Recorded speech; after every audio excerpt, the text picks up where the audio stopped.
Good morning, everybody. Welcome. It is the Steel Toe Morning Show. I'm Aaron Imholt by myself for an hour. This is how we're going to do the Wednesday special surprise guest days. We're going to go old school like in the radio days. We hang out for an hour. We talk about some stuff. It's you and I solo. And then we bring on our second mic, who today will be Dr. Till from Ministry of Dude. Very excited. We had him on once before for about 15, 20 minutes. He had a thing. And so we brought him aboard, and people liked him. Basically, this is how it happened. We had him on once because he had the topic or the story or something like that. And then we have, and then we said, well, let's bring the guy on then. Let's bring him on, have him talk about it. Everybody just went, I like this guy, bring him on. So we worked it out. He's going to come on today for 2 hours. So what we're going to do is we're going to have the first hour, you and I. Middle 2 hours, Dr. Till's going to join the show. And then the last hour, it will be you and I again. I like the format. I think it's going to be good. I think I'm going to enjoy that format. We'll see how it goes with Dr. Till today. Obviously, Matt was very well liked last Wednesday, so we're going to have Matt back. Then now all of a sudden I've got people asking to be Steel Toe co-hosts, other YouTubers, other personalities. Now all of a sudden the Steel Toe co-host spot on Wednesday is a quasi-coveted position all of a sudden. Here's how we're going to do it goal-wise today. I hope we can knock it out. Wednesdays, I put it on the back burner a little more. I do hope we can knock it out, though. First hour, towards the end of it, we're going to do a little rally. We're going to see what we can come up with. And then when Dr. Till comes on, half of everything you throw at this show goes to him. So we're going to take half to the goal, half to Dr. Till. Then in the last hour, hopefully we make up the rest. That's how we're looking to do it today. My opinion is whatever we fall short, Thursday and Friday we'll make it up. That's usually how it happens anyway. This show always ends, I think we've missed one goal in the last couple of months. It was this past Wednesday. Wednesday evening, I should say. We short by 40, not a big deal. And then made it up later in the week, so we were fine anyway. So I think this Wednesday thing won't interfere with that part of it as well. Be generous to Dr. Till. You know, if you want to knock the goal down now, Super Chats, memberships, PayPal, Streamlabs, $3.25 today. The evening show cut $25 into it last night. Very generous of them. If you guys want to knock it down this hour, knock it down this hour. If you want to save your money, so half of it goes to Dr. Till, I would recommend you don't donate to this show until after 7 o'clock this morning, after this first hour is over. That's how it's going to go. All right, let's catch up with you guys. Let's do some chat stuff. Let's go ahead and talk to this lovely audience. I just have one request. Don't let poor Zen Rhino get in any more fights. Got RGZ Mac. Who's the other guy I like yesterday? Nana Zumak. I like Nana Zumak, and he and Zen Rhino got in a fight yesterday, and then we had to separate everybody like children on the playground. No, but hey, don't pick on poor Zen Rhino today. Could we do that? If you could do that for me, that would be, as they say, aces. I would appreciate it. All right, let's go into what you guys are talking about. Welsh Salty, I don't care. No offense, buddy. We don't, it's not even, don't even mention it. Triple N says, Adonis Paul said he wants to get a hold of you. Yes, we are going to talk to Adonis Paul. I didn't realize Adonis Paul, I know he's been here before, but I didn't know he wanted to co-host. We'll see. I'll play the clip later. Welsh Salty says, cool, because I'm going to rest my eyes and listen for a bit. I might fall back to sleep. Well, God damn it, if that wasn't the original intention of this program, put you to bed. Triple N says the Doc Till appearance may have sparked a little jealousy. Well, that's good. Jealousy. Eric Bischoff would say jealousy creates controversy, and controversy creates cash. Cynically Insane says, why can't Johnny host from the hospice facility? Quick update on Johnny. Johnny is not in the hospital anymore. They got the flu and the MS cleared up. He must be feeling very well. They let him out yesterday, and he's going to a comedy open mic tonight. So Johnny's good to go. I'm thinking next Monday, Johnny should be back. John Lastman says, all right, everyone, pound the like button with your finger. Oh, yeah. Click the like button. We were up near 200 in the first hour yesterday, so see if you can beat that. Alan Chihuahua says, get Chad the Brad next week. No, it's Brad the Chad from the Junkyard Dogs. Cynically Insane says, why does a doctor need e-begging money? Hey, you don't worry about his finances. Thank you very much. Ross Dog's Broken Spirit says, Dr. Till will be in today, assuming he doesn't get in a tussle for whistling at a white woman. I would love to hear that story. D-Rex says maybe he only plays one on the Interstream. All right. Ross Dog's Broken Spirit says he might be like a doctor, like Dr. Dre is a doctor, one of them fake doctors. I'm thinking you guys are starting to get it. There's a lot of obsession around Dr. Till's doctoral title. The Mood says, I won't bother Zen. I get my notification. There you go. Oh, poor Zen Rhino. Cynically Insane says, Zen Rhino is just mad because poachers cut off his horn to make dick pills. Well, I mean, in fairness, wouldn't that make you upset too? Let's try to see the world through the eyes of others and practice just a little bit of empathy. Oh, good. Hostbusters is here. He says, I can riff for hours on my own. No second banana. Well, goddamn. You know what then? You know what I say, Hostbusters? I aspire to be you someday. I aspire to be Hostbusters. How's your channel doing? That's the real measure of it all. D-Rex says, Adonis is how I found y'all. Well, good. We love sharing audience. It's wonderful. Mad Max Mardigan says, if Zen would stop being a cunt, then maybe people would like him more. Well, don't we all have our opinions on how these fights get started? All I ask today is that we be nice to our good boy, Zen Rhino. Can we do that today?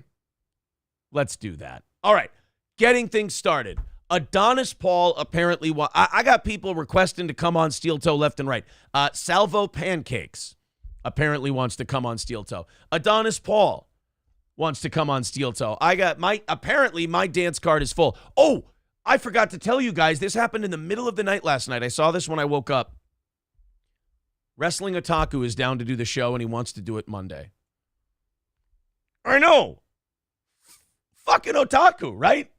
Wrestling Otaku wants to do the show, and he's thinking Monday might be the day that he can do it. So if Wrestling Otaku is one of those guys where I don't care if I have to record him, and then because his time schedule doesn't work out, and we have to put it up later, I'm fine with that. Or if Wrestling Otaku says, I know you do your show 6 to 10 a.m. Central Time, but I can only make it in at like 8:15, so I'd have to interrupt the middle of your show. I don't care. Whatever time Wrestling Otaku can do it, Wrestling Otaku gets in. I'm excited for Wrestling Otaku that much. Epic Dance Party says, are you used to being sick on school nights, but then Friday night a miracle would always happen, and I would feel better for the weekend? I'm glad you feel better for his weekend, says Epic Dance Party. I have no idea what the fuck you're talking about, but thank you. Welsh Podcast says, Aaron, we should do another show together next time, maybe in June. I'm always down to do people's shows. Philip Sears says, okay, Aaron, I'll do the show. Just stop begging. I can't stop begging. We're 325 away from today's goal. There you go. Sorry. I had to. Who's going to start it off today? Let's go on a big rally. Let's get it into the 200, 250 region before the end of this hour. Then when Dr. Till comes in, we'll give him half the money. And then in that last hour, we'll finish up that goal today. Otaku is going to be a 15-minute fever dream, and that's it. So what? That's 15 minutes of a fever dream we didn't have before. Ronnie McNutt's emotional support shotgun says Adonis Paul doesn't so much want to do the show as much as he doesn't want Doc Till to do the show. Here's what I say, buddy. A spite guest host is just as good as a guest host. Right? Mad Max Mardigan says, got it, boss. You want me to take care of Johnny tonight so you can have Otaku Monday? No, I'm not trying to get Otaku to guest host. That would be a disaster. I want him to make a guest appearance on the show. That's it. Welsh Salty says, I was going to give a dono, but you were mean to me. What? I would never. Welsh Salty, you are a fine man. Don't you ever mistake anything I say about anything you say as any form of disrespect. I absolutely adore Welsh Salty. In fact, if Welsh Salty ever started doing a show, I would expect all of you to subscribe and watch it. He is a brave and talented man. You see how much you get your dick sucked from an e-beggar when you say you'll give him a donation? So, word to the wise. See, Welsh Salty says it hurt. Well, you know what? I apologize. Not only do I think Welsh Salty is a good man, I think he's a pioneer, a visionary, and I think he's on the cutting edge of all things commentary in this country. There you go. Now watch him not make good with the donation, and he'll teach me a lesson. Yeah, Rostock's Broken Spirit says, okay, Welsh, now make with the donation. Jay Dead says, I only give donos after Aaron put me down. It's a preferred kink. All right, Jay Dead, more like gay dead, M-Pox haver. See, I basically said he was butt fucked until he got a disease that may kill him. That feels insulting. All right, let's go into this Adonis Paul thing. So I got people lining up to wanting to be co-hosts of the Steel Toe Show. This is a good position for me to be in. I get to pick from people instead of going to hunt them down. Let's check out Adonis Paul's late night show last night, Late Night with Adonis Paul. He would do my show in cartoon form, right? I would prefer cartoon form with Adonis Paul. Here we go. Let's check it out. Zen Rhino clipped this. Why? Because Zen Rhino is a filthy, dirty tattletale. You know, I got an Instagram message from Zen last night. He's like, I stirred up something with Mersh about sending you an Alex Stein clip before he could talk about it on Nightwave. I'm like, Mersh and I are just fine, thank you, Zen. There is no issue between Mersh and I. Now, Clarence and I'll fuck that cat up. I heard him talking shit. Actually, I do have a slight problem with Mersh now. Mersh shit on the movie Trumbo, which I happen to enjoy. I don't like that it made the commies look sympathetic, but I thought Bryan Cranston was great in it. I thought John Goodman and Stephen Root were awesome. I thought Louis C.K. was good in it. Steve the Pirate was solid. I will never learn that actor's name. He will always be Steve the Pirate from Dodgeball. Let's watch Adonis Paul say that he wants to co-host Steel Toe. And we need to discover if this is a genuine he wants to co-host Steel Toe or if this is more of a fuck Doc Till, I want to do what he does kind of thing. Speaking of Doc Till, hey Doc Till, how's it going? Medicine Woman, he's co-hosting the Steel Toe Morning Show tomorrow morning, 8 to 10 a.m. Central Standard Time. So proud for our little Medicine Woman, really? That's not true. Doc Till's not going to co-host Steel Toe. That would upset me. Uh-oh. Don't make him the next Virgie. Wait a minute. Wait, hold on a minute. I like Virgie. I think Virgie's a very funny guy. Why wouldn't I want to make someone the next Virgie? I don't understand this. Does Virgie have heat?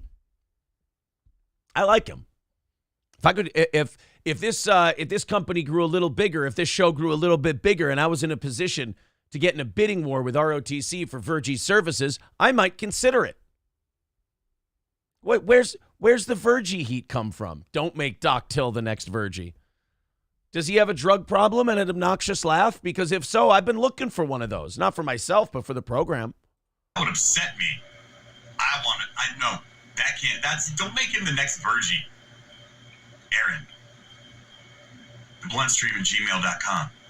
Bluntstream. Want a good co-host. If you're doing guest co-host and you want one that'll make your audience laugh, I'm just fucking with you, Doc Till. No, but hey, no, really, I want to come on the show if you're just pulling people in.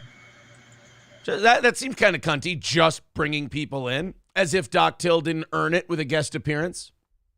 All right, well, I like Adonis Paul, too. I like all these fucking people. I like all of them. So, yeah, you know what? I'll have him on. We'll work that out. Maybe he'll be the next one. I don't know. Ronnie McNutt's Emotional Support Shotgun says, you are the only person that likes Virgie. What? Why? I don't get the internet. I will fully admit that. That's why I do my show. I fuck off. I go do other things.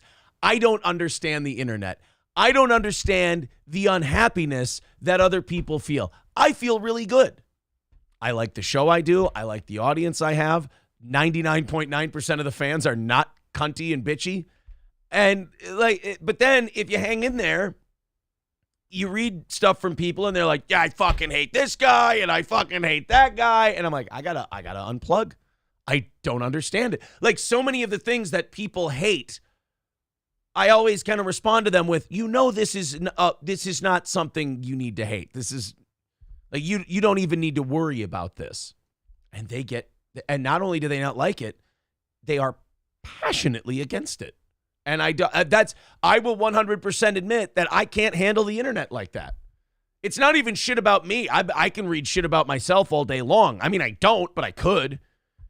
But it's more like people talking about other people that makes me go, oh God, gross. Like and the more I do this and the older I get, the more I get that way. Where like one person will talk about how much they hate some other person that they have never met before, that they know only from the internet. And I'll just go, you know how you get that tinge in the back of your head where you go, I'm X years old. And like all of it just seems silly to you.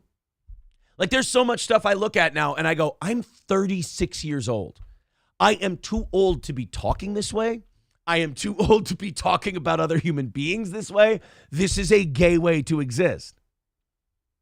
I get that way when I read other people talking about other people. I don't get that way when people talk about me. I just usually consider that boredom, jealousy, or fandom. I think it falls under one of those three categories. But I read it about other people, and I'm like, is this really the way you want to be as a person? Figure it the fuck out. Philip Sears says, it is a bit that Adonis does, and it's hilarious. All right. AP likes Virgie, they're telling me. Okay. Unique as your Artie Lang, says Space Cadet. I would have Kyle on anytime. That's another one I don't get. There's some people who don't like Kyle from Unique Entertainment. Why? What is there about Kyle that's not to like? You could nothing him. You could be like, that's not my thing. I don't give a shit about all this internet stuff. And that's totally fine. But to not like him, it makes zero sense. It makes zero sense to me.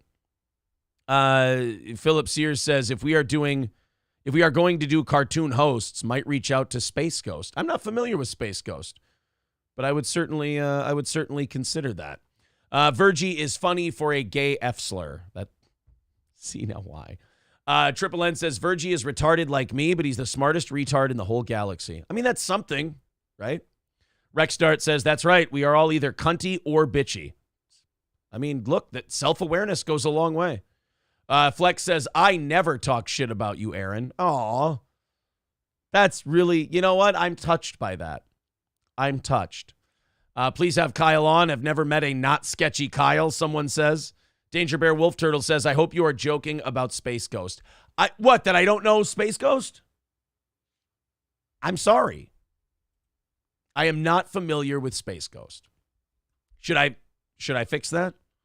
Ronnie McNutt's Emotional Support Shotgun says, Aaron has never seen Virgie's show. I only know Virgie from Revenge of the Sis. Does that make me bad? I feel like I just got in trouble. I feel like on my own show, I just got myself in trouble just by talking to the audience. I'm like, I don't know. Is Space Ghost and Virgie the same thing? Now I have to go look up Space. I was going to jump into some Sesame Street and Lia Thomas shit here in a second, but now I got to look up Space Ghost. Guys, hit the thumbs up button, hit the like button, and also make sure you share the show. We appreciate that. Oh, the Adult Swim guy. That's Space Ghost. I'm sorry, guys. I was not a Adult Swim guy. Sorry. That's going to make people upset. I didn't dislike it. I just never watched it. I never got into Adult Swim. Sorry. You should get Joe Rogan as a guest host, says fuck you, dude. He would probably do it. Oh, yeah, Joe and I talk all the time. He'll be doing the show very, very soon. Yeah, Aaron wasn't a stoner. I wasn't. I wasn't into weed, man. I don't think I tried marijuana until I was in my 20s. Never liked it. I've tried it time and time again after that. I've always preferred booze. Always. I've just never, marijuana doesn't do it for me. It's too relaxed. Lip Ripper says Aaron was more Nick at Night. You ready for this shit? You give me an episode of Sanford and Son any day over anything that was on Adult Swim. Except, you know what? When I was an adult, I watched some Adult Swim shit. $1 Million Extreme World Peace. I did watch that. And that was usually, I'd watch clips of it. So I wouldn't even watch that live. It would usually be on YouTube. later. So, sorry. But you give me a Sanford and Son episode, fuck Adult Swim. Fuck Cartoon Network. If I can get some Fred Sanford, some Red Fox, shit. Danger Bear Wolf Turtle, hold on, I'll tweet you. It was a cartoon on Boomerang before Adult Swim. Then he did a talk show on Adult Swim. All right, well, there you go. Ed, and Eddie, meh. Salty says Sanford and Son is my favorite. Fucking awesome show. It's not even controversial to say that. There's nobody who thinks Sanford and Son is not a good show. There might be people who weren't into Sanford and Son when it was on or in reruns. They're just like, it's not for me. But nobody dislikes that show. Cynically Insane says, just so you could scream the N-word at the TV. I would never do that to Red Fox. Ever. Diesel Cat says, Gino for 2 hours. You could say good morning and sit back. I know, but I can't. Gino, our schedule doesn't work out. Gino's got to do some recording stuff on Wednesday, so he can't do the show, unfortunately. Mr. Nagel, thank you for all the DVDs and the gold rose from Steven Singer. I hate stevensinger.com. Says Adult Swim had amazing programming. Venture Bros. Everybody tells me this. Everybody tells me Adult Swim was great. I just never got into it. It wasn't a thing where I watched it and I was like, fuck this shit. I just never watched it. I will tell you, my whole life, hate watching was never a thing for me. I think that's why I don't get it now. If I liked something, I watched it. If I didn't like something, I didn't watch it. That was it. I'm a very simple man. Don't Say My Name says Dr. Till getting hung for whistling at a white woman is an Emmett Till joke. Oh. There's a lot of Doc Till references I don't get, like the space reference. I don't get the space reference. I'm going to have to learn the Dr. Till universe, I think. And the Emmett Till joke. Apparently, we've got Emmett Till jokes coming today, which is fine with me. I'm going to have to catch up. That's all. You do Otaku on Monday. Why not host Gino another day? I'm not having Otaku on as a guest host. I'm just having Otaku on as a guest. And I can't fucking wait. Can't wait. Toastmaster says co-host today. It will be Dr. Till of Ministry of Dude. I'm very excited to have the doctor on.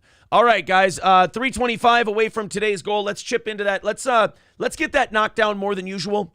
Half of everything during the 7 and 8 o'clock hours are going to Dr. Till. We like to compensate our guest hosts when they come in. So be generous then. As if you don't feel like being generous now, make sure you are for Dr. Till. I understand if you're holding on to it until he gets here. We'll see if we can knock that out. I would say on Wednesday guest host days, if we can get within 150, I'll do overtime. Just because if you're going to give half to the guest host, that means that there's more onus on the audience to support the show, and that I guess I have to sort of apologize for that. So, if we're within 150, we'll do an extra half hour today. 383 Novocaine with $2 starting us off today says, I'm in a bad mood. Entertain me. Dance, monkey, dance. How's this? Is this okay? There. It's about all I got. I feel like when I do this, Tom Jones, It's Not Unusual, is playing. Not saying that I'm Carlton or anything, but swaying back and forth and snapping, you can see as a white man, I can barely keep that up. So Space Cadet says it looks like you're juggling. See, yeah, it's a fruitless endeavor, quite frankly. All right, guys, let's at least pretend we're going to knock out some stories before Dr. Till gets here. What do you say? I saw this clip yesterday with no context, and I haven't listened to the audio yet. But someone took a TikTok of an episode of Sesame Street, and I swear to God, if this is not a parody or some kind of like AI or some kind of like slick editing, then we as adults took our eye off the Sesame Street ball, and they painted that shit rainbow with a star. Do you know how many pride flags there are now? Whatever happened? Do you know how bad the rest of the country misses gay people at this point? I remember when I was in middle school and high school, that was the big like gay rights, gay marriage fight, and that went on till after I was in college. But it kind of started when I was in high school, maybe late middle school, early to mid 2000s. And like there were so many people fighting vehemently there. Gays are weird. They're like aliens. Oh, If we let gays get married, what's next? Fucking dogs? You laugh, but that was an argument that was made by not only people, but like U.S. senators. We'd be like, hey, if we allow gay marriage, we're going to have to allow dog fucking. It's like, well, I mean, no, there's no rule. I don't believe Newton's law said every action deserves an opposite but equal reaction, i.e. dog fucking. But okay, that was one of the arguments out there. Although you do have to say, as you look at like 2003 and you look at 2023, the slippery slope argument people maybe had a point. Because, would we get the trans rights stuff if gay marriage weren't a thing right now? I don't know. I have no idea. I sincerely, that's not a rhetorical question. I ask that question in need of an answer. But maybe the slippery slope people had a point. But I will say, if they don't, then I really miss just gay people. I was driving, April and I were going somewhere yesterday. And we drove by this house, and it had the most fucked up pride flag I've ever seen. It looked like a goddamn crop circle. It was 9 different colors, and then there was a triangle in it, and then there was like a circle inside the triangle, and then there was another wacky design. It was like one of the messages from the movie Contact. And I have no idea what any of it means anymore. And I'm glad I have no idea what it means anymore. Because to me, the pride flag is just the rainbow colors. That's it. You get the colors of the rainbow. Boom. Gay. All right. Hand jobs, butt fucking. It's on the level. I get it. But now it's like diagrams and circles and the Orthodox Eastern Church cross. And they got a crescent. I dare you to put a fucking crescent in there. Oh, boy. Yikes. I love it when like trans people are like, oh, the United States is intolerant of trans people. We are so overboard tolerant of acknowledging this mental illness. Like, go somewhere else. Go to, like I said, go to an Islamic country and see if they will entertain that horse shit for a second. I mean, they will. They'll entertain it as long as the staircase takes to get you to the top of a tall building. That's about it. Oh, you are trans. Come here, my friend. Come here. We have a special spot for you. Come here. Oh, yes. No, just a few more flights of stairs. It is okay. You get to the top of the building. Isn't that a lovely view? This is all for you, trans person. Would you like to get a better look at the ground? There you go. That's how they do it. Here in the United States, literally all we do to trans people is we look and go, ugh, could you not? And then we go on with our day. That is the dictionary definition of tolerance. Here's tolerance. I see something I think is gross and weird. And I go, ugh, this is gross and weird. And then I keep shopping. That's tolerance. I think if we get there, which we've been there for a long time, people just keep pushing for more. I think if we all got to, because once you like start to invade someone's privacy, and once you start to invade like someone's ability to have their own personal thoughts, that's when you create problems. That's when you create drama and anger and hatred and shit like that. So if we just get to a point in this country, which I think we've gotten to and surpassed, unfortunately, if we could just get to a position where everybody just looks at things that disgust them and go, fucking gross. And then they just keep walking. That's perfect. But I saw this clip from Sesame Street the other day, and I'm like, it almost made me happy in a way that at least all this media and entertainment and shit, at least they're going after kids in such a way where we don't even feel paranoid anymore. So you don't have to have that thing like, am I wearing a tinfoil hat? Am I looking too deep into the shit they're like putting out there for kids? And you're like, no, this is just clear, open propaganda at this point to brainwash your children. And I think they know that parents are maybe less active directly than the generation before them because of tablets and the internet and kids being able to go off and do their own thing more than ever. So I think they're kind of taking advantage of that, and we're taking our eye off the ball. Let's see this clip from Sesame Street. Sesame Street, look at this, dude. Oh, we have a hillbilly talking? Oh, I kind of wanted to. I know this sounds a little creepy, but I kind of wanted to watch Sesame Street. So we got a guy who looks like Robert De Niro. Maybe it is, maybe it isn't. And he's in a weird penis nose costume. But then you have this, which I really hope this is just Jared Leto playing a movie role, but this looks maybe a little cross-dressy. Yeah, that's a dress and a girl's sweater. Look at what they're doing. They're forcing all this stuff on our kids, man. I don't like this guy because he sounds like the stereotype of the counter argument to people getting worked up about this. Like, sometimes you got to practice a little self-awareness and realize you might not be helping. And you go, look at this. They're forcing this on our kids, man. Maybe someone with more of an, a Middle Eastern, not like, hey, buddy, they are destroying our children. But like Eastern, middle, like down around Maryland, Virginia, kind of around there accent. Not like deep South Bible Belt. Hey, fellers, look what they're doing to our kids. Look at that abomination right there with the horns and everything, dude. What is happening? It is kind of funny to call someone an abomination. That's biblical. That's Old Testament. Look at that freaking address.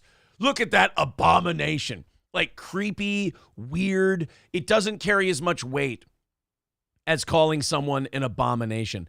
I don't know. Like, I was expecting this to be worse than it was when I saw it, and I think because I was expecting him to play the audio and not just get all hillbilly over the top of it. It is weird, like the beard and the dresses, and it's just designed to cause confusion, and that annoys the ever-loving shit out of me.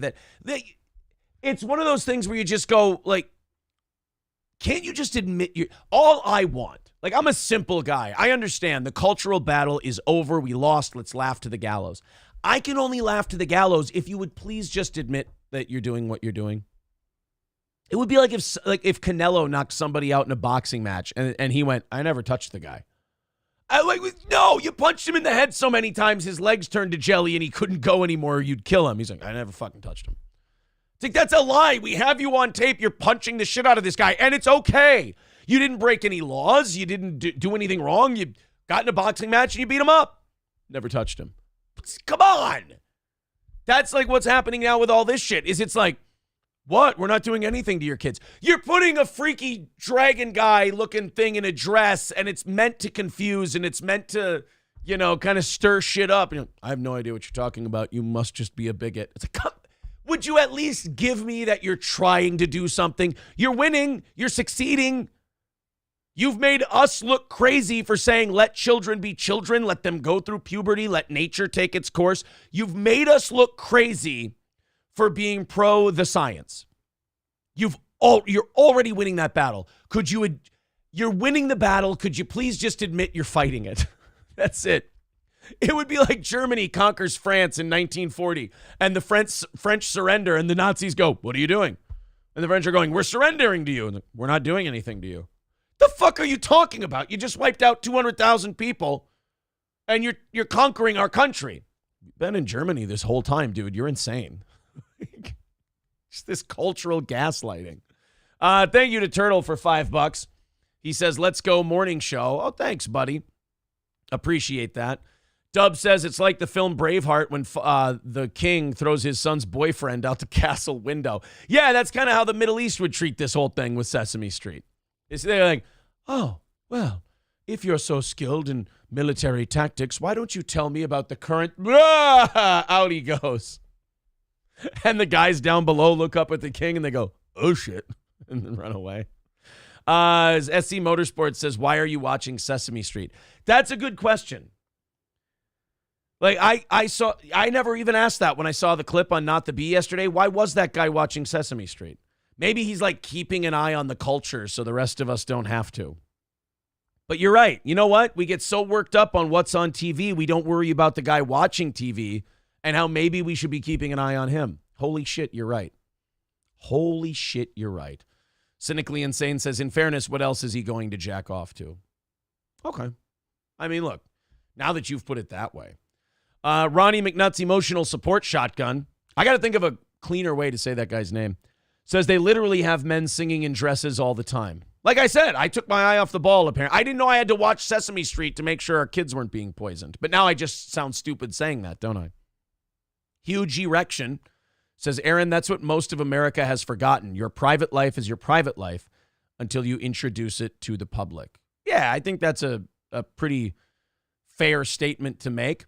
Thank you very much. Did I get Lip Ripper? Yeah, Lip Ripper, $20 says, fuck yeah, let's go. All right, we're only 305 away. Let's get that down near 250 before Doc Till gets here, and then after that, half of everything goes to the Doc. So if you're waiting because you want Doc to get the money, I would hold out for another half hour. Otherwise, if you just want to knock it down before the Doc gets here, Streamlabs, PayPal, Venmo, Super Chats, and memberships. Just 305 away. I like it, you guys. Let's keep her going.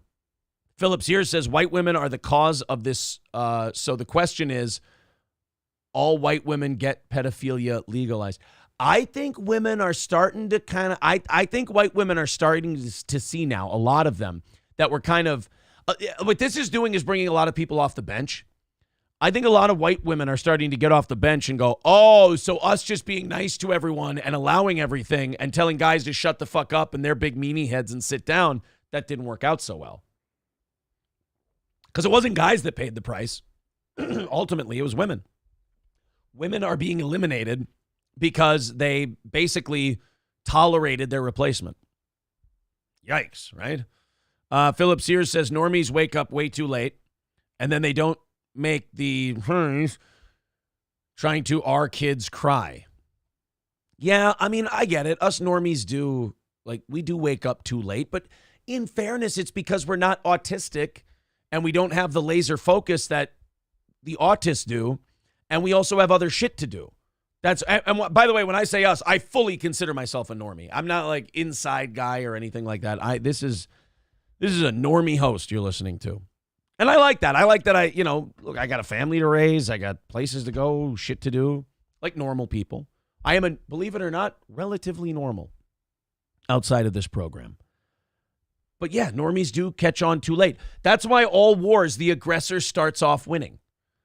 Because everyone else is kind of a normie who thinks everything's going fine, nothing to see here, don't worry about it, and then somebody just comes in. If one side is whistling and walking through a garden and the other side yells, attack with everything we've got, that side usually wins for a while. Brian M says, for the gays, and throws $10 at the PayPal. Thank you very much. You guys are inside of 300 today. Great work. Thank you very much. 295 away from today's goal. Thanks a million. There's all the links in the chat. Steve, I don't care. The last statute said cause of middle of the road FIG politics.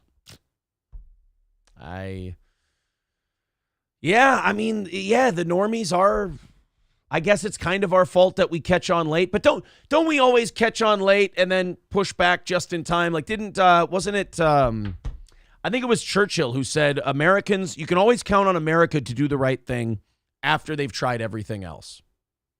It's pretty fair statement. Dub says what's retarded is most women, oh, geez, I didn't know we spelled it that way still, invited the Transformer replacements with votes. I mean, not wrong. He's got a point. Danger Bear Wolf Turtle says we're at 112 likes. Holy shit, thanks, guys. That's really appreciated. Very nice. You've already eclipsed the 100 at 6:30. Holy shit. Well, fuck it. Get to 200 by the top of the hour. Sounds good to me. Keep hitting that like button.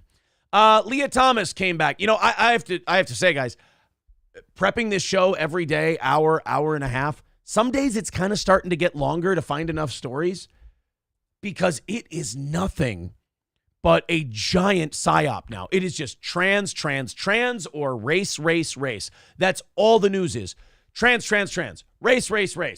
And I now have to just pick out the funny ones because there's not enough news out there to fill it with shit that isn't those two things. The media, I think they kind of just ratcheted up slowly and they were like, well, let's see if they mind this level of trying to separate each other and make each other argue while we fuck them over and take freedoms away from them. And we went, yeah, we're not really noticing it.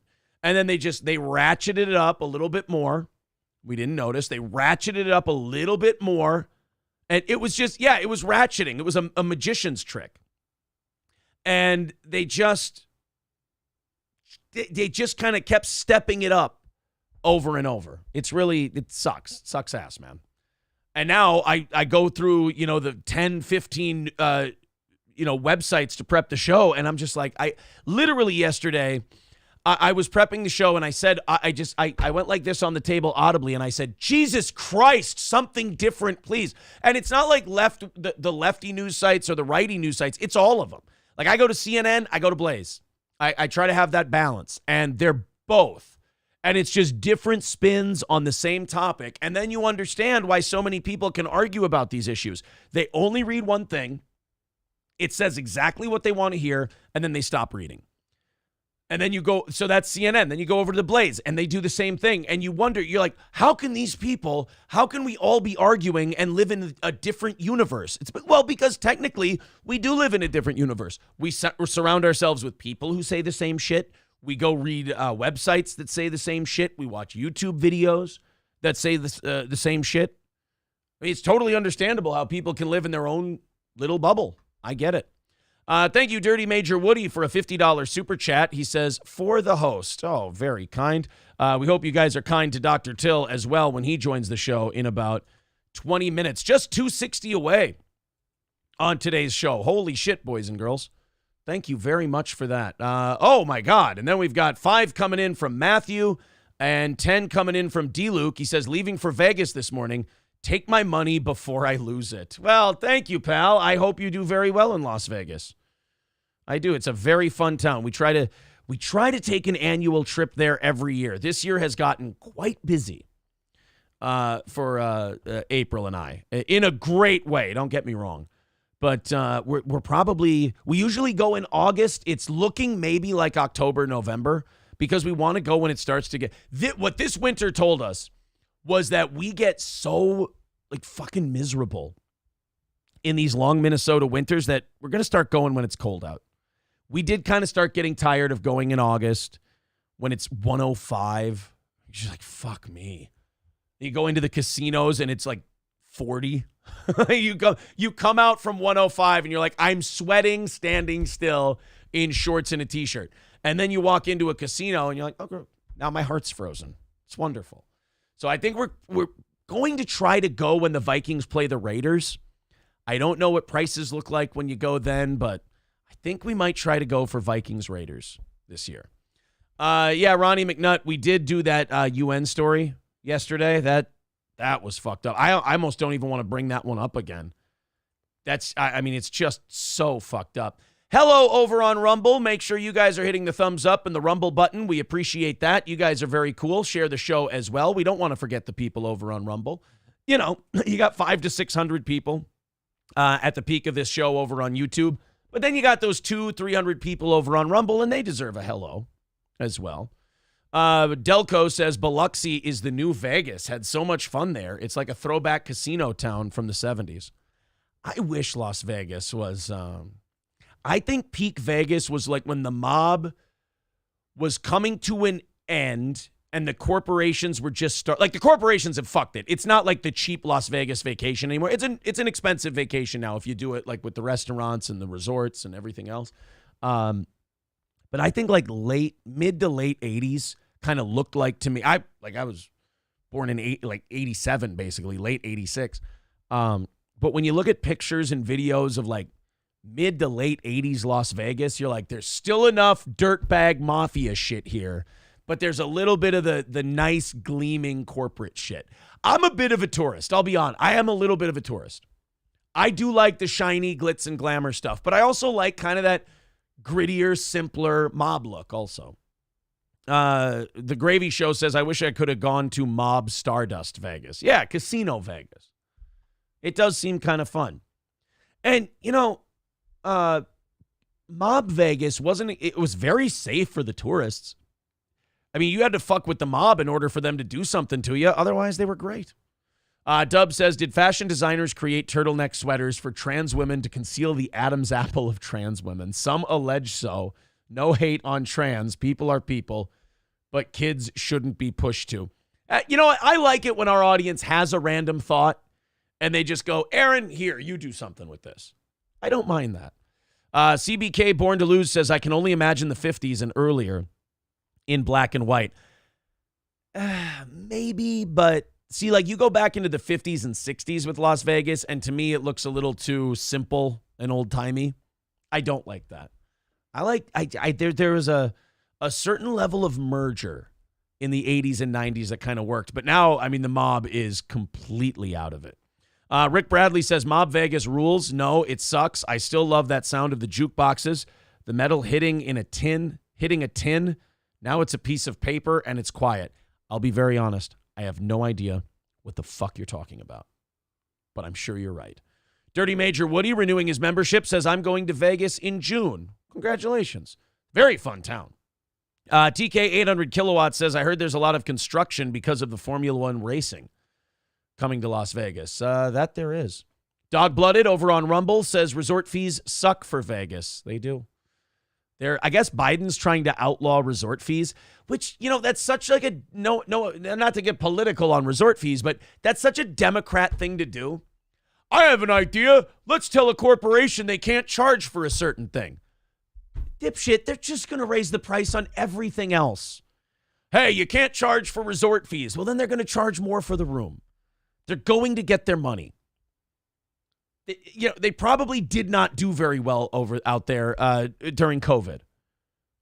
Although it was fucking cheap back in COVID. I think we got a 3-night stay at the MGM with airfare and everything for like $650. April and I, that's 2 people. It's like $650 for 3 nights back in August of 2020. Nice. Now that same thing, if you want to go to the MGM, 3 nights, airfare, the whole deal, anywhere from $1,400 to $2,000. It's those COVID days are gone. Amanda Hugginkiss says, hey, I wear turtlenecks and sweater vests. I'm keeping those fashion lines in business. Well, there you go. They're apparently not trans. Allegedly, they are not a trans person. So there you go. There's one. All right, let's do this. Maybe we save the Lia Thomas thing for when Dr. Till gets here. Lia Thomas is back and made a statement about supporting trans athletes, legislation that would allow a guy like someone like Lia Thomas, who was a guy for 19 years, 20 years, to just flip a switch one day and go, I have an idea, I'm a girl now. And I want to compete against the girls. And it's like, well, I mean, in fairness, I think the easy solution to this is just testosterone testing. There you go. Like, not too much different from the steroid testing. Right? Like, just do the thing where you go, do you have this much steroid or this much testosterone in your blood? Then you can't. No, I'm sorry. You can't be a part of it. Because now it's just like everyone wants to find this definition of, who can play women's sports. Well, only biological women. And then they go, well, that's hateful and that's this and that's that. Well, then, you know what? Let's just do it. Let's make it like a drug test type of a thing. Where if you come in within a certain range, you're good. If you can't get under that certain range of testosterone, no dice. You can't compete. Simple enough. I mean, they'll still call that transphobic, but it's like a level of transphobia that you can, like, I guess, kind of live with, so to speak. We've got about 10 minutes before Dr. Till joins us. You know what? Let's do the Lia Thomas thing now in case it really bums me the fuck out. Dr. Till can pick me up. Let's do the Lia Thomas thing now because we've got about 10, 15 minutes before Doc Till comes in. We can get through this. Riley Gaines tweeted this one. She's a spitfire. I like using old 50s and 60s sexism terms. But she is. Riley Gaines is, she got more balls than most guys. Ironically, might have more balls than Lia Thomas, figuratively speaking. Certainly not literally. Lia Thomas kicks the shit out of Riley Gaines in that department. So this is Riley Gaines retweeting this Lia Thomas message. And like, okay, could you at least not insult the fuck out of me? I don't care what you identify as. Call yourself whatever you want to call yourself, whatever makes you feel comfortable, whatever keeps you from writing Brooks was here in the rafters. All right, fine. But, like, just look at the fucking shoulders. Look at the neck. Could you not look like white Mike Tyson? That's all I want. Like, meet me in the middle. That my whole thing with the trans community is there is no concept of meet me in the middle, could you? Like, they don't see anything we do for them as a favor. They just want more. It's almost like it's mental illness. Weird, right? But it's like, when a manic depressive, when you do something for a manic depressive or a drug addict, they don't acknowledge it. They just ask for the next thing. The trans community, it's the same way. It's like, guys, hey, girls, they, whatever. We're not going to throw you in jail. We're not going to hurt you. We're not going to beat you up. We're not going to stop you from getting a job or anything like that. Could you meet us in the middle and at least make an effort?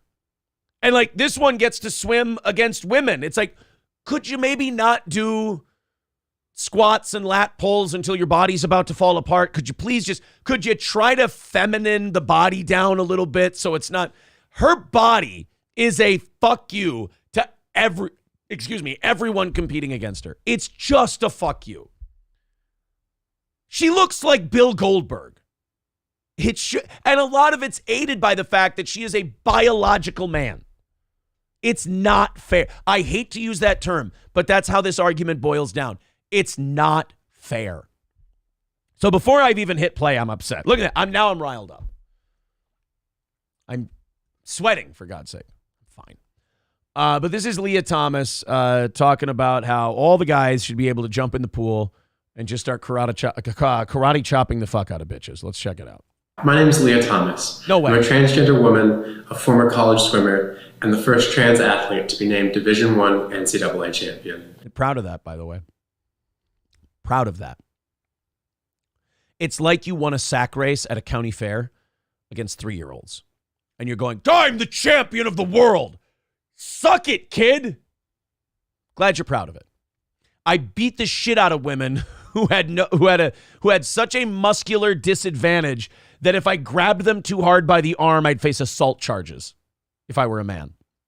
But I kicked the shit out of them. I started swimming when I was 5 years old, and it has taught me so much. It has given me so many opportunities to learn, grow, develop, and connect with my peers. Oh, did you say swimming since 5 gave you all those opportunities? I thought you meant progressive politicians. Opportunities that I wouldn't have gotten if I didn't have access to athletics. That's why it breaks my heart to see trans kids across the country lose out on these opportunities. The Department of Education has proposed a new rule for... They're not missing out. They're not missing out. They can still play sports.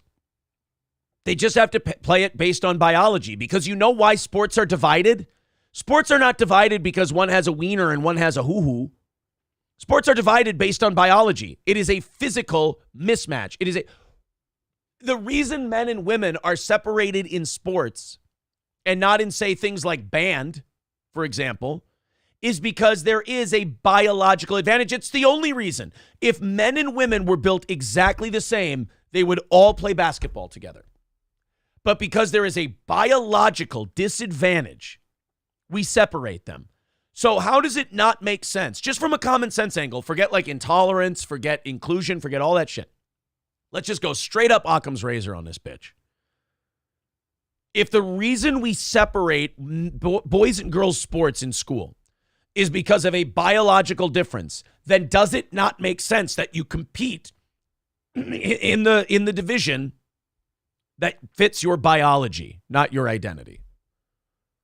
I mean, I was born a bigger guy. What if I go, you know what, though? I feel like a welterweight. I think I'm going to fight at welterweight. That's remarkably unfair. Although I will say this, those little fuckers are fast. Sometimes when they're like tomorrow in sparring, there's a fight card this Saturday. So I'm going to have to pretty much put in a couple rounds with everybody, because a lot of guys are going to be getting ready for their fights, and I gotta make sure they're ready. I'll probably have to go in and work with a few welterweights. And while their punches don't necessarily hurt, like you can't go full on with them because I weigh 220 pounds, but they got to give it all against you. And so your job is walk them down, make them move a lot, wear them out. But those little fuckers, their hands are so fast that they hit you with shit. And it's like a muggy night where there's lots of mosquitoes out. And you're just like, fuck off. Get the fuck out of here, you little shits. So, like, if I go and I fight welterweights just because, well, I identify as a welterweight now. Yeah, but there's still biological advantages of me being 6'4", 220 that negate the fact, who gives a shit if I identify as welterweight? Kids are not missing out on athletic opportunities because they're trans. They can still compete. They can compete with what fits them biologically. Title IX regarding transgender athletes. This rule would prohibit blanket bans on transgender kids, especially in grade school. Shouldn't be having blankets in sports anyway. You know what? It just makes the athlete soft. I'm okay with blanket bans. Sorry, it's a fucking terrible joke. K through 8. However, it would not prohibit discrimination against trans kids in the high school and college levels under the guise of competitive fairness. This rule is a good start. Competitive fairness. You want to talk about competitive fairness? That's our line. This is like that chick on SNL. Remember the chick on SNL was like using our arguments against us? They're like, oh, if you don't support trans kids, you don't support kids. And it's like, no, it's the fucking opposite. These kids tell you they like wearing dresses one day and you start pushing pills and cutting off their dick on them. And we're the ones who say, can you wait till they go through puberty? Because that puberty is what tells you who you are, nature, your body chemicals, your DNA. That tells you who you are and you'll figure it out over time. It's okay. And they use our arguments against us. That's like this one, like, oh, people want to make me swim against the boys, and that's a competitive disadvantage. It is a competitive disadvantage, but not because you're a trans woman. It's because you sucked. You were like 400th in the country. Yeah, there was a competitive disadvantage. I'll use boxing because it's the thing I do now. There's a competitive disadvantage for me when I step in there and I spar with a guy who's better than I am. They beat the shit out of me. They do a better job than I do. It's a competitive disadvantage because I suck and they're better. Has nothing to do with the trans part, except when you swim against girls. However, it is not enough. During this time of intense Go back. That is the rallying cry of the trans community. It's never enough. It's not enough. That should be, you know what? Let's add that to the rainbow flag. It's not enough. No shit, we've noticed. As of competitive fairness. This rule is a good start. However, it is not enough. During this time of intense anti-trans backlash, the trans community needs... We just want to be left the fuck alone. How do you not understand that? Anti-trans backlash. We don't want to do anything to you. We just don't want, our daughter who worked her ass off her entire life to become a D1 swimmer and is the best in the nation, and they go to the national finals, and, her 5'7" frame has to swim against some 6'4" monster who 6 months ago started taking hormones. That doesn't seem unreasonable to us. But they kept pushing, sir. They drew first blood. Protections from discrimination in order to live our lives freely and equally. Luckily, God bless. This rule is not final. We have a 30-day period to urge the Biden administration to amend the rule and grant equal protection for all transgender kids. It might take a little while. He has to check with the Chinese first.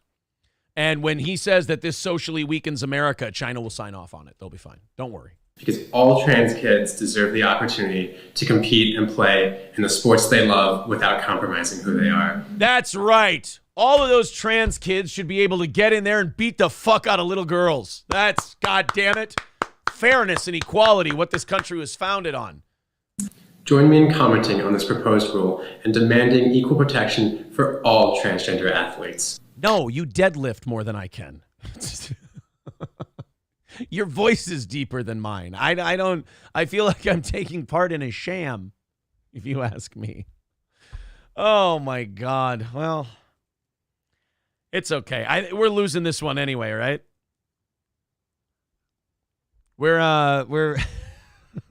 We've pretty much lost this battle at this point, I think, anyway. So what do we do? Are we officially at the laugh to the gallows stage? I think so. Guys, we're 2:45 away. We are going to replace that pinned message now. From this point until 9 o'clock Central Time, half of all your donations and contributions will go to the man.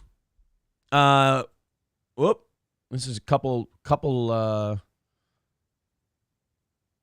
There we go. I gotta trim this up a little bit.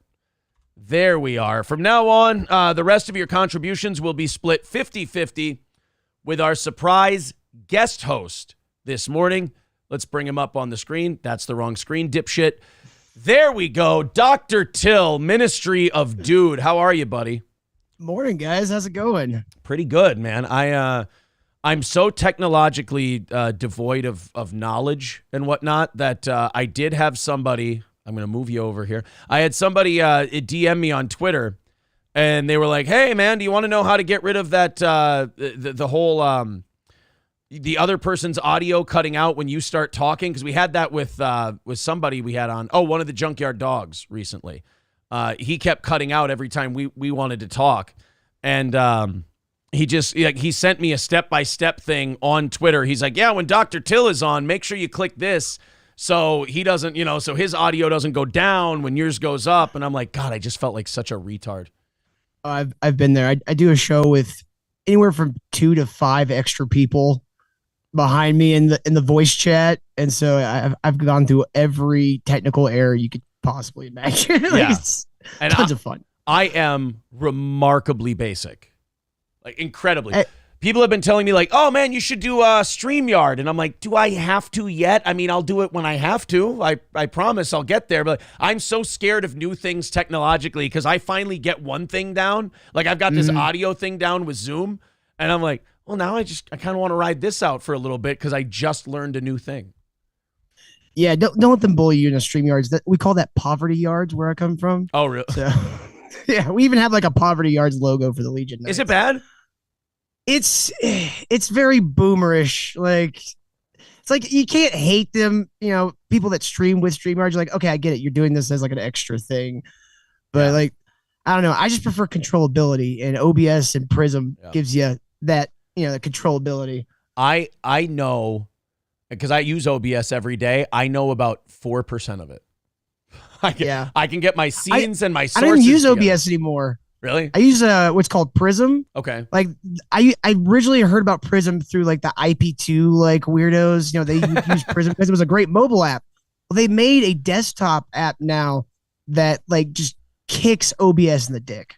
It's above and beyond. You talk about IP2, and honestly, I look at IP2 and I go, this thing can't hold up, like this can't stand. And I realized like a while back, I'm like, that's just wishful thinking on my part for like the society in general. That thing is going to be the retirement community for so many streamers that have like fallen off and like fallen apart. Like it's just going to be like, for example, Andy Dick did it or does it. I can't remember if he still does, but like I could see Bam Margera ending up there. Yeah.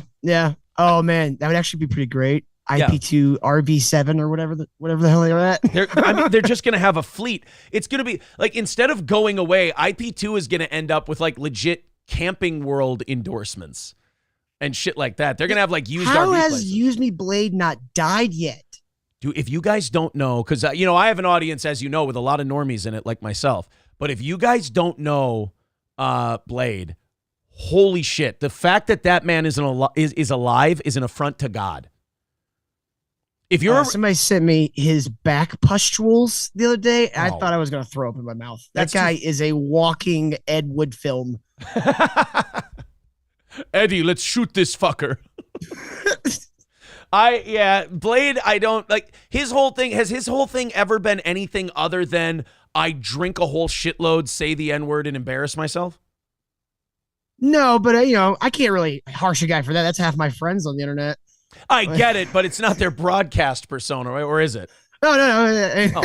You were talking about AP earlier. That's like, he doesn't really drink anymore. Now he just gets high.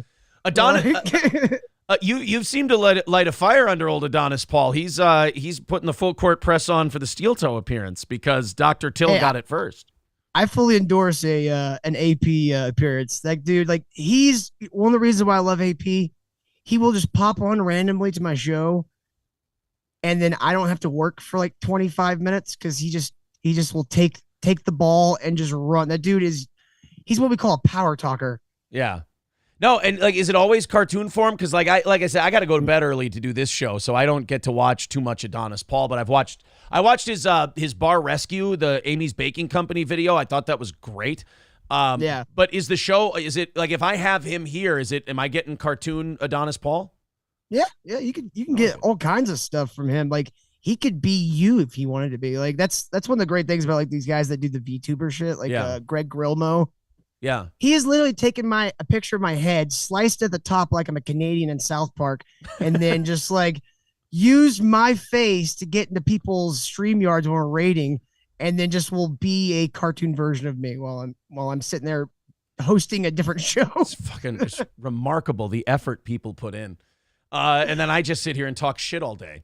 That's what I do. Red Fox Mad, excuse me, guys. Red Fox Mad with $4.99. By the way, half of all this goes to our guest host today, Adonis Paul. I'm keeping track right here. I'm doing it old school, pen and paper. I heard what you said. I'm jotting it all down. You said your guest host Adonis Paul. Oh, did I say Adonis Paul? Oh, shit. I'm sorry. Dr. Till, Ministry of Dude. His name is also John, so I guess that kind of works out. Dr. Till, Ministry of Dude.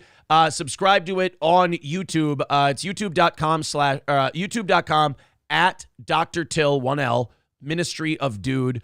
Half of everything in these next 2 hours go to him. Let me get that up in the let me get that pinned up there for you guys. Whether it's Super Chat, Streamlabs, Venmo, PayPal, all of it. Half of it will go to our guest host today, Dr. Till, not Adonis Paul. Red Fox Mad starting us off with $4.99 says Aaron should join the Knights of Columbus to fight transgender movement. See, like, the thing is, you talk about stuff like this on your show, like the Lia Thomas thing, and then people they all want to recruit you into like a fucking movement. And I've always been like a laugh to the gallows guy. I've always been like, guys, it's over.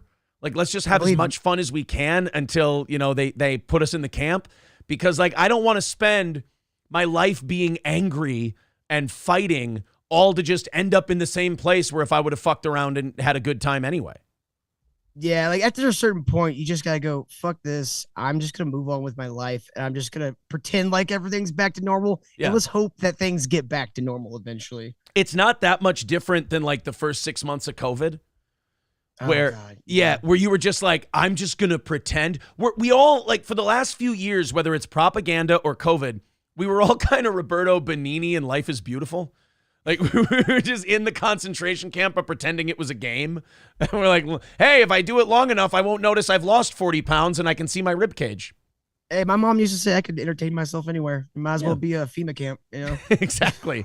Turtle with $5 says, who dis? What's this? Are we learning? Go! Have fun, boys. Thank you, Turtle.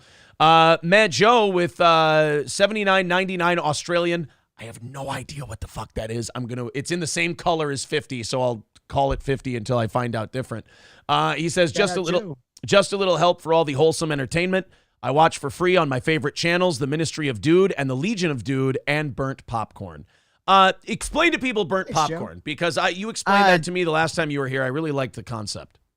I grew up a movie nerd. I went to film school and then got out there and realized, I hate every single one of these people. So I've just always had a very loud mouth when it comes to movies and stuff. So perfect. My buddy and I, Kid of the North, we do a movie, review show. Like we pick a movie and then we talk about current stuff. Now, do you do it on Rumble or YouTube or both? We do them both. We do. Okay. I'm always simulcasting. Ministry does Tuesday and Thursday Rumble exclusives, but like everything else, I just simulcast. Give people plenty of options wherever they want to watch. Do you have is there a certain? You have to be careful with what movie it is on YouTube. Do you get popped or is it? We don't watch the movie. We just kind of we talk about it. Oh, okay. We talk about movie news.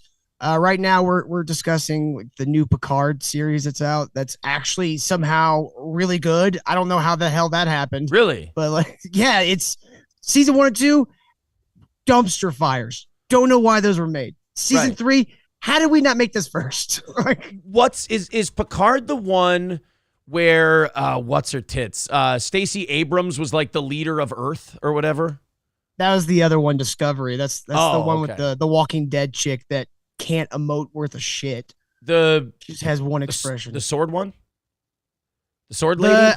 Or the other one? No, she was the one that killed herself in a coffin to be a zombie bomb. Sasha or whatever her name was? Okay. Yeah. Right. I actually have a friend who I won't disclose that knew her growing up.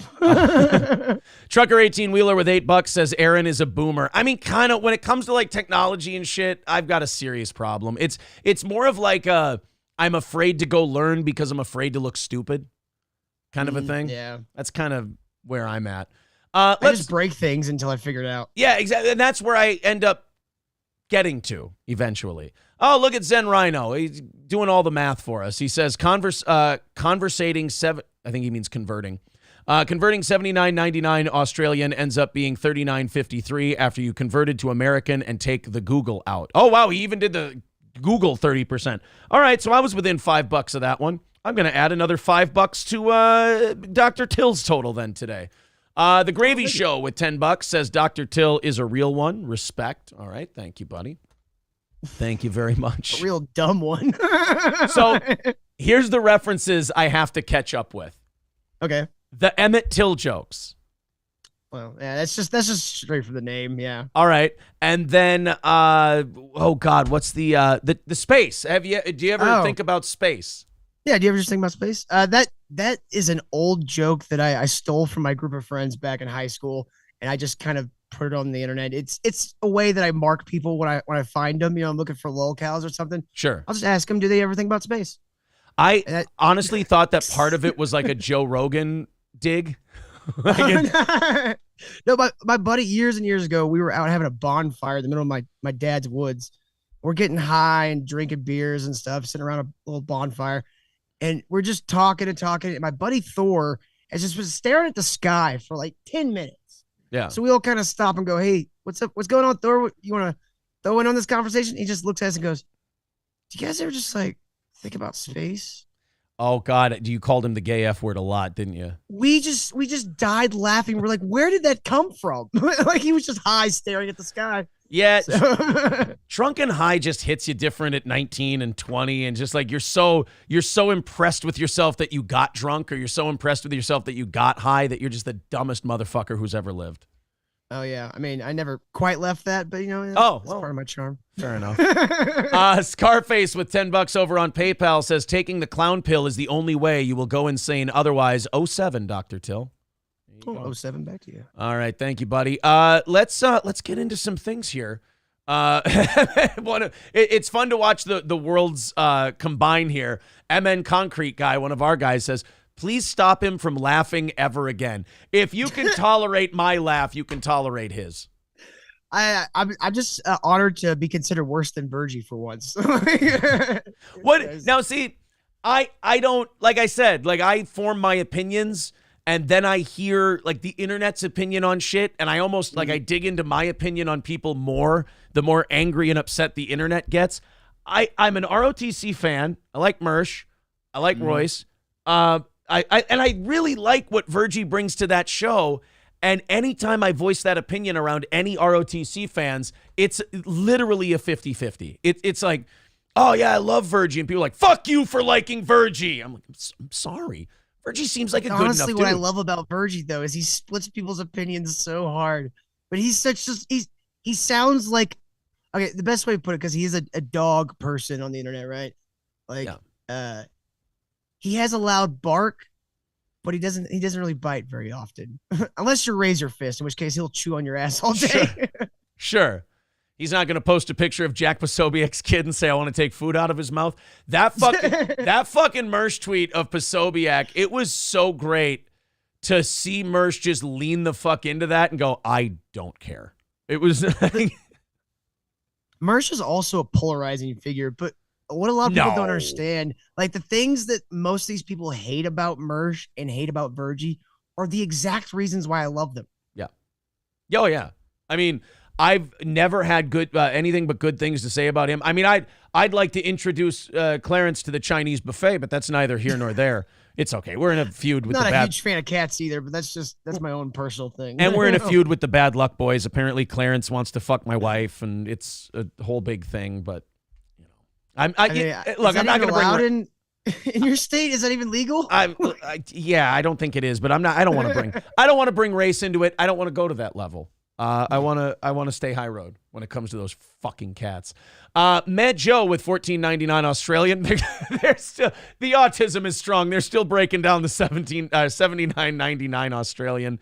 He says $79.99 is what is. Oh God, I'm going to try to read this. Is what it is. I get charged more.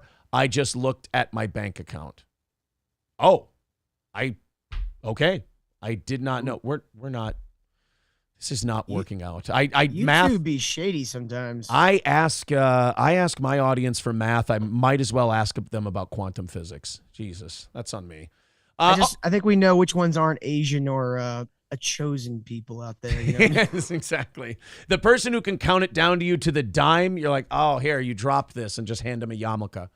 That's my favorite way to annoy Frozen is to give him an equation. Oh, and then watch him nail it.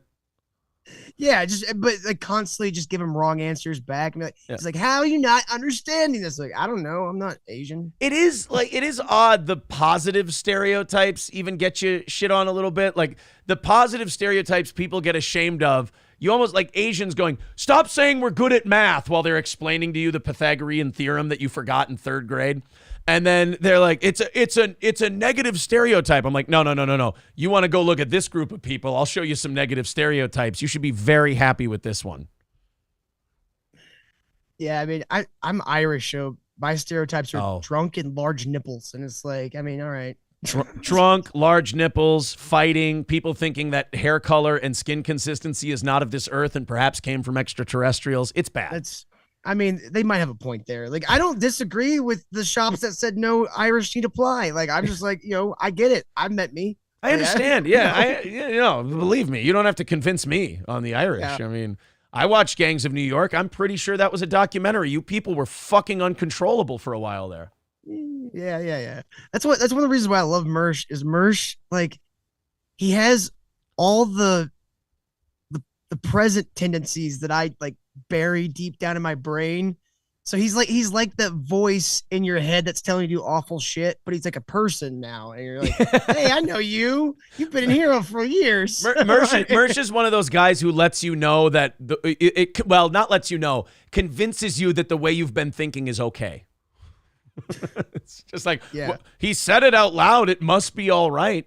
And then he'll tell you that he's been drinking for 14 hours straight. And you're like, oh shit. Okay. Maybe. Like, oh, that's how I become that guy. Huh? Yeah, exactly. All right, let's jump into some things. I sent you a big old prep sheet. I did not get through my 6 o'clock hour stuff. So we got some of this that we can cover together here. The guy in Connecticut, Danbury, Connecticut, some guy, I think that stuff like this, like medical malpractice and shit like that, it's kind of like phone scams, internet scams. I think the person getting ripped off should at least have to take on some of the responsibility, because when you see what the scam was, you go, all right, come on. How you heard exactly what I just heard now, and they're like, yeah, then fuck you. This is partially your fault. You shouldn't get any money back. There's a guy in Connecticut who was running a dental lab out of a hotel room in Danbury, Connecticut. And not like a Marriott or like a Four Seasons. It was a La Quinta. Danbury police said officers responded to the La Quinta Hotel in Danbury for reports of dental work. Now, if you go to a dentist whose office, quote unquote, is at the La Quinta Inn in a hotel room, I believe you should pay the money, get the dental work, and shut the fuck up about it. Like, I mean, if it's good dental work, why complain? Yeah, no, even fuck it. Even if the bridge work falls out, he was doing it in a La Quinta Inn. You know what you're getting. I mean, that's convenience too. You got a convenience fee there. Yeah, exactly. These always fall apart because the person running the scam just gets a little too greedy. Like, I'm sure this asshole probably tried to turn something into an insurance company, and they're like, "Wait, what? Hold on a second. What's your address?" Like, 1403 32nd Avenue, room 114. Like, sir, that's a hotel. Like, yeah. Just goes, nah. It's where I do business. The officers found a man who said he was conducting dental referrals. Oh, so this asshole was running his dentist's office out of a hotel room and then told the people he worked on, by the way, tell your friends, I'll give you $20 a piece. Yeah, that's not going to fall apart on you. When officers entered the occupant's room, they found an impromptu operating setup with dental drills, suction machines, and a portable x-ray machine. So this guy was pretty legit. I don't even know where you'd get half this shit. Yeah, how do you have his own x-ray machine? Yeah, you could just buy. You just order that off a Sky Mall? Yeah, you just go on Amazon and you're like, oh, free delivery with Prime, 3 days delivery, portable x-ray machine. And nobody asks any questions. Like a guy, if I order a particular type of movie, I'll get put on a watch list. But if I order a portable x-ray machine, it gets delivered, no questions asked. Right? The only profession you should be able to order all your stuff from Amazon is streaming. Like that's right. Streaming or, I guess, maybe drug distribution for everything but the drugs. I mean, scales. I mean, okay, that's a little more of an unofficial profession. You're right. You know what? It's not as legitimized as we'd like it to be. So when officers entered the room, they also found bottles of, they found bottles of amoxicillin and other medications. Again, the more you read into scams like this, the less I blame the person running it. Yeah, I mean, this is America. We're supposed to be making a quick buck, right? Right. This is the land of opportunity. He didn't fuck anybody over to get the amoxicillin and the medications. Like, everybody gave him all this shit. The La Quinta Inn rented him a room. I mean, at this point, you have to try. I mean, yeah, every time I go to the hotel, I always just, take my dogs in without telling them. He's the same thing. He just took all his x-ray equipment in without telling them. Exactly. He just took it in. He worked on them, kept it clean. The La Quinta Inn didn't protest at all.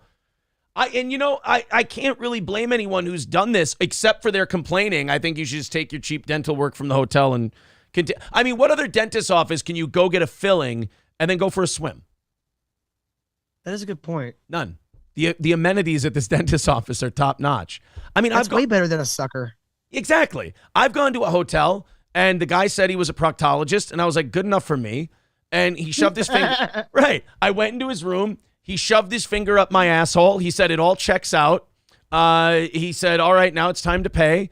And then we made out for a little bit and then I left. And that pretty much seems like a basic proctology appointment. You didn't happen to find this proctologist on Craigslist under wet work, did you? Oh, you know him too? No. I would probably try to get a refund. I don't think the guy was licensed. I'm doing vaudeville now. I know people were asking earlier about why am I doctor or what. Doctor's actually my first name. My parents were weird. It's not actually a title. Yeah. It's like Dot Gibbs in the Thornton Wilder play Our Town. It's just a term of endearment. It's your name that you were given and then a term of endearment. Like, just because someone calls me chief doesn't mean I run a tribe. It's true. They're familiar. I used to give out like really bad dating advice in high school in the newspaper as Dr. Till. That was where that name first came from. I would just give the worst. It's like, is your girlfriend being crazy? I don't know. Push her out the car door while you're driving down the road. I don't know what's up.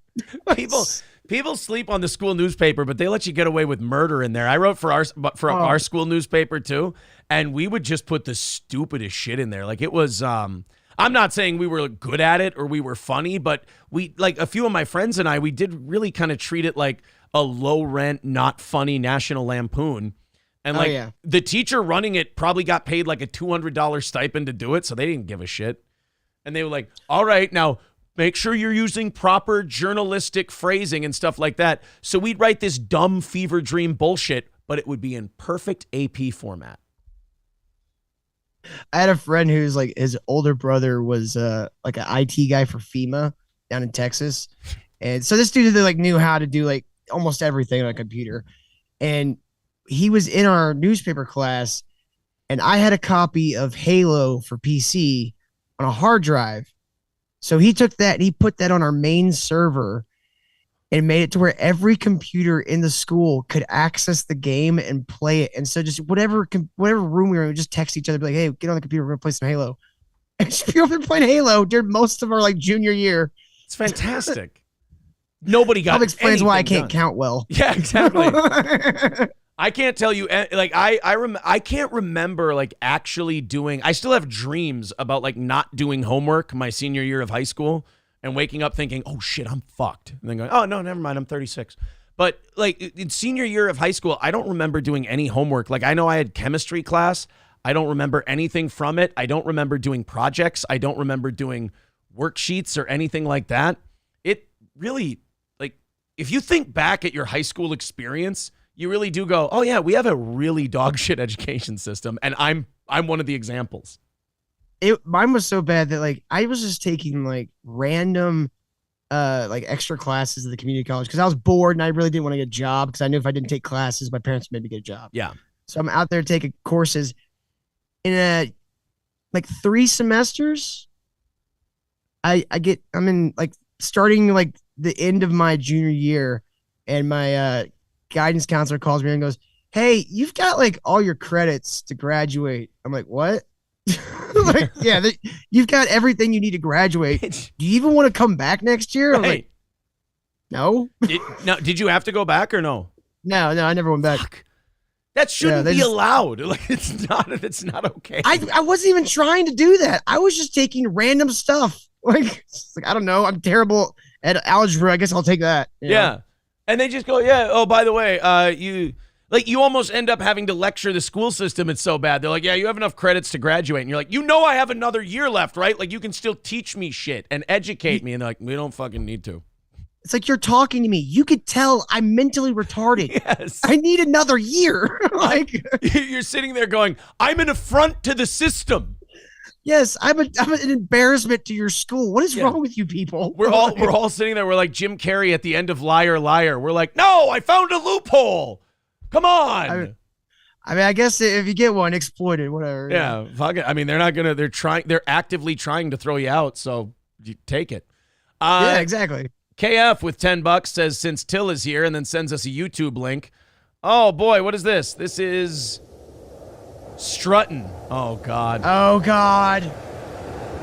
Is this legit? Can I play this, or am I gonna get popped? I would skip if you want to play. It's a song. It won't like get you popped or nothing like that.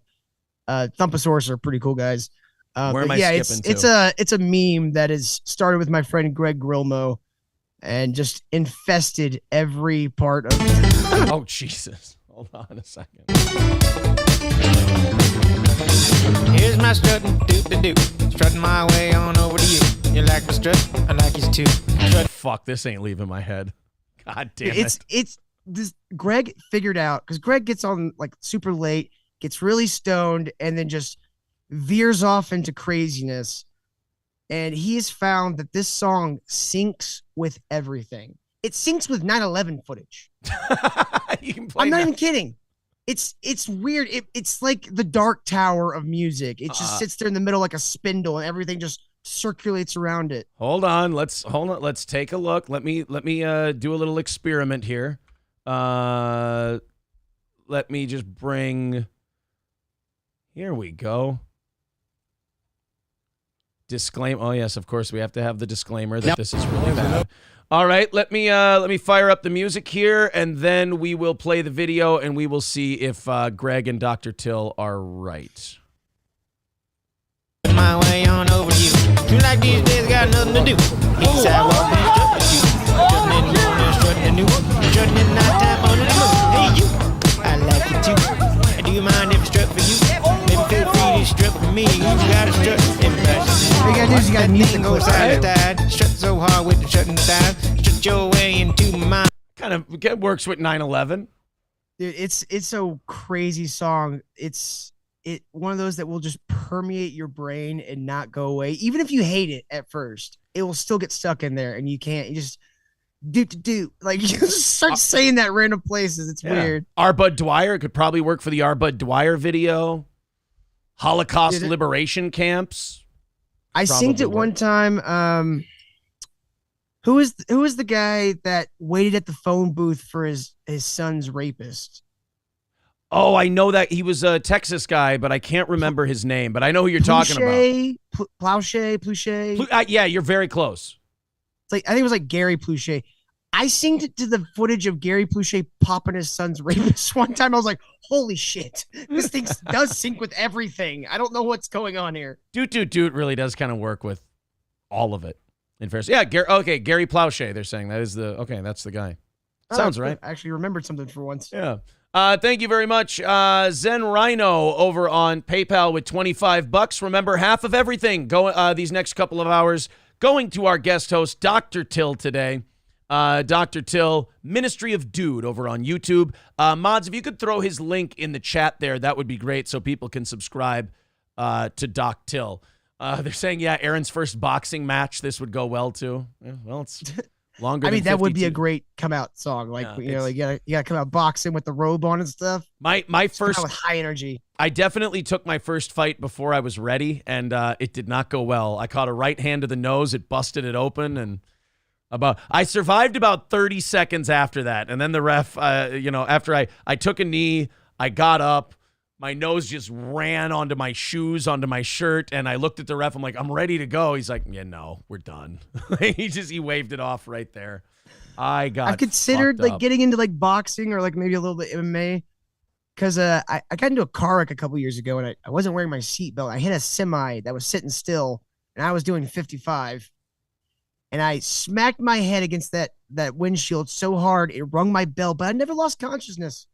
So I'm like, I feel like I could take a pretty hard hit. Yeah, I mean that's about 25% of it. The other 25% is trying not to get hit. I mean, yeah, that part I'd suck at, to be honest. Yeah, right. Don't move very fast. Got to I was a avoid fat kid. You got to avoid the getting hit, and you got to try to hit someone too. There are guys who like their whole career in boxing is they're so fucking tough that they get decent paydays by fighting guys who are on their way up, like, you know, prospects. Like, let's say a Canelo Alvarez is on his way up. They'll put him up against this guy who punches like a hummingbird, but he's really good at getting hit really fucking hard in the head, and he doesn't go down. And they're like, put him in there with this guy. So the guy's basically used as a punching bag, but he'll get like, I don't know, anywhere from 50 to 150 grand to go in there and get the shit kicked out of him by this like gold medalist Olympian. And he's like, hey, you know what? Beats working for a living. At my show, we call that the Balboa method. Yeah. The blocking with your face. Yeah. you think this is bad? You should see the other guy's knuckles. I had never seen any of those movies, and I started a whole separate show on Saturdays just so people would leave me alone about not watching Rocky. We watched all the Rocky movies, all the way up to like even Balboa. And I was like, oh, you know what? I just didn't watch them because I'm not really a big sports guy. And I was like, whatever. Do you enjoy them at all, or Rocky? Is it Rocky 3? That's Mr. T. That one's the best one. Okay, that's like a perfect movie. That's a really good movie. Yeah, you got Rocky because like we're all kind of gay, and like seeing Rocky and Apollo become friends is kind of nice. And then Mr. T. I mean the running is Mr. really T gay on the beach. Yeah, Mr. T tries to like fucking cuck Rocky. It's kind of funny. It's like, hey woman. You're like, holy shit. I remember when I was a kid going, oh my God, the Rocky movies are getting dark. Like he's trying to fuck Rocky's wife. Shit. This didn't happen in cinema back then. And then Rocky 4 is like the quintessential 80s movie. My biggest takeaway, though, from that entire series was take him to a zoo. Retards love a zoo. I know. I love that one. I love that one. Man, I'm an old Opie and Anthony fan, and there was like Paul Reiser was on Opie and Anthony, and Jay Moore was in studio. And he was talking about like his daughter going on a date or something to that regard. He's talking about something about his kids. And it prompted Jay Moore to yell, take him to the zoo, Rock. He did not know that Paul Reiser's daughter had like mental deficiencies. So the line, I don't know if Paul Reiser recognized the line or not, but Jay did say it got very awkward in the studio after that. And when they told Jay like the next day, he was like, I felt like the biggest piece of shit because I yelled, take him to the zoo, Rock, which is a reference to Gazzo's sidekick guy going, hey, Rock, take her to the zoo. Retards love the zoo. And then it's funny. My girl asked me to take her to the zoo. Yeah. I was like, and then in Rocky 2, where does he take her to propose to her? The zoo. He takes her to the zoo. Yeah, we noticed that. I don't know if that was a callback to call Adrian a retard or to call Rocky a retard or if they just forgot the continuity of the first movie. I like to think Stallone was just being sly. Yeah. I see what you did there. All right, moving on. You watched this show Tulsa King? No, I haven't seen Tulsa King. You've got to watch Tulsa King. Anybody watching that has not watched Tulsa King, it's Stallone literally the best he's ever been. Really? I mean that. He is a full-on Jersey gangster, and he's just being Stallone about it the whole time. And it's beautiful. It's great. He comes into Tulsa, knocks over a weed store first thing, and takes over. Way to introduce yourself to the neighborhood. Found yourself a nice inn. Camel Toe with $3 says, I like the doc. Well, good. That's when Doc Till came on for like that 15, 20 minutes, people really liked him. So we said, you know what? Fuck it. We're bringing him on. And half of everything that you contribute to this program this morning, up until 9 o'clock when Dr. Tills takes off, goes to the good doctor. This was one of my favorites from today. We didn't get to it in the first hour. Holocaust Remembrance Day was yesterday or Monday. Forgive me, I'm not up on it. I thought it was every day. Yeah, I was just going to say, Dr. Till, the only reason I didn't know it was Holocaust Remembrance Day is because I try to remember the Holocaust every day. Every day. How can you not forget? How can you forget the Holocaust? There's a whole group of people in this world who refuse to let you forget about it. Ever. Right? 6 trillion Jews died. They keep upping the number every year. I'm assuming they're in the trillions by now. I don't think there's that many people. Inflation, my friend. Inflation. It's up to, I think it's 6.3 at this point. I knew there was a certain group of people behind inflation. So there is this is a very, let's just say this story, if you like a good stereotype and you like to see it reinforced shamelessly, this one's for you. The chairman of Shas, I don't know what that is. It's something Israeli, wrote on Twitter that there was a bill on Holocaust Remembrance Day, a Israeli congressperson or whatever proposed a bill to give Holocaust survivors a discount on their caskets. What? Instead of just giving free caskets to Holocaust survivors when they die 60 years after they were supposed to, this Jewish congressman goes, well, you know what? I think we could, on Holocaust Remembrance Day, give them a 20% deduction on their caskets. They can't. That casket's going to fold first shovel of dirt. Even in Israel, they can't fucking just float them a freebie. They can't just go, here's your casket. You know what? Well, not here's your casket. You'd be dead. They wouldn't hand deliver it to you. That's a bit morbid. But like, you die and you can't go to the family members like, hey, survived Auschwitz, made it out of there. That's incredible. You know what? Caskets on us. Caskets on us. They go, what if they want one of those kiss caskets? Well, yeah, I mean, let's not get greedy. I mean, yeah, then there should be like, we could almost do this on like a deductible basis, you know? Like if you want a custom casket, we can't let you, that would be a very stereotypical thing, just trying to outwork each other. Like, all right, we're going to float you a free casket. Well, then in that case, my grandfather would have liked platinum. He would have liked golden embossed handles. And they're like, all right, now you're getting greedy. You should have to chip in a little bit. I feel like I've been generous enough. just watch it. That maybe they tried it. Maybe they tried free caskets for Holocaust survivors. It all went to shit. So now this guy's like, the discount is actually very fair. They're like, we know who we're dealing with here. Yeah. It's like, we just know you'll take advantage. Fuck you before you fuck me. That's what I say. On just the level of tastelessness, and he doesn't give a shit. He's just like, hey, I'm not trying to be too much of a mensch here on Holocaust Remembrance Day, and I'm not saying you guys have to thank me, but I did try to get you 20% off your caskets. Yeah. Some might say they'll give me a higher place in heaven. Yeah. You're sitting here complaining that your Holocaust survivor relative only got 20% off. Some would call me a mensch for this. I'm just saying. I hope it passes, and I hope they get it. And it's just 20%, and I hope they have one of those big signing celebrations, like, when we sign environmental bills in America, and we do it in front of a big redwood tree. Mm-hmm. I hope they sign it at a funeral home and going, you're welcome, and confetti comes down, and there's dancers. Oh, they'd have to sign it for Auschwitz, wouldn't they? Yeah, you know what? Go for it. Swing for the fences, right? Let's go have a party. Yeah, let's go. All right. Well, suck it, Nazis. They're getting discount caskets. Don't you feel silly for what you've done? Actually, maybe it would be funnier to watch the bill fail. Like everyone in the Knesset goes, 20% off. Are you kidding? There's a difference between honoring victims and a complete disregard for price. You're going to bankrupt these poor funeral homes. They make a living. It's just a living in death. Oh, just because you survived the Holocaust, you can take food out of the undertaker's mouth? I don't understand this. What, he doesn't have children? Yes, those men have families. I don't, just because you had a bad experience, don't be a dick to everyone else. You've lived your life. You make it where he can have a bigger family. There's going to be less funeral homes in the future. That means that we're going to have a stockpile of backed up bodies, and it's just not going to be good for him. 20% off caskets. You better be making them show the tattoo for that price. God damn it. You sit there and they're good. My mother was a Holocaust survivor. She was at Bergen-Belsen. They turn over her wrist. They're like, doesn't say here that she was. It's like, well, she's very wrinkled and it's faded over time. That could be a nightclub stamp. We don't know. I just pictured a guy scanning, like use a barcode scanner to scan the numbers.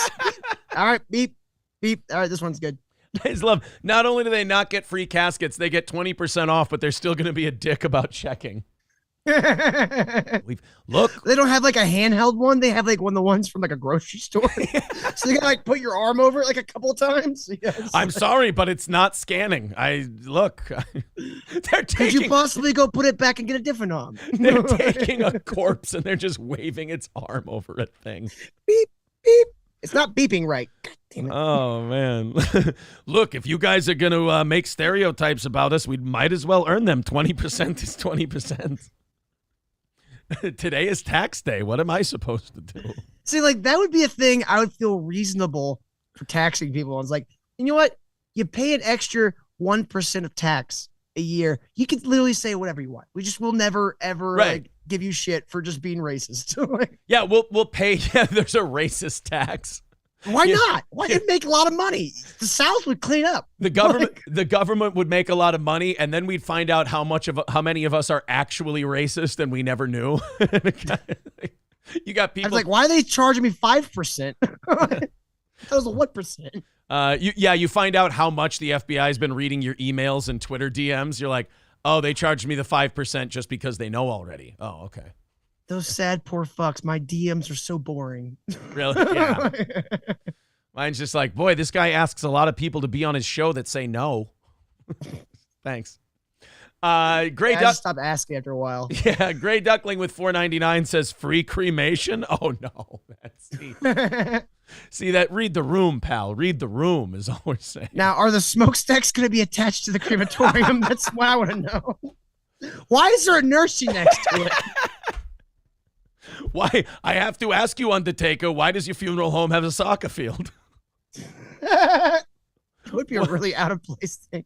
What a piece of shit Jew you would be if you were an Undertaker, and just to be a dick, your funeral home had wooden doors and you just wink as people come in like, get it?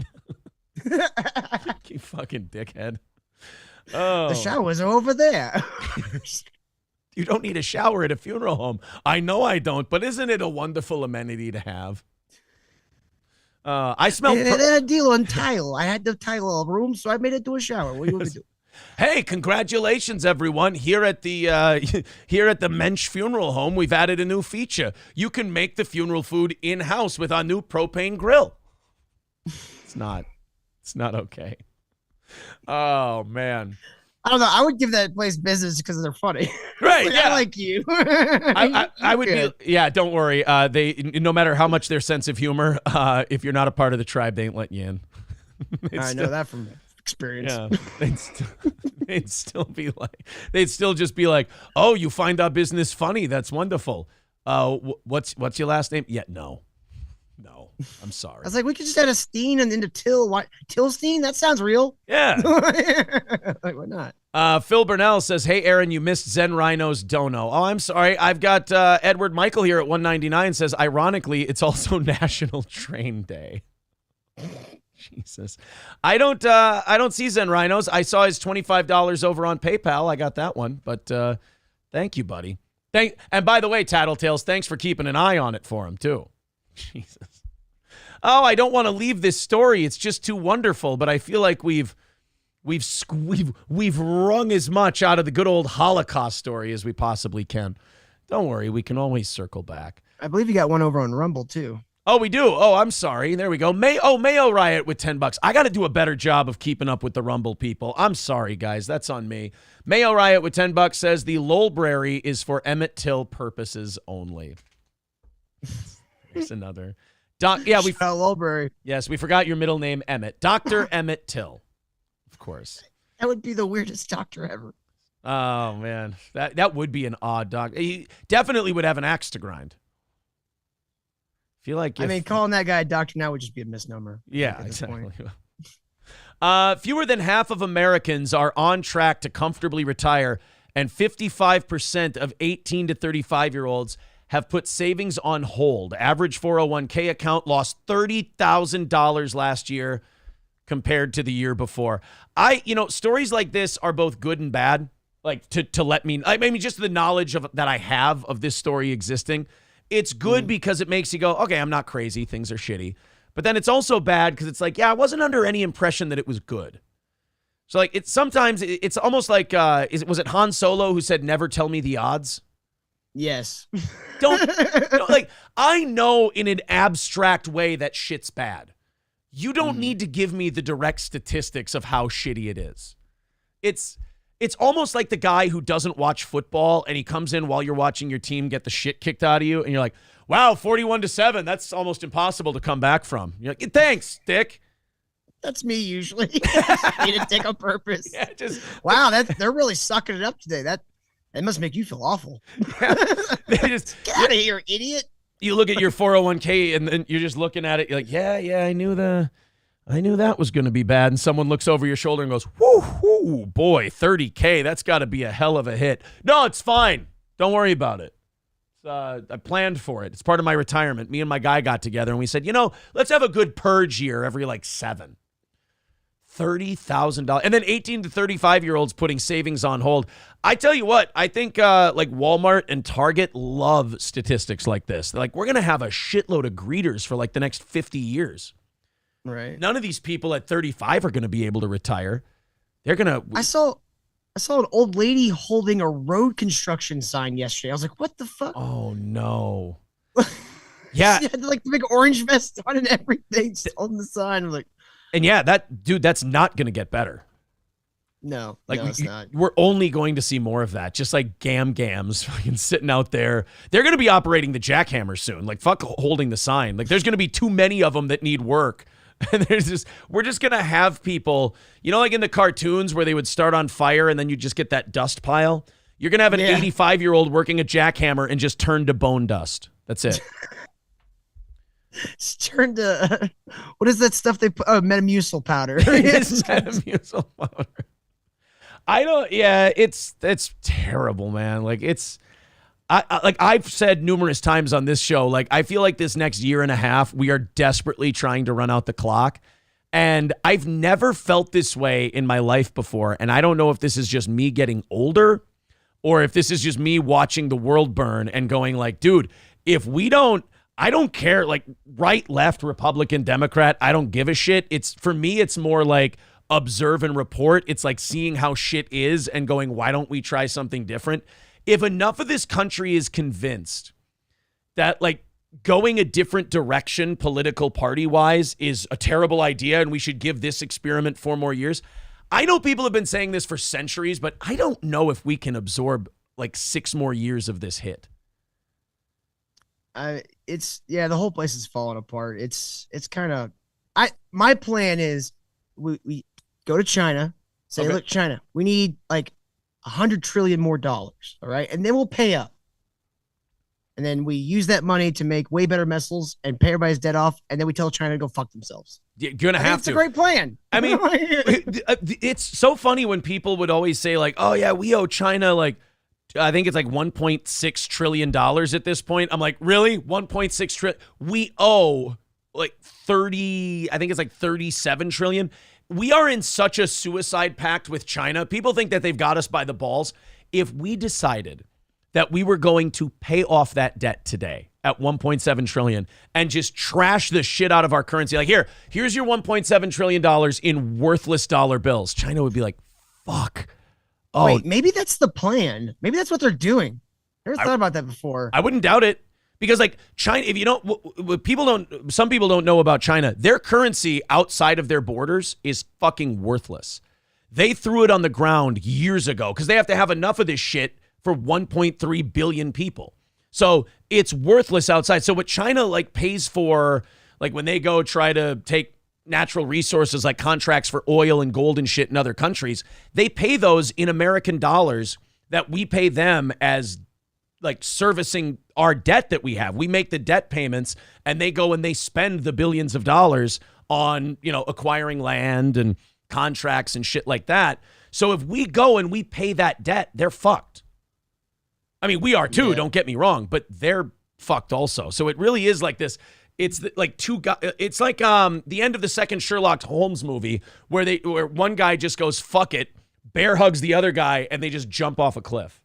The Reichenbach fall. I love the Sherlock Holmes was always one of my favorite like things. Like the Reichenbach fall like is always great, like in every version of Sherlock Holmes. Yeah, just like, you know what? Fuck it. I can't beat this guy. Here we go.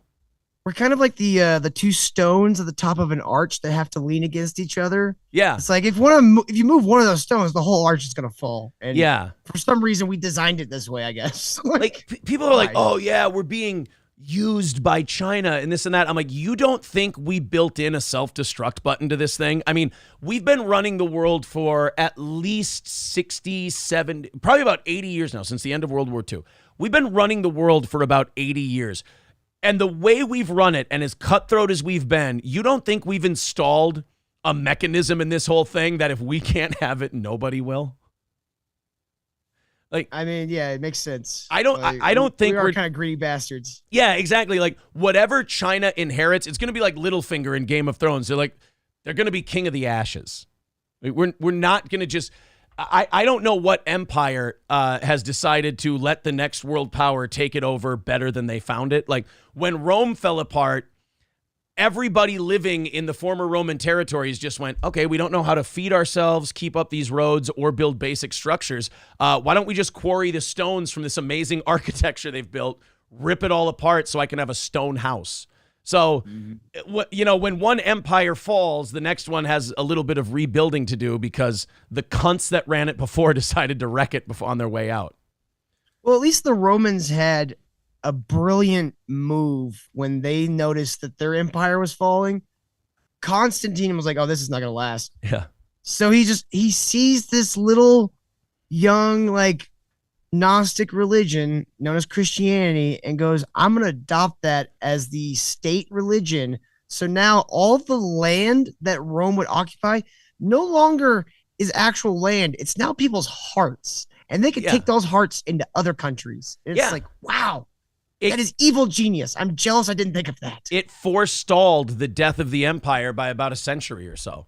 Oh, technically the Roman Empire is still going. Oh, you have the Catholic Church. That's the Holy Roman Empire. The Catholic Church, and then the Byzantines survived until like 1500. So there was that too. I just learned this because I'm stupid, and we talked about school earlier, that it was never called the Byzantine Empire, like when it existed. They just were Romans. Like, so until 1492, it was just Rome. It was just the Roman Empire. And then they called it the Byzantium Empire later. I don't understand that. I'm not smart enough to get why we switched it. King Kong Dong, thank you for renewing your membership for an 11th month. Appreciate that, buddy. All right, let's open up these 7 o'clock hour stories. Our guest host today, our guest second mic, is Dr. Till from Ministry of Dude. Go ahead and drop his link there in the chat. And follow him, subscribe to him on YouTube. Half of everything you throw in today goes right to Dr. Till. The Fire Ginger with $2 says, America and China is the bar scene from Inglourious Bastards. Oh, yeah. Yeah. I mean, Mexican standoff. Pretty much. I mean, I think China probably will be they'll get their turn as the superpower at some point, but it ain't going to be like it is now. We will, just because a lot of people, just because we live here, nobody wants to be the bad guy, but we've run this thing with an iron fist, just like anybody else. If you want to run the world, you can't. Like, there's never been a benevolent empire that's had the control of the world. They've all had to be dicks.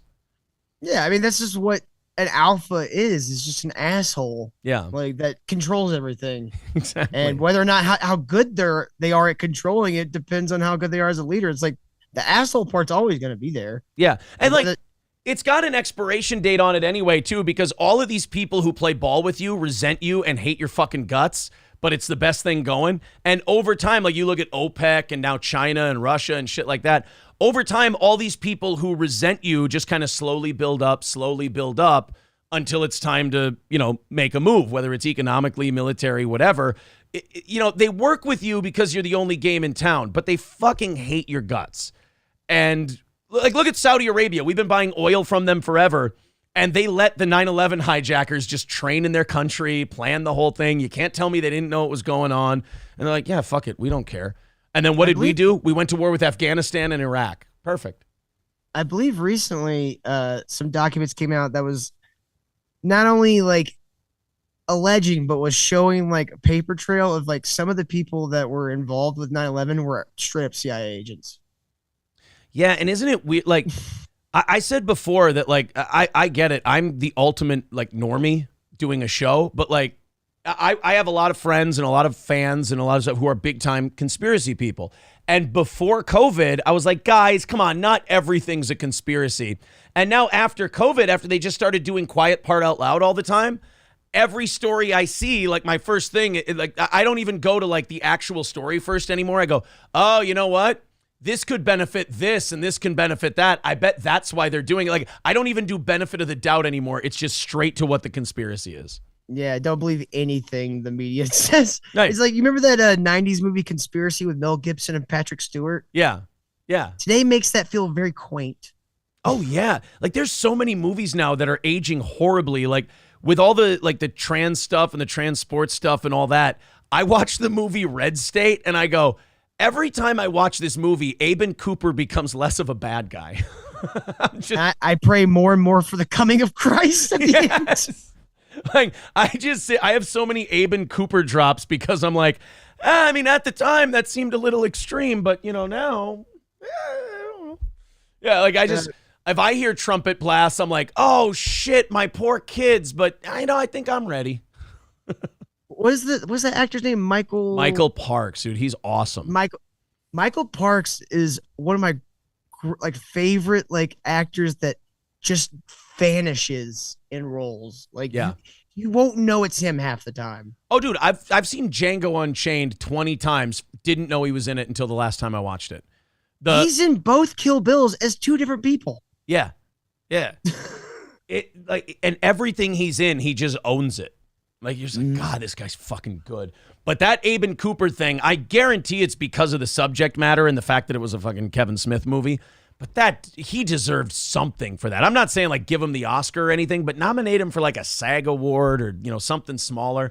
He was, that 15-minute scene in Red State where he's just preaching is incredible. He's like, I grew up with my daddy being a preacher, so, like, that kind of stuff, I'm just like, it felt so, like, when I first watched it, I was still pretty young, and I was like, wow, this feels really familiar, like, in a very weird way, because, like, he starts leaning towards more of that, like, you know, let's kill them all type thing. Yeah. At one point in the sermon, you're like, all right, my dad never did none of that. Right. Yeah.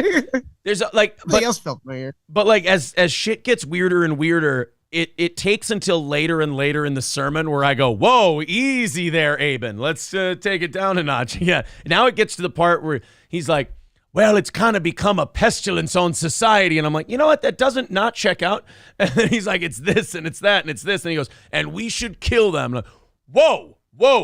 I mean, no, like, could we just get him to maybe tone it down? Like, can we give him a chance to go the other way? I mean, wrapping them in plastic and firing a hole into their fucking head does seem a bit dramatic. You lose.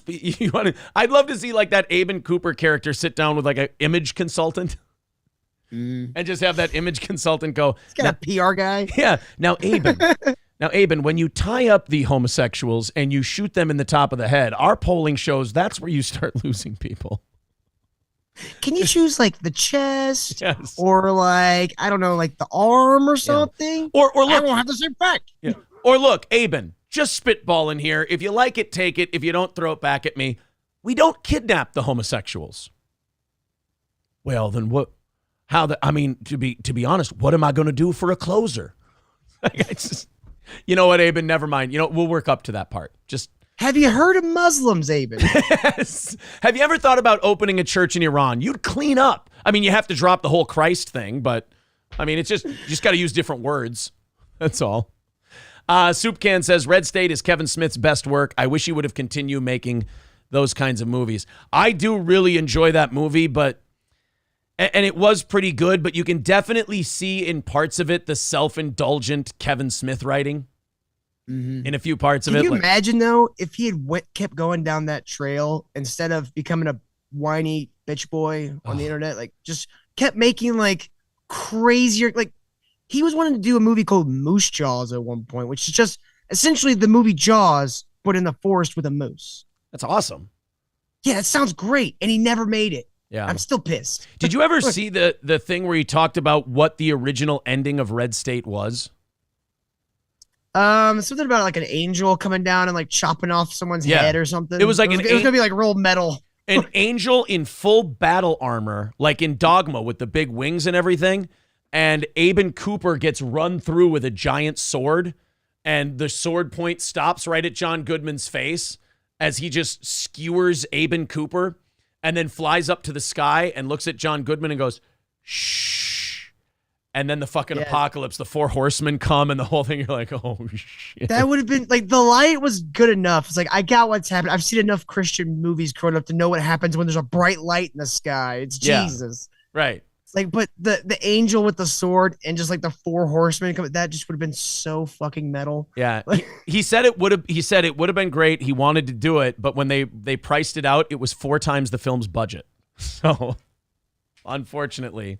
Nowadays, though, it would have been a lot better. Like, he could do George Lucas and go back and add the original ending he wanted. Oh, yeah, he could, do the Star Wars retconning thing, which could work out great for Red State. I fucking hate watching those Star Wars movies where the big dinosaur is just awkwardly put into the middle of the screen, and you're like, you kind of, it sucked to watch those when they were remastered, because you're like, oh, George Lucas is a retard. Yeah. I didn't, George Lucas is a guy who just goes, can you put a big scary thing in there? You're like, oh, fuck. I don't know how much you follow like current Star Wars, because I'm a nerd and I do like the movie shit. I have to follow. I hate Star Wars now, but I have to follow all the nonsense. Yeah, I get it. There's a group called the Story Group. It's literally their name, is their company, the Story Group. And they had a video where they're like talking about things to put in season 3 of The Mandalorian. Yeah. And on the board 3 times is some form of the word diversity, and then also circled as the word dinosaurs. And dude, there's been a dinosaur in every episode of this fucking season. It's insane. Who gives a shit about dinosaurs in Star Wars? I mean, autistic people? I guess Star Wars is one of those weird franchises where, like, usually with a franchise, any kind of fan fiction shit is really dumb and stupid and worse than what they put out there. But Star Wars has now come to the point where, like, the fans write more intriguing shit than the quote-unquote professionals do at this point. Well, they had, like, so much expanded materials, like books, comic books, like radio plays and stuff like that George had all, like, approved. And then when Disney bought it, they just went, nah, fuck that. And now they're just mining it anyways. Yeah. So what was the point? And just, like, they can't... we should have known when Disney bought it that they were just going to turn the crank on the machine and just print out a fuckload of Star Wars stuff. But I saw the Lizzo Jack Black thing, and I haven't watched... I've watched bits and pieces of The Mandalorian, but, like, when I saw the Jack Black, Lizzo, Christopher Lloyd thing, I was like, oh, this is the one that everybody likes. So, like, Kathleen Kennedy and all the people who want a political message in Star Wars have to fuck with it. Like, it looks like they left Favreau and those guys alone for a couple seasons. And then the Star Wars fans that they've criticized and shit on and everything else went, oh my God, at least we have this. And then they went, we have an idea. Fat black pop star and washed up Tenacious D guy. Let's do it.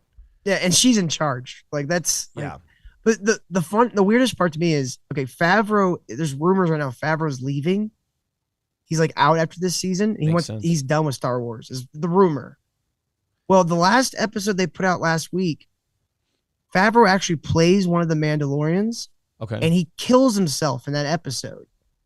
Oh. Like, he goes down, like, fighting, like, stormtroopers in Mandalorian armor and shit. Perhaps a metaphor.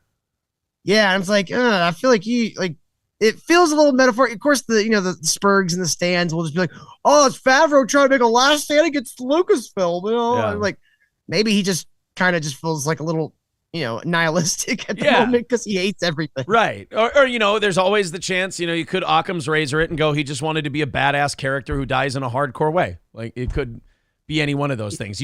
You hope for the shoot interview one day where he lets you know what it was about, but who knows? Tarantino still won't tell us what was in that fucking briefcase. It was Marcellus Wallace's soul. That's the one I always keep hearing, and I'm like, yeah, he also shaves his head. He could have just cut himself. Like, I don't know. I think he was covering like a tattoo or something with that Band-Aid. I don't know. I still to this day, I fell asleep to it last night.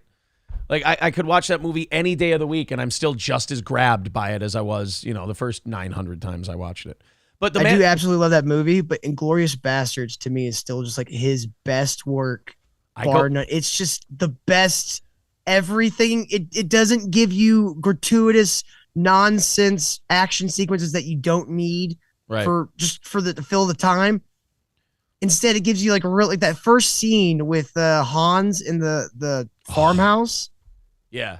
Dude, I remember in theater just sitting on the edge of my seat going, this is the best thing I've ever seen. And at the end, he goes, I think this might just be my masterpiece. Like, fuck you, Quentin Tarantino. You're absolutely right. It's that opening scene, like we can, everybody's got their debate on what the best Tarantino movie is.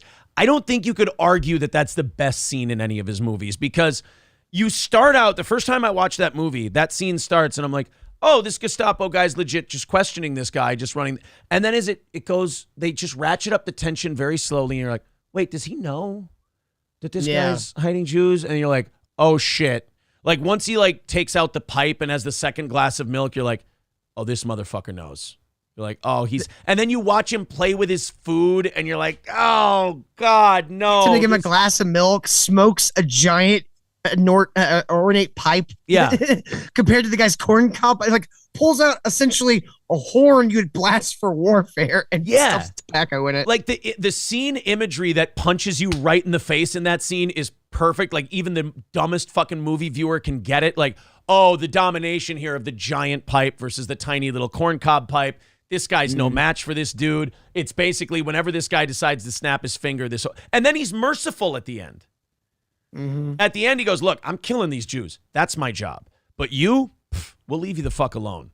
I mean, you got to fix your own floorboards, but, Yeah, he did what he wanted. He told them where the Jews were. Right. And then, like you got Shoshana that run off, and, I still the au revoir, Shoshana. Yeah. Like, that shit's just creepy as fuck. Yeah, Hans Landa doesn't take an L. He's just like, fuck it, I'm letting her go.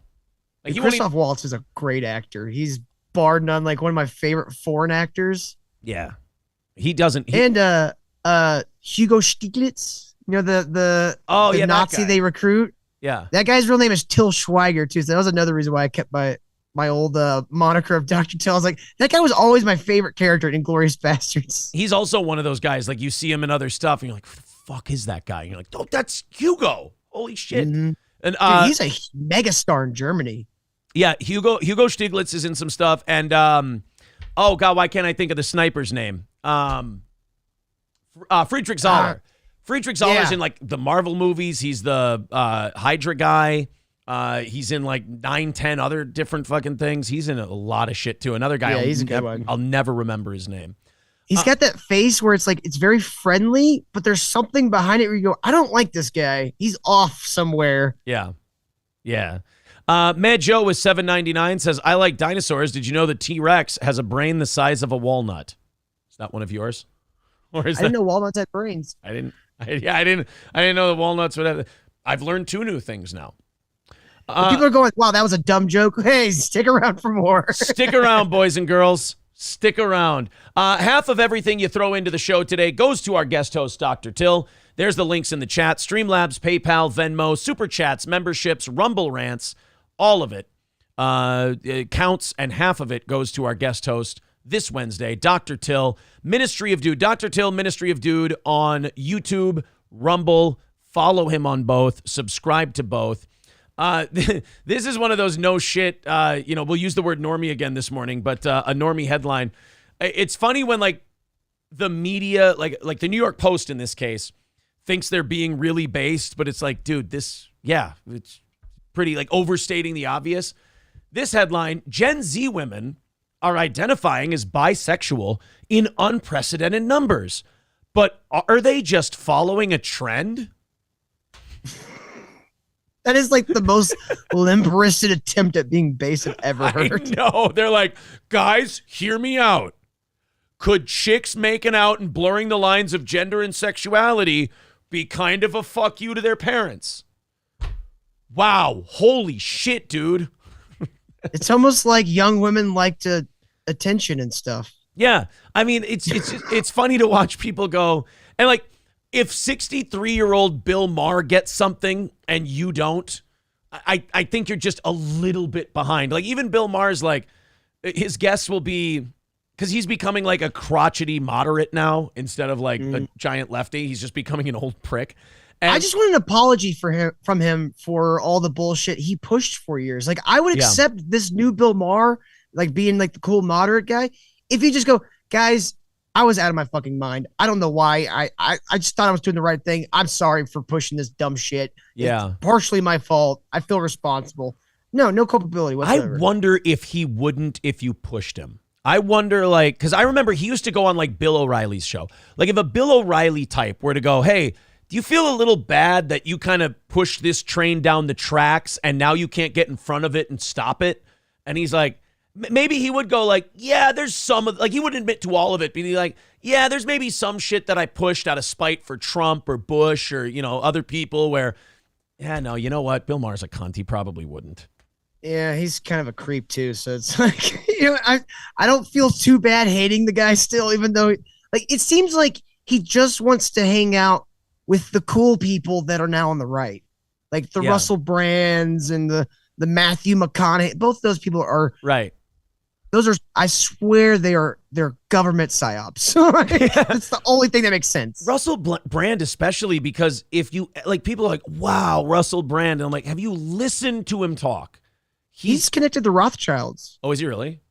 Yeah, he used to date one of the his ex that runs this big magazine.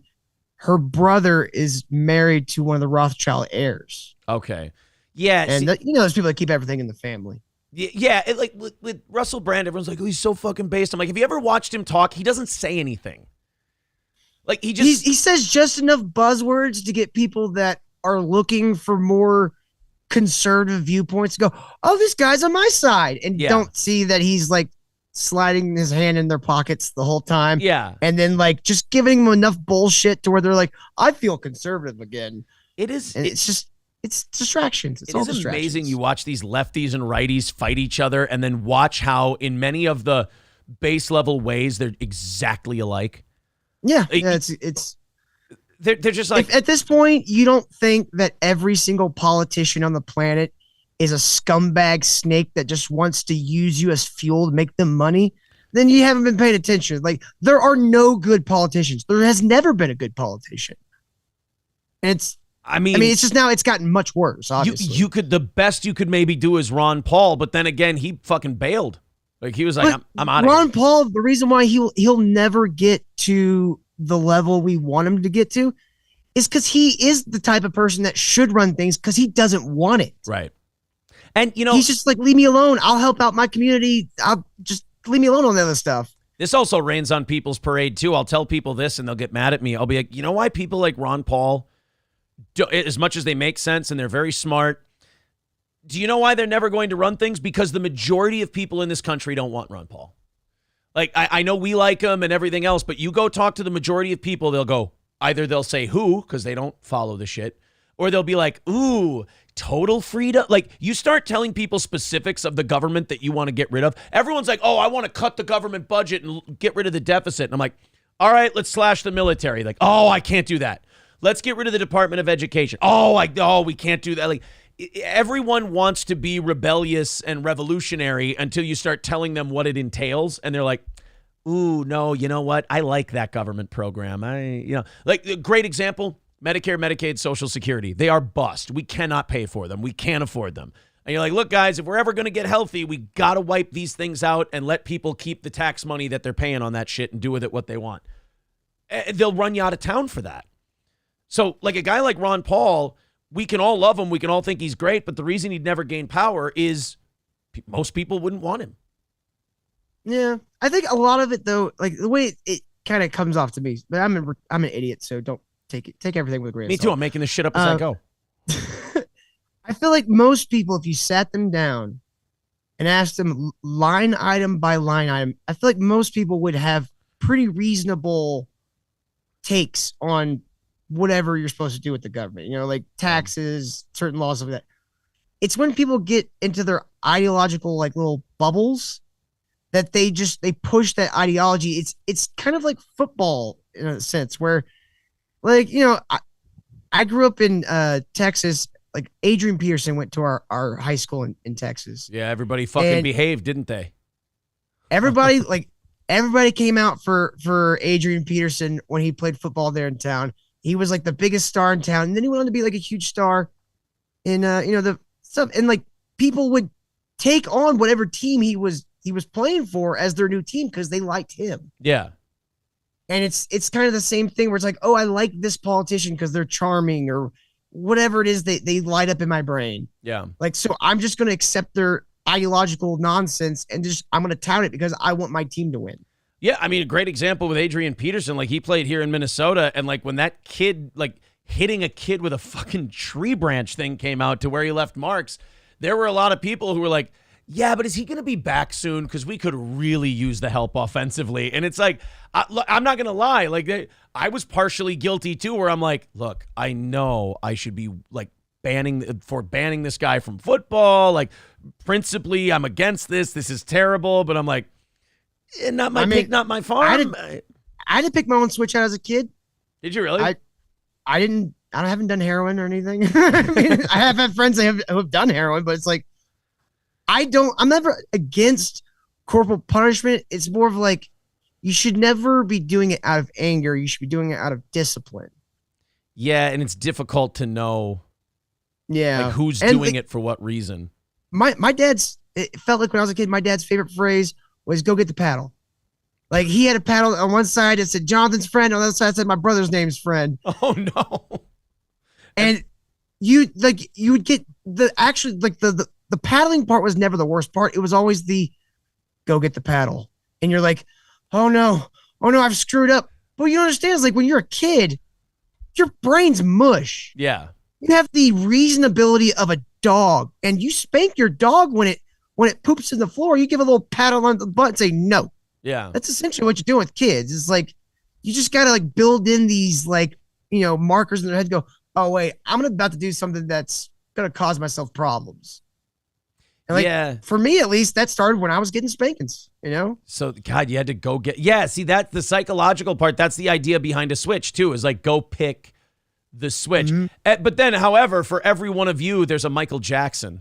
And you're like, okay, we got to figure out who's the control in this experiment. Well, I have a conspiracy theory for you about Michael Jackson. I'm in. There was a guy who wrote a book years ago who claimed to be the Jackson's family doctor from the time that the Jackson 5 was going on. So like when they're all like kids. Yeah. And he claims to at like 10 or 11 years old have chemically castrated Michael Jackson at the request of his father so that he could maintain that soprano. Oh, fuck. So like he had to still have sperm in his balls or whatever because he made that. Yeah. kid. Like he never hit, if this is true, he never hit puberty. And how do you have the explain kids? None of them were his. None of them were biologically his. Oh, they're not? No, they're all white. Like, and he only got white because he got burned in like a Pepsi commercial. Yeah, that's why they started doing the skin lightening, because he had those burn marks. Right. And so they were trying to match the tones. Yeah, he did. He had the splotchy. Yeah. Yeah, like his hair caught on fire from a light exploding. That was really bad. Yeah, and it was just a Pepsi commercial. Like, yeah. Yeah. And so like if that's true though, that would explain why he was such a infantilized person. Like he had the theme park. That makes everything in his house looks like a kid lived there. And like you go, oh, he's obviously a pedophile. It's like, I mean, that could be possible. Or he's a kid. Could it also be possible that he got stunted? Yeah, that makes that. Oh shit, that makes everything make sense. And that kids are the only people he could relate with. I mean, that doesn't make it any less creepy. It's a different kind of creepy, but at least it's not one where kids are getting raped. It's weird. It's like it's still really fucked up and bad. But there's something about like the intent of the guy and the development of the guy that makes you go, I guess it's not as bad. Yeah, it's more of just like a really sad, like Michael Jackson's life. Like if that's true, like even without that being true, it's just a very sad, tragic story. Is the Michael Jackson, somebody brings this up in the chat, Jerry Schulte brings this up. Is the Michael Jackson Pepsi accident the beginning of the end of the Jerry curl? Like, did people see that and the activator goes up in flames and burns his head off? And they're like, yeah, like, we need to find out when Ice Cube started cutting his hair short and see if it coincides with the Michael Jackson Pepsi commercial. I would love to just see a Family Guy style cut scene to like Ice Cube on his couch with the Jerry curls, and he like holds his hair and goes, wait, what the fuck happened? Yeah. Hey, call my barber. I'm getting these cut off right now. I ain't getting my head set on fire. All of a sudden, it's like the Shane in the Walking Dead scene where he's shaving his head in the mirror, and he's just like, fuck this noise. I'm going to be hard. Yeah, that's right. I got to get back to writing Barbershop now that my head's nice and clean. Did you watch the NWA movie? I did. I've watched it probably 4 times. I still don't know how to feel about it. One of the weirdest scenes in that whole movie is where Ice Cube's son, who is playing Ice Cube, is sitting on a couch with a woman playing his mother while a child pretends to be him in the background. That's true. I never thought of it that way. I was really high when I watched that. I just went, what the fuck? My brain's about to explode. It's a little fucked up, right? They, you know what? What surprises me when the first time I saw the NWA movie, I'm like, wow, they didn't spare the Jew aspect of this movie. I kind of thought they would whitewash the Jerry Heller part, but they fucking didn't. Paul Giamatti. Well, at least they hired an Italian to play him, so they didn't feel too anti-Semitic doing it. Well, it's almost more anti-Semitic because Paul Giamatti plays a really good vindictive, double-dealing, like playing people against each other Jewish manager, and you're like, shit. And then the part where No Vaseline is on, he's talking about fucking these guys in the ass and this and that. And the part that Jerry Heller has to stop it at is where you go, you had a Jew break up my crew. And it's like, oh, that's the part that upset him the most. This anti-Semitic piece of shit, we will sue him. And I'm like, dude, is this like Nazi propaganda right now? Like, you guys leaned the fuck in on the Jerry Heller role. That movie's like obviously like 70% bullshit. Yeah. But it's still a pretty damn good movie. Like whether real or not, it's a good story in its own right. You can tell Ice Cube had a lot of influence on that movie because every part of Ice Cube in that movie talks about Ice Cube the way he would like people to talk about him. You know, I just picture like him standing behind the writer while the guy's like on his laptop and he's just going. Yeah. He's holding a baseball bat down by his side and he just lightly taps him on the side of the head and he goes, not that part. He's just doing that face that Ice Cube would do in the Triple X movie. He's like, yeah, he's like doing like almost like a rock face or something. Yeah, you know? Exactly. He's like, you sure you want to put that in there? Types a lot of dialogue for Ice Cube. Goes, yeah, okay. No, they were having a lobster brunch while I was eating McDonald's. Lobster brunch, motherfucker. They said it was just Eggs Benedict. They're both dead and they're liars. Trust me. That guy died from AIDS. Don't listen to a queer. Exactly. You're going to listen to some on the down low? Fuck that shit. Listen to me. I only get pussy, motherfucker. Mama told me one thing, never listen to an undercover brother. Yo, that dude was ripping off rubbers in the booty hole. You going to listen to him? Fuck you. Eric Fitzpatrick with $9.99 says, Till has a stupid hat. Well, who could disagree? Well, thanks, Eric. That's actually one of my co-hosts. Okay, yeah, who could disagree with that? Thank you, Eric. By the way, half of everything while Till's here goes to Till directly. So if you'd like to contribute, there's the links in the chat. Streamlabs, PayPal, Venmo, Super Chats, memberships, the whole deal. Did you hear? We didn't find the video of this yesterday, but did you hear about the giant necklace obese woman who started a petition so that airlines would give away free extra seats to fat people? I did hear about that. I thought it was a joke. I found her. Oh, my God. I found the woman, and I found the video that she attached the petition to, and I think I read yesterday that this is up to 5,000 signatures. And, I mean, it's not like the airlines aren't going to do anything about it. They're fucking, like, they're broke as it is and trying to penny pinch for every little thing. But just the idea that you eat yourself into oblivion, like the entitlement of the obese I can't even work up righteous indignation for it anymore. I used to be like 450 pounds, so I don't have any sympathy for these people. Holy shit. Like, yeah, I used to be really fat. Like I've shown the pictures on my show before. People go, that's not you. I'm like, yeah, look it in the eyes. That's me. The eyes are exactly the same. Everything else looks like Chris Farley, but like 20 years younger. Yeah. I've always been that kind of like, American chubby where like I can't talk to fat people about being overweight and I can't relate to skinny people. You know, I'm about 6'3", 6'4", and I've been between like 215 and 240. So it's like, I'm like, you know, I'm a little bigger, and then fat people go fuck yourself. And then you're like, oh, I'm in decent shape, and skinny people are like, you're chubby, dude. Fuck. Right now where I'm at, I'm right about, last I checked was like around 220. I can still lose a few more pounds, but I've lost over 230. That's more than what I weigh right now. You lost Jesus more than what? Christ. Yeah, you lost more than what I am. Holy fuck, I was a fat ass. Yeah, I mean, that's big, dude. That's really big. So we found this giant whale of a human being who developed this petition, and like it's impossible. You're never going to sit. Everyone thinks they're going to like sit down and own someone like this. Like, what are you going to do? Break down the profit margins of airlines and tell her that they need to charge this amount or they can't make enough money to stay open? Like, you're talking to an entitled fat person. She doesn't give a shit. Like, none of her thinking factors in to like the repercussions for what she wants. I almost get more annoyed with people who want to argue with her and like own her, because I'm like, dude, now you're wasting your own time. And then I start arguing and yelling at her. And then I go, oh, I'm retarded too. I'm wondering, like, did she actually get 5,000 signatures, or were they 1,000 signatures and they just took up 5 lines? Yeah, right, exactly. And yeah, do you have to account as a new person for each new line? Like, how are you being consistent with your... Yeah, it's change.org. Signatures are fat too. God, you guys even write like you've got giant fingers. They actually have to hold novelty pens because their hands are so chubby. They're just like, it's like they're carving the name into a table with a knife, just with the pins. Yeah. So we found the video of her. I mean, that's just like, how does that stay alive? Like, that's advanced medical science. Yeah, I guess. Like, I'm just looking at the insides and like the fat content and how it's pushing on all the organs. And I just, if kidneys could talk, they would be screaming with this woman.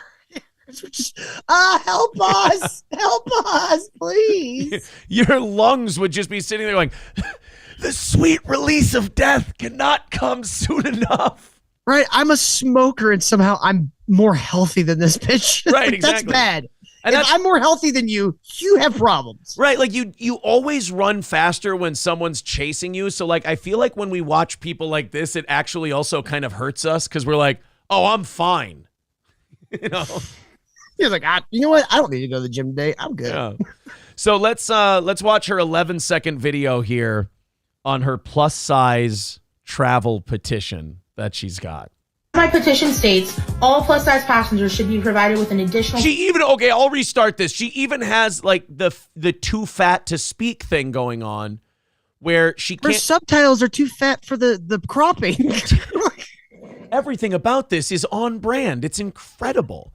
But like, she starts talking and she even has the fat person speech where you can't understand them because the fatness of her face has grown over her mouth and tongue to the point where she can't get words out. She would make a great Jabba the Hutt. I was just thinking the same thing. Like, Jabba the Hutt with a Donald Duck voice, and she's in. When I was fat, that was my favorite impression. You just like scrunch my chin ups, just start going Unbaka Chewbacca Han Solo. Yeah, that's one of those I'm gonna hurt me before you can kind of impressions. All right, well, anyway, let's watch Lori Beth Denberg talk about plane seats. My petition states all plus size passengers should be provided with an additional seat or 2 or 3 depending on their size and need. Airlines. No, if you look, 2 or 3, she's saying 2 or 3 extra seats, not 2 or 3 total seats. If you need 2 or 3 extra seats, you should get them for absolutely free. On most airplanes, that's a row. Like 3 seats, you have a whole row to yourself. Not only should you have to pay more for that, I think they should rescind your ticket and make you ride the bus. I think they should put them in a refrigerator crate and ship them on the bottom of the plane. Yeah, like put them in the cargo hold and strap them down. Put them in one of those things. You know, like when a whale washes up and they rescue it and they have that big black thing that they hose down? Put her in one of those, like ratchet strap her into the cargo hold, and if she makes it, she makes it. Put her on an aircraft carrier like they did King Kong. Yes. Just strap her in. Careful, steer clear of the South Pacific. I hear there's lizards out there. Head to the fucking SeaWorld and have her and Tillicum fight it out. God damn. She's gonna be jumping up on the thing, slapping her hands together, begging for fish. She takes one of her arms, lays on the thing, and just slaps it down back and forth. She gets peckish one day, bites a trainer by the ankle, and drags her to the bottom. She's the only chick when she goes to a swimming pool, there's a splash zone. Yeah. And it's all the way back at the bar. Yeah, I'll take a whiskey water. All right. Hey, that's just a whiskey, Jack. It's like, just give it a second. Hold on, she's getting in the pool now. There you go. Didn't want a chlorinated drink. It's like, I didn't want it all over me as well. He's tripping, taking his drink. Just like, all right. You're sitting there like, okay, now it's chlorinated water, but I guess good trick. I mean, I can't be too mad. I mean, that's amazing range. She gets in there and like fucking Tillicum starts protesting, and he's just like, dude, I don't have enough room in here anymore. It's bullshit. You got to get her out. She eats all my food. It's ridiculous. How big is this bitch's bathtub? Like, did they just take her out to the yard and hose her off or something? Like, they bring you in naked as the day you were born, eyes all blinded from that delousing shit they put on you. She's so fat she could be completely naked and you'd still not see any nudity. Yeah. The nipples would be rolled under. Like, exactly. She takes all her clothes off and you're like, holy shit, this is somehow still YouTube friendly. It's amazing. Yeah. You're like a living mannequin. You have like no like parts. Oh my God. Yeah, she at SeaWorld, the way they shower her is they just do it, just like the Shawshank Redemption. Like, all right, move to the front of the cage. Damn it. They give her a shower like they gave Rambo in First Blood. All right, hold her down. We got to shave her. Open her mouth. She ain't got to brush her teeth. Get those lips open. You have to put in one of those like Clockwork Orange mechanisms in her mouth to like pry her mouth open. She looks like something out of fucking Vincent D'Onofrio's Mind in The Cell. Want her mouth to get open, you just hold up a bag of McDonald's behind. Yeah. She opens her mouth and you got to tell the other guy, hold the fucking cheeseburger, because the suction is pulling him towards her mouth. And you have like a harness for him so he doesn't get hold him back. Hold him back.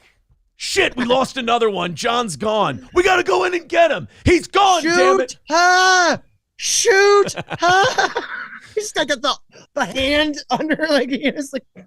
She pukes the guy up and he's convulsing and they're like, talk to him. It's Jack Pembry, damn it. Like, oh, no.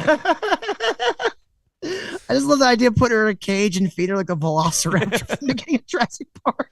We've gone Silence of the Lambs, Shawshank Redemption, Jurassic Park, Clockwork Orange. I'm sure we put 2001: A Space Odyssey in there somewhere.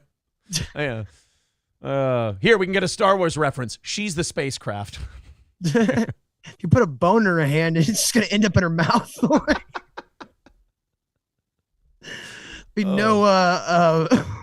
What is the song that they start off 2001 where he's like lifting the boat? Oh yeah. Bono. The Ric Flair, the fucking Ric Flair music. They walk her into the dining room. Bum bum bum bum. Oh. You ever see the blobs they used to have like the summer camps? Like they just put her down there. Oh, you're right. Jump on her stomach. Dude, you're right. That's where I remember her from. The movie Heavyweights. She was great in that movie. Do you remember when the German... She was the whole cast. Yeah, do you remember when the German guy lanced her? Oh, that was so sad. Yeah, I hate when a good character dies. Yeah, but then she was in a dual casting, because remember when they tied Lars up and put honey on his chest and then she came by and licked him? See, she's a bear. Boo. She can take on so many roles. She's so talented. She's so versatile. It's amazing. Oh, fuck.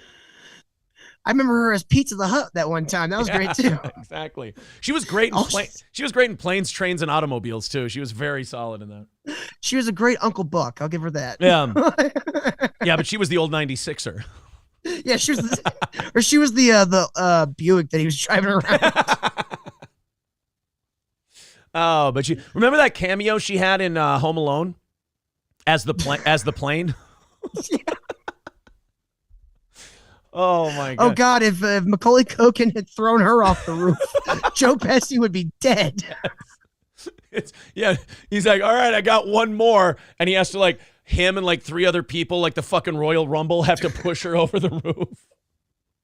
He's got like a big pry rod that he's like pulling down. Just pushing and pushing. His feet are like off the ground. He's just using his whole body weight. Yeah. To pull down. Macaulay Culkin gives an interview. I did my own stunts. I tore both my ACLs and patella tendons in that scene.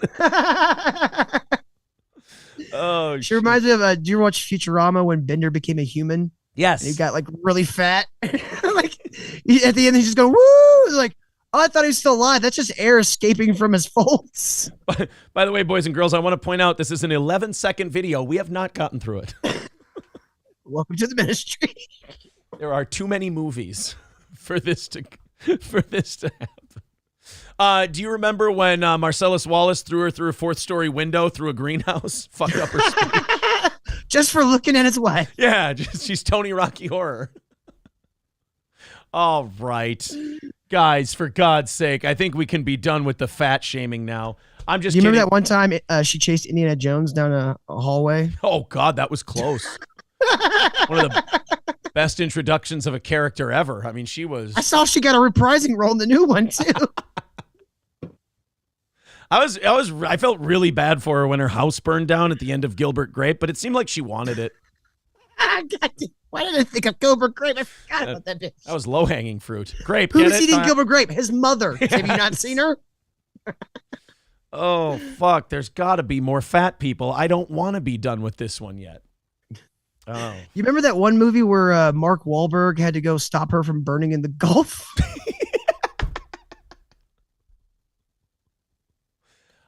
Dude, I'm so glad she won that Academy Award for The Whale.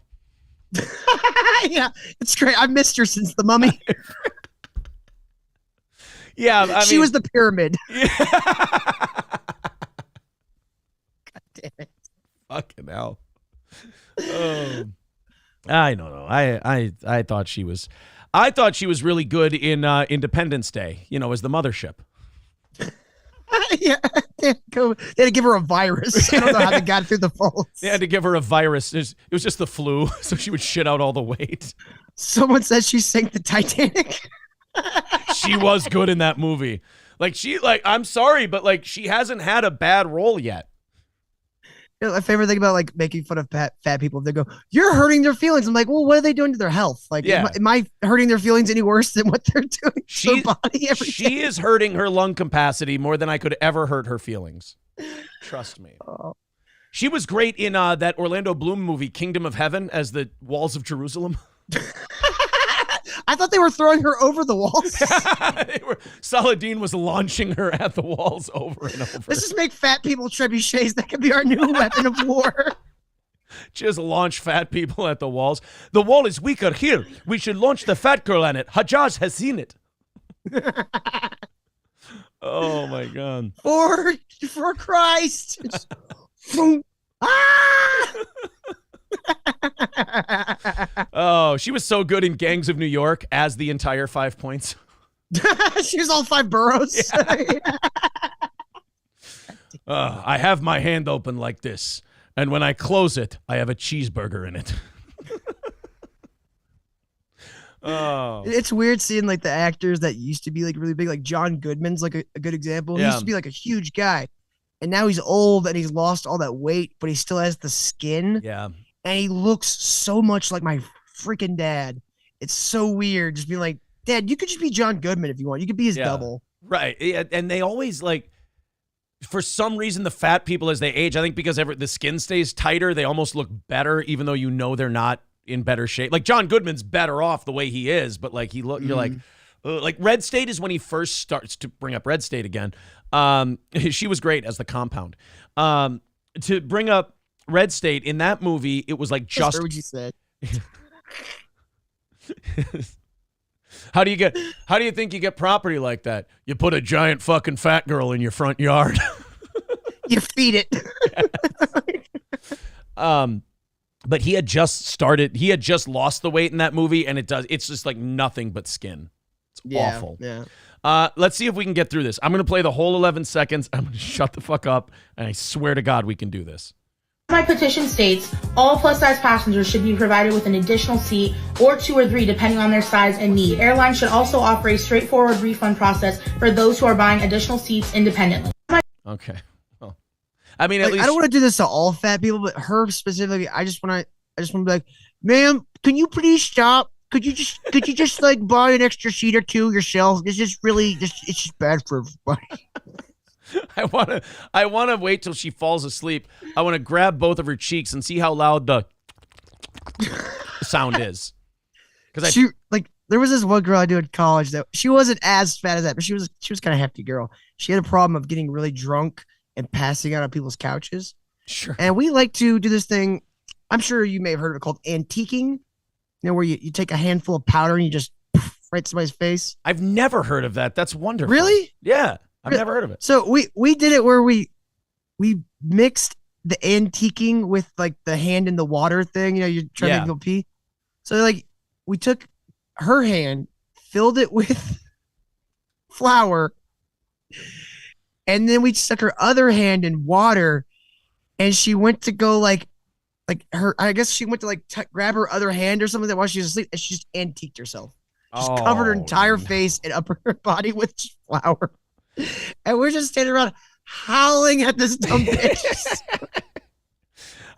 Taking pictures with her like I just want to let you know I've just jotted down a note to cut out for a later clip, and it's just called Fat Lady. I'm gonna make sure nice. I cut out Fat Lady for later. King Kong Dong with $5 says you need to Jurassic World this and transport her like the T-Rex with tranks and chained down.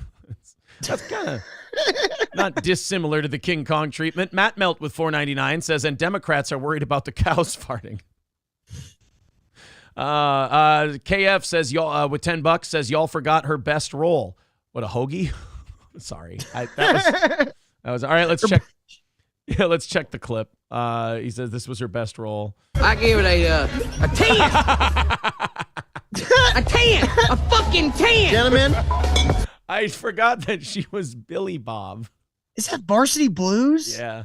God, I have not seen that movie in like 20 years.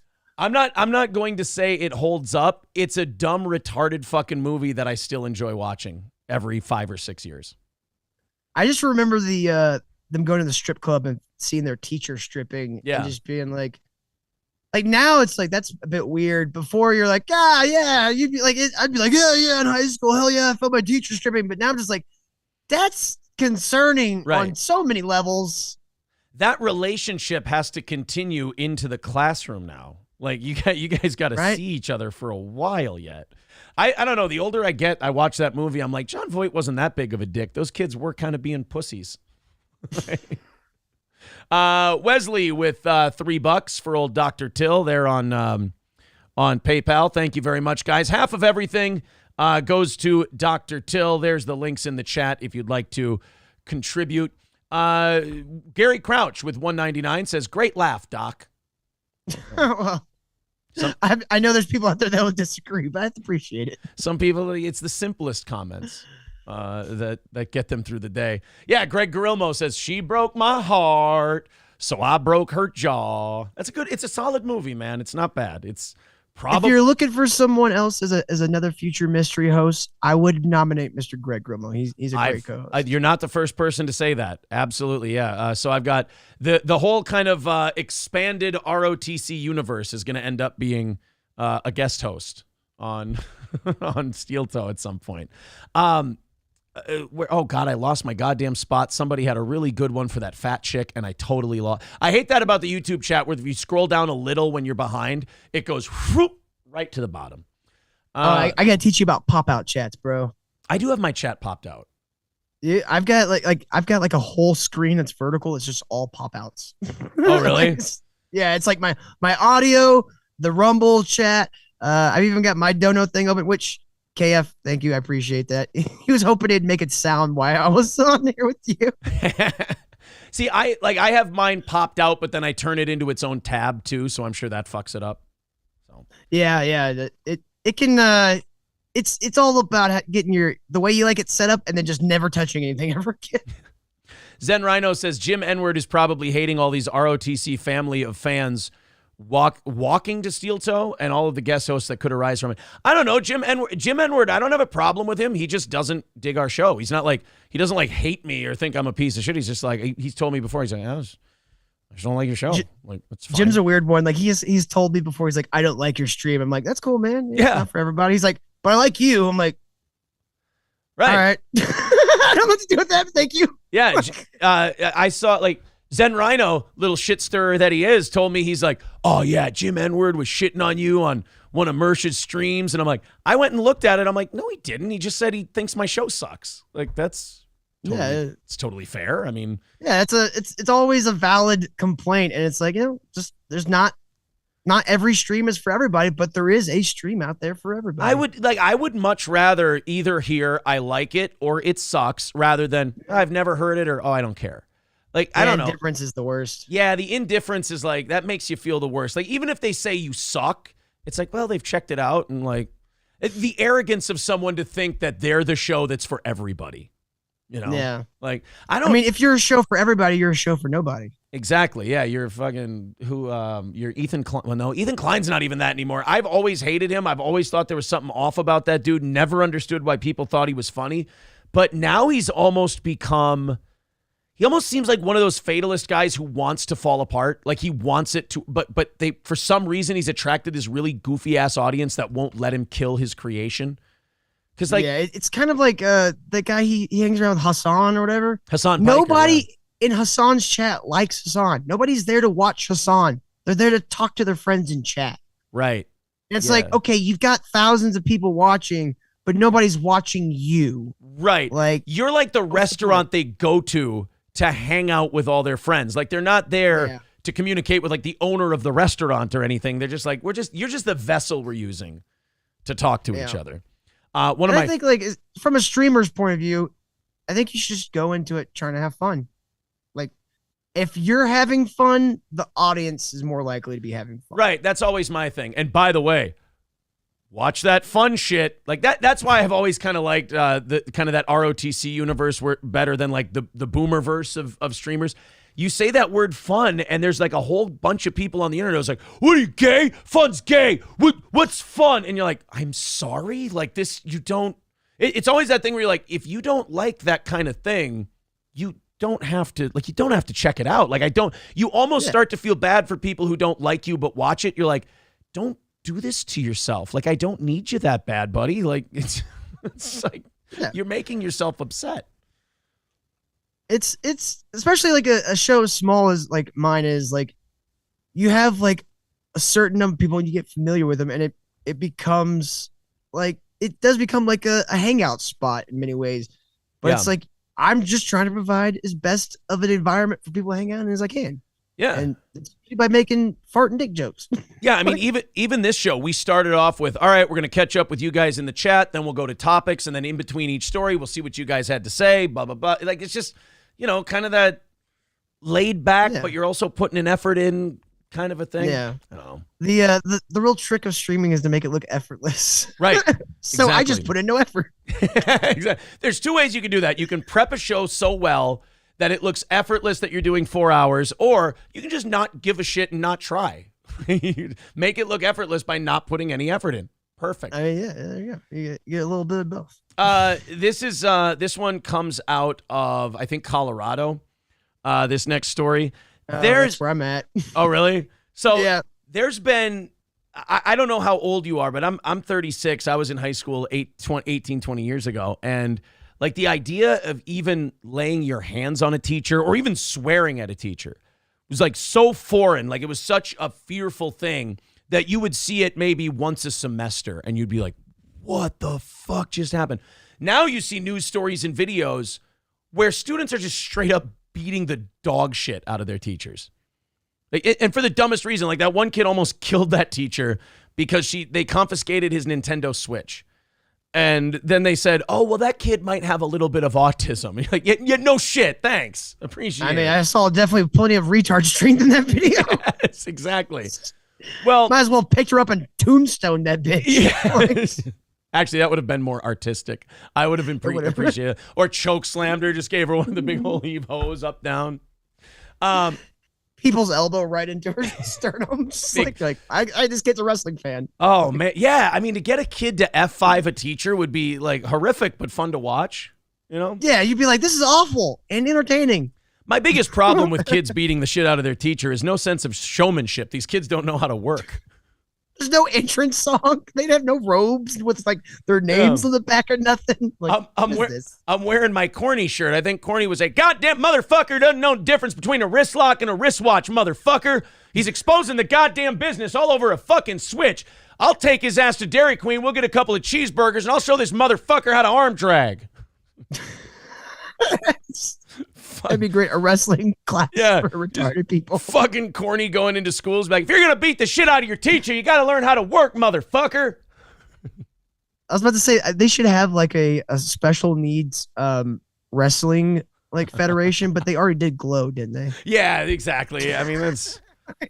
I think they fulfilled all their EEO requirements on that deal. Anything where you have Mark Maron come in and he's the alpha. I mean, I don't really think that's a good show. It's just hard. Mark Maron's one of those comics where it's like, all right, I like your comic. Our weather oh app, shit! WRL, I'm sorry. we do the forecast. Quit auto playing. Goddamn you! Dude, I hate that. Sorry. No, you're good, man. All right, go ahead, fire away. Mark Maron's one of those like comics where it's like, I like your comedy, like it makes me laugh, but I despise you as a human being. Yes. You're the worst kind of human being. Yeah, and ever since he had Obama on his fucking podcast, that dude's just like, he's so full of himself. Dude, and that level of jealousy that he has, like that is such a classic quasi-successful comic thing to have, is like that inability to be happy with what you've accomplished. Like Mark Maron has outkicked his talent coverage so far in this life, and he cannot be happy. He's like, Joe Rogan, why is Joe Rogan so popular? Why is Joe Rogan a thing? Like, why do you give a shit? Like, you and Joe Rogan are not competing for the same individual. Like, I feel like if Obama had given that interview to Joe Rogan instead, Mark Maron would have killed himself. I feel like Obama only gave him that interview because he's like, all right, what's the one that's most likely to kill himself if I don't give it to him? Exactly. That guy? Okay, I'm going to do him. All right.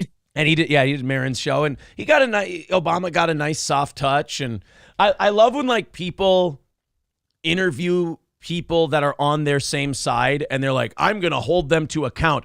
But it's never like their contradictions or their lies. It's always like, why aren't you even further to my side than you already are? I'm like, guys, that's not the holding the feet to the fire that you thought it was. You're just saying your ball busting is, why don't you agree with me more?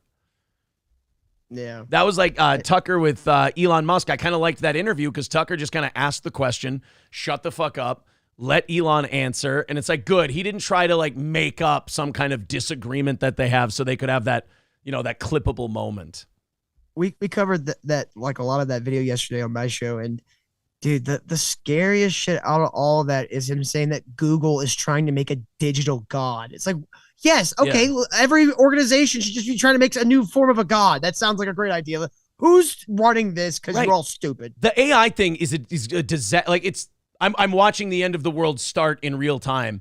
And then Elon Musk and Steve Wozniak wrote this big letter that said, hey, Microsoft, Google, you guys, shut down this AI shit. We don't know enough. Like two of the smartest people in the world tell you, hey, I'm really, really smart, and I don't know what the fuck is going on with this. You should probably shut it down before we end up in iRobot.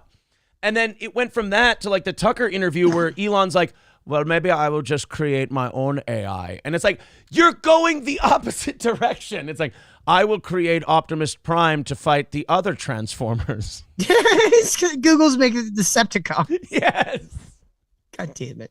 And yeah, Elon's like, I will make Autobots, and that's how we will save the world. It's like, okay, so we're just going to become cucks in our own existence. Like I like that you give him a German accent too. Like he looks like he would be German. I can't do that South African accent. It's a weird, because they all came from like the Netherlands, migrated down to South Africa. So it's a weird South African Netherlands mixture thing. Yeah, and there's like a little bit of British thrown in there too. Yeah. Just to make it, give it a little extra weirdness to it. And all I can get is German out of it.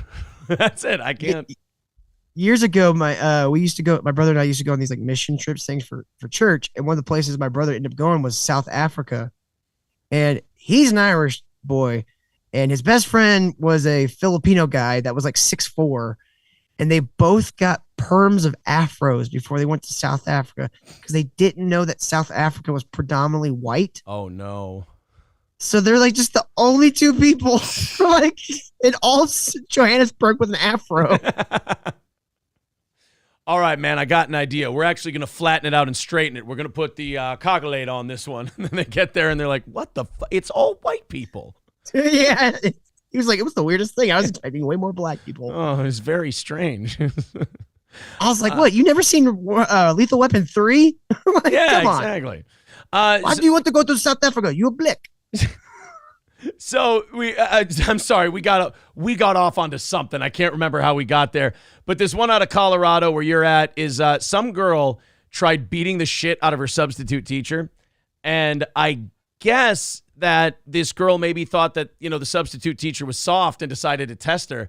I don't know, man. I'm looking at this. I'll put it up on the screen here. I'm looking at this size mismatch. I don't know why any student would decide to test this fucking monster. I thought the big one was the student. Oh, really? See, now I thought that the substitute teacher was the... Oh, maybe you're right. Oh, fuck. Well, then in I don't know. Case... I don't know. At this point, it could go either way. Yeah. So you got to remember, I just copy and paste the links. I don't read the shit first.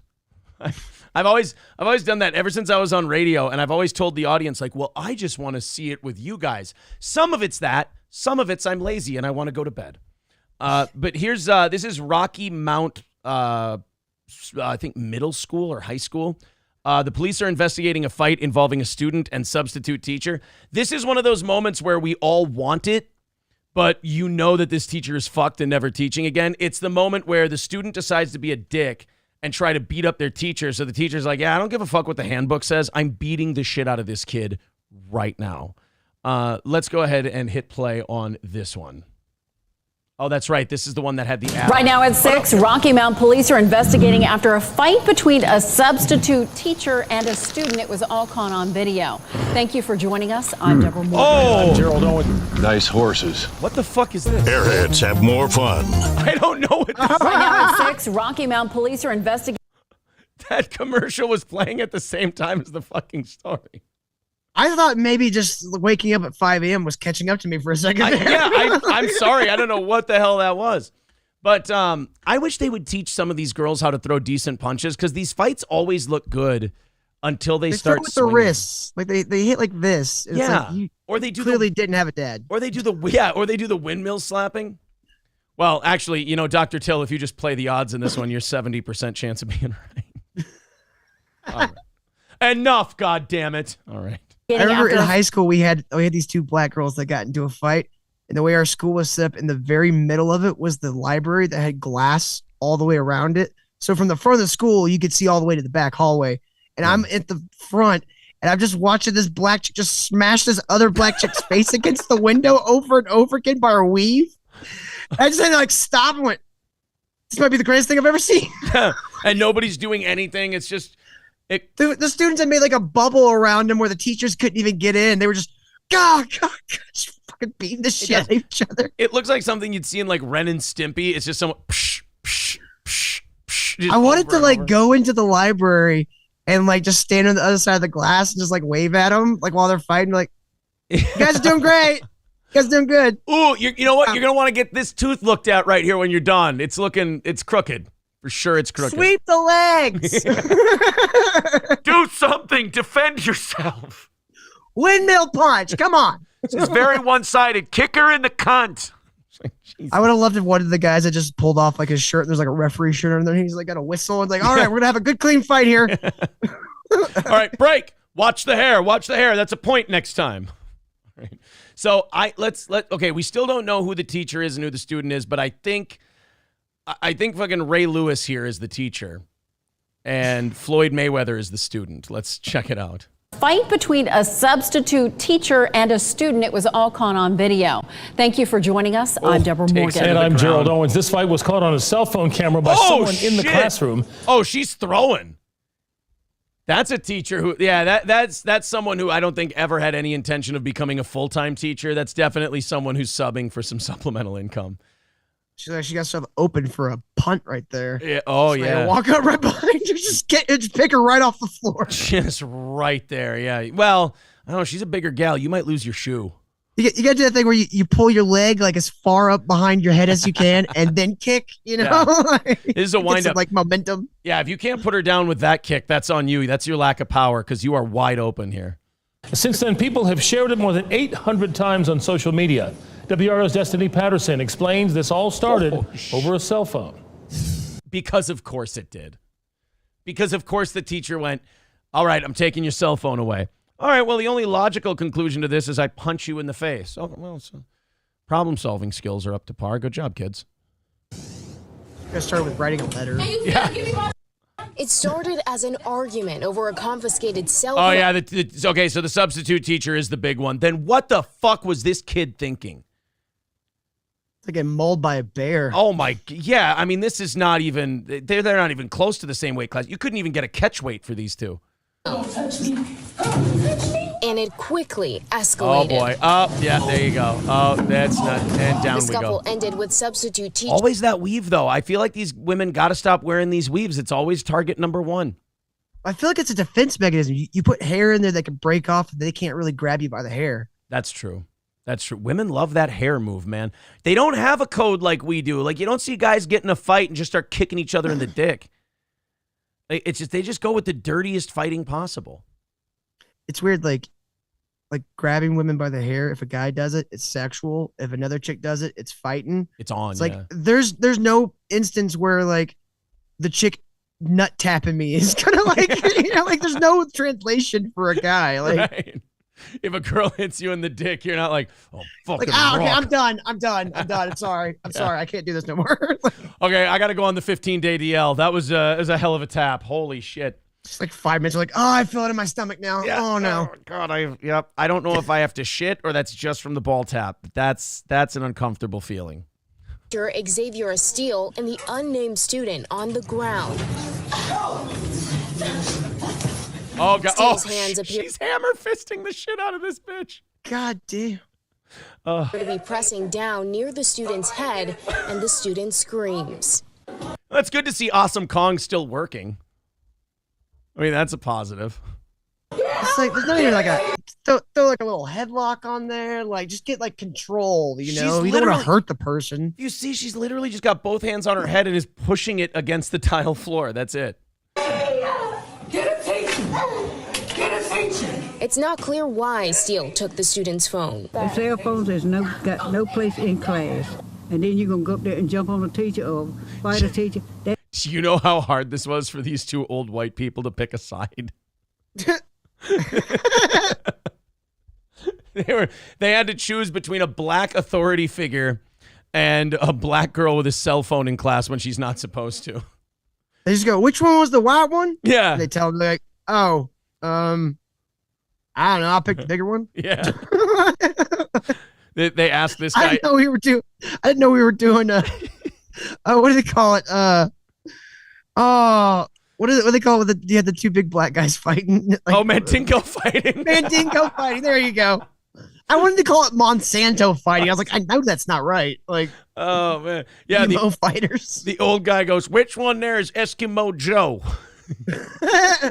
I guess Eskimo Jane. Jesus, yeah. I don't know. We were trading things.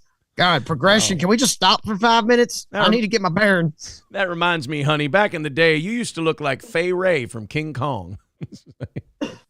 They ask this guy his opinion. They show him the two black women's. He just shakes and his head explodes. He's like, I can't process it. It's wrong. When did they let him start teaching? I guess it makes sense. They might listen to each other better. Oh, I was wrong. Nope. Turns out they won't listen to anybody. See, honey, I told you they ain't the same. It's like, oh, God damn it, man. Come on. We got to put this on the news. Camera guy's just going, peace. The reporter's like, shut the fuck up, Ed. We have to get something we can use. I can't get any of this so far. And I'm pretty sure she just muttered the N-word at the iPad. God damn it. The district's cell phone policy, which says she was within her authority to take it if the phone was visible or the student was using it. Okay, so far we know that confiscating the phone was okay. Can you scroll down to the part in the policy code where it tells directly when you can smack the living shit out of the kid? Because that's the part we need for this story. I mean, that's the part I'd have like posted on every wall in my classroom. Yeah. It's like, hey guys, just so you know, right there, pay attention. Yeah. It's like this woman's obviously going to get fired, but she like, as she's being dragged out of the school, she looks at the other teachers. I did this for you. I did this for you. It's like, oh man, if I could beat the shit out of a kid, I'd be so happy.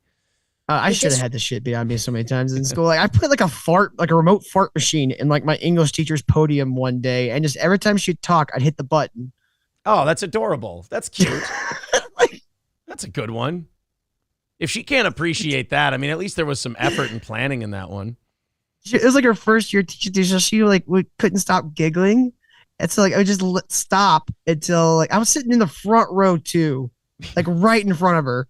I had the remote, and she just never figured out it was me. Yeah. District's assistant superintendent says the employee has the right to, quote, reasonably restrain the student if they're... Well, then problem solved. She's in the clear. Reasonably restrain the student. I believe putting all 275 pounds of your body and pressing her head against the ground is restraining. I mean, the ground and pound might be a bit rich, but... Yeah, I mean, technically... You are like restrained doesn't mean just stop from moving. Yeah. So I guess technically you're right. They actually did have to let her go though, not because she was too violent, because one of those was a 12-6 elbow, and it's clearly against the rules. She got John Jones'd. Attacked and can defend themselves to the point that they are free of the threat or attack. Betty Atcherson is also a substitute teacher. If you have not gone into a school recently to see how the kids act, you would just be totally surprised at the... Even this black sub is like, this would be crazy. You're like, what the fuck? I swear I had a middle school teacher look exactly like this woman, and every day, like, she'd be like, all right, we got to stop for a couple minutes. It's Oprah time. Did she really? Yeah, my class was like during when Oprah would come on. So she would turn on Oprah and we'd watch like the first like 5 minutes, and then she'd turn the sound off and just leave it playing in the corner. So far, what we're learning about your high school is they didn't give a shit when you graduated and you just watched Oprah. So the same school that gave you enough credits to graduate your junior year was the same one that hired the teacher who just had you watch daytime talk shows. Pretty much, yeah. All right. Well, you know what? I'm jealous. It explains so much now. Honestly, I'm jealous. I had to like turn shit in. I hated that.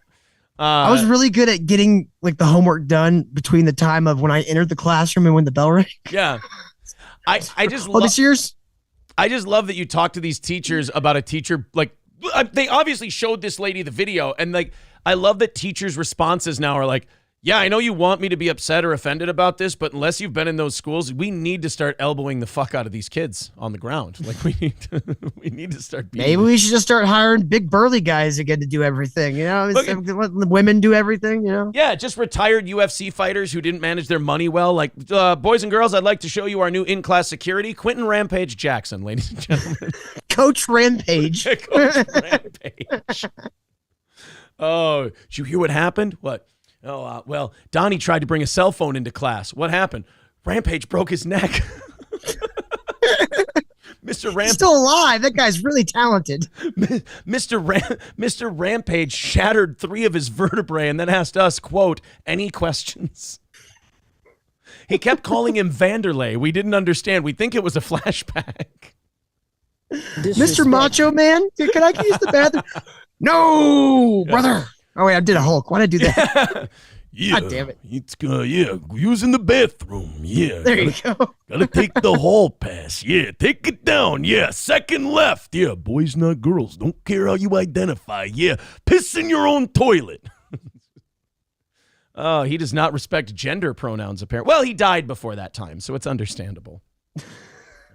Ladies and gentlemen, we'd like to welcome our new school enforcer. He's been out of work lately. Francis Ngannou. Francis, welcome. Some girl takes out his cell phone. Francis punches her fucking head falls off. Ronda Rousey over the volleyball team. Yeah. Hey, what happened in school today? Well, Mr. Ngannou had to enforce the cell phone code. What do you do? Literally decapitated a girl. She's fucking dead. Mom, I want to leave my cell phone at home in case, I don't know, just it falls out of my bag or something. I just really don't want Mr. Ngannou to find my cell phone. Some of them can render. But she says it shouldn't get physical. As the adult, that you have to try to contain yourself. While police are using the word assault, they have not announced any formal charges against either the substitute teacher or the student. I love that. Like, everyone's denouncing this teacher to the bare minimum they have to, but is like trying really hard to let her off the hook. Like the police are like, yes, this was an assault.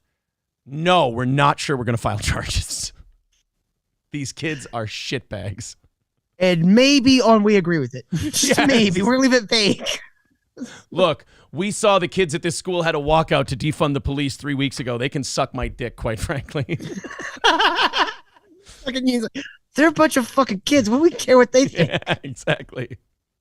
Well, why don't you have a walkout for gun control, you queers? We're not charging your teacher with shit. In fact, we're encouraging your principal to bring her on full time. What do you think we are, the DNC? We're not a bunch of F-slurs. Yeah. The fucking cops are getting spiteful towards the kids for their persistent political preening. They're just like, oh, yeah, we're pigs, huh? Well, go fuck your mother. Teacher's going to break your neck, and we're not coming. The cops start off on the kids' side, and the kids are just such a fucking pain in the ass. They're like, you know what? I was going to start by arresting this chick, but now I'm writing them a license to beat y'all legally. Here you go. Just post it right on the wall. Well, you see, the teacher at first was teaching us class, but then she definitely made us feel unsafe, and the environment was definitely toxic. Like, what the fuck happened? I accidentally shot her. She just annoyed the piss out of me. It was a reflex. I just want like a black-pilled sheriff that just gets like really close to their face and goes, tomorrow Russia could blow up this entire fucking country. Do you think I give a shit what you feel? Yeah. Takes a long drag on a cigarette. He just lights it like right in her face. Yeah. Like, he just gives her a dead stare and he goes, outside of these walls, do you have any idea how fucked this entire thing is? And the kid's like, so you're not arresting her. Get the fuck out. I'm giving her a fucking medal. He's like the cop in fucking that Steve Zahn, Paul Walker movie Joyride, where he's like, we're treating this like an old Western. I'm giving you kids 48 hours to get the hell out of town. I'm revoking your English class privileges. From when the bell rings, when you gone, you stay gone, or you be gone. Says that back in my day, we didn't allow pedophiles in to read us story time. We took them out in the woods and we disappeared them. And I helped. Sheriff, what does this have to do with the woman beating the kid? It's all connected by them. You never watch the news, kid? It's all the same shit. It's all fucking psyop. Yeah. Black-pilled sheriff. That's right, kid. Your parents got foreclosed on. Did you know the CEO of the bank's name is Hornstein? Who do you think's running this whole thing? Like, well, Sheriff Brady, I'm sorry. Can we talk to you out in the hall, please? Yeah. He comes to school for career day, and he's like, if you followed the four powerful families, the Morgans, the Rothschilds, what does this have to do with being sheriff?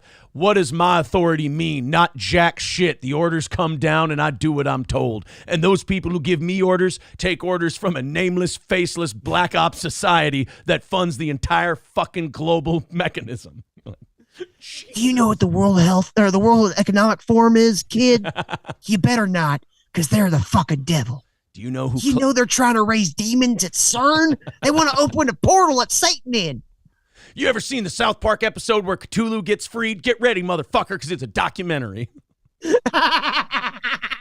It's in Colorado too. Yeah. So they know these motherfuckers out here. Like Trey and Matt Stone. Yeah. Like they own like a huge like Mexican restaurant in Denver now that they used to feature in South Park. So you could actually go to that famous Casa Bonita or whatever. Yes, you can go to Casa Bonita, and they actually own it now.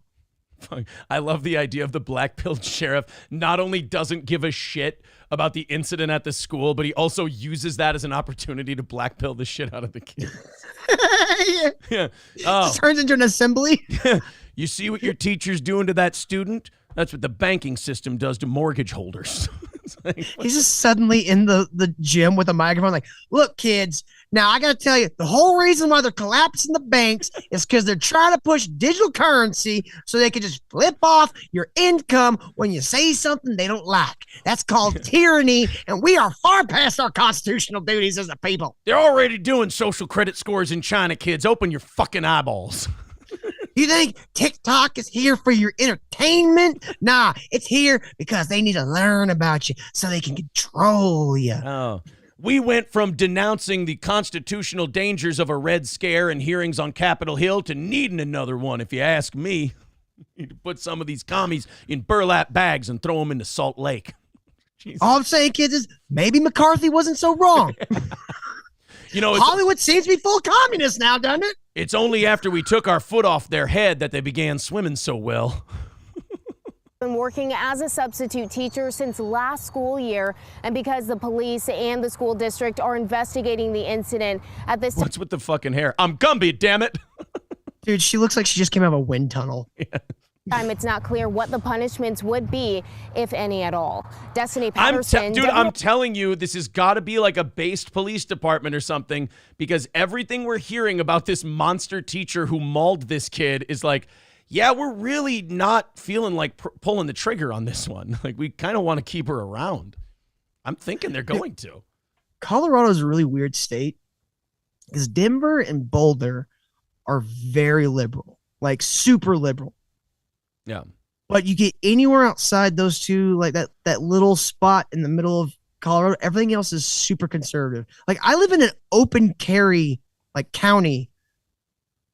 Like, you can't even have, like, in some places in Denver, you can't even have, like, most guns. Like, it gets really, like, coasty, you know, kind of out there by Denver.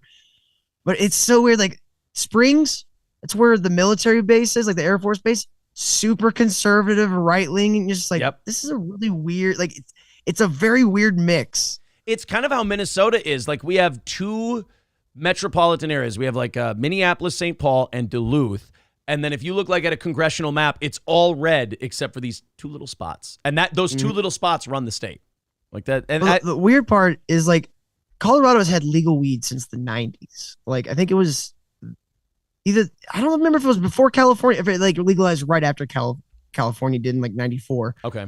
But so you have all these hippies that live out here, right? But they're all conservative hippies. So they still have the long hair and the bandana and the beards down in their chest. But then you go to their house and they have, like, an entire room that's just guns. And you're like, I'm so confused by everything that's happening right now. It is. These people are like love and peace, man. It's just that big city, small town kind of, like, that clash thing. And it's in every state you go to. The big, like, there's 5 cities in this country that basically decide an election because they're so fucking big. And then people go like, oh, we got to get rid of the Electoral College. I'm like, do you know how much of a fast track that is to this whole thing burning down? The only thing that's keeping this country from completely setting its hair on fire is the fact that somebody some point gave Nebraska a little bit of a say. It's the only thing that's holding it together. Well, it's like people keep saying this is a democracy, and that's completely incorrect. We're a republic. Yeah.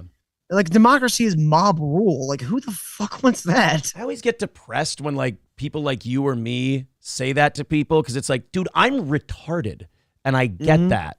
Like, how bad are things that we've got people who make decisions, and they can't even come up with the retarded take that I know? And it's the same thing with guns. Like, I think we have... I might skip around and pick up that before. By the way, we've kept you over time. Do you mind staying another 15 minutes or so? I'll stay as long as you want me to, man. All right, cool. I just want to throw these out there. Some thank yous. Semper Reloaded with $4.99 says, who is this guy? Don't share money with him. Thanks, Semper.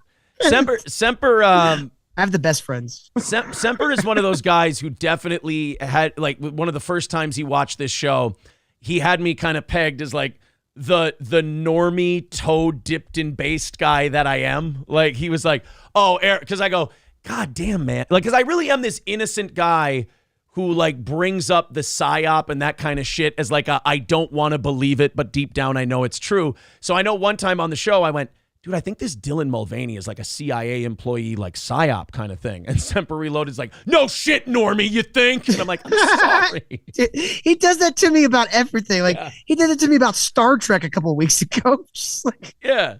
That means he likes you. I know. And I was like, no, I get it. I understand. You're right. You're just being really aggressively an asshole about it. And half the time of my show, I'm just going, can anybody explain what's happening to me? Because I'm retarded. One of the guys has to explain shit to me. But isn't like that half the reason that a lot of people don't jump in on more of like the conspiracy type stuff? Because the people like guarding it are really mean. I hate sometimes, yeah. I hate to bring it to like elementary school level, but it's like, hey man, why aren't people more based and fucking seeing what's going on? It's like, I don't know, because anytime they dip their toe in it, you guys go, shut the fuck up, you retard. Don't you know this shit? And you're like, no, that's why I was coming to you, because maybe you could help instead of yelling at me. I just accepted a long time ago I'm retarded. So like someone going, hey, you're an idiot. I'm like, yeah, thanks for noticing. Wasabista with 500 yen says, want to know how bad AI could get? Read I Have No Mouth and I Must Scream by Harlan Ellison. Read? I don't know, man. That no offense. That sounds a little gay. Frozen Asian says, ew, Till is on. You know about his love hammer dildo? I don't, Frozen Asian. Don't bring that up, Frozen. You come clean right now. There's a running bit about hammers. Because I live in an apartment. I don't need like a real hammer. So I had like this little tiny tack hammer, right? And I show it to my buddy, Eric Fitzpatrick, one of my co-hosts. He has a construction company. So he immediately started making fun of me for my lack of manly hammer. So that just kept snowballing until when not Joe Biden, the Pelosi guy got attacked. Paul Pelosi, yeah. Yeah, with the hammer. The meme going around was he got attacked with this thing called a love hammer. That's a hammer-shaped dildo. I heard about the hammer dildo. I heard that rumor. Yeah.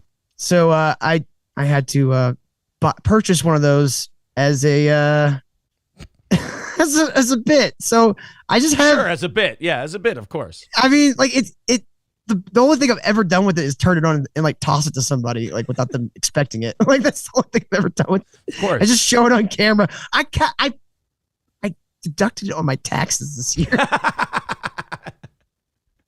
Now that's just a line item. Like you don't have to tell them what it is. I mean, I think it's funny if I do though. Yeah, that's true. I didn't need a description, but I put one in there. Yeah, I mean, if they're gonna hire more IRS agents and fucking arm them and turn them loose on us, fuck it, make them read uncomfortable things. I just keep telling people if anybody ever breaks in, I'm just going to attack them with the love hammer and confuse and terrify them all at once. I want to beat them while it's vibrating. While we've still got you here, I want to play, since we were kind of talking about it anyway. I'm going to skip ahead here to something a little deeper into the sheets today.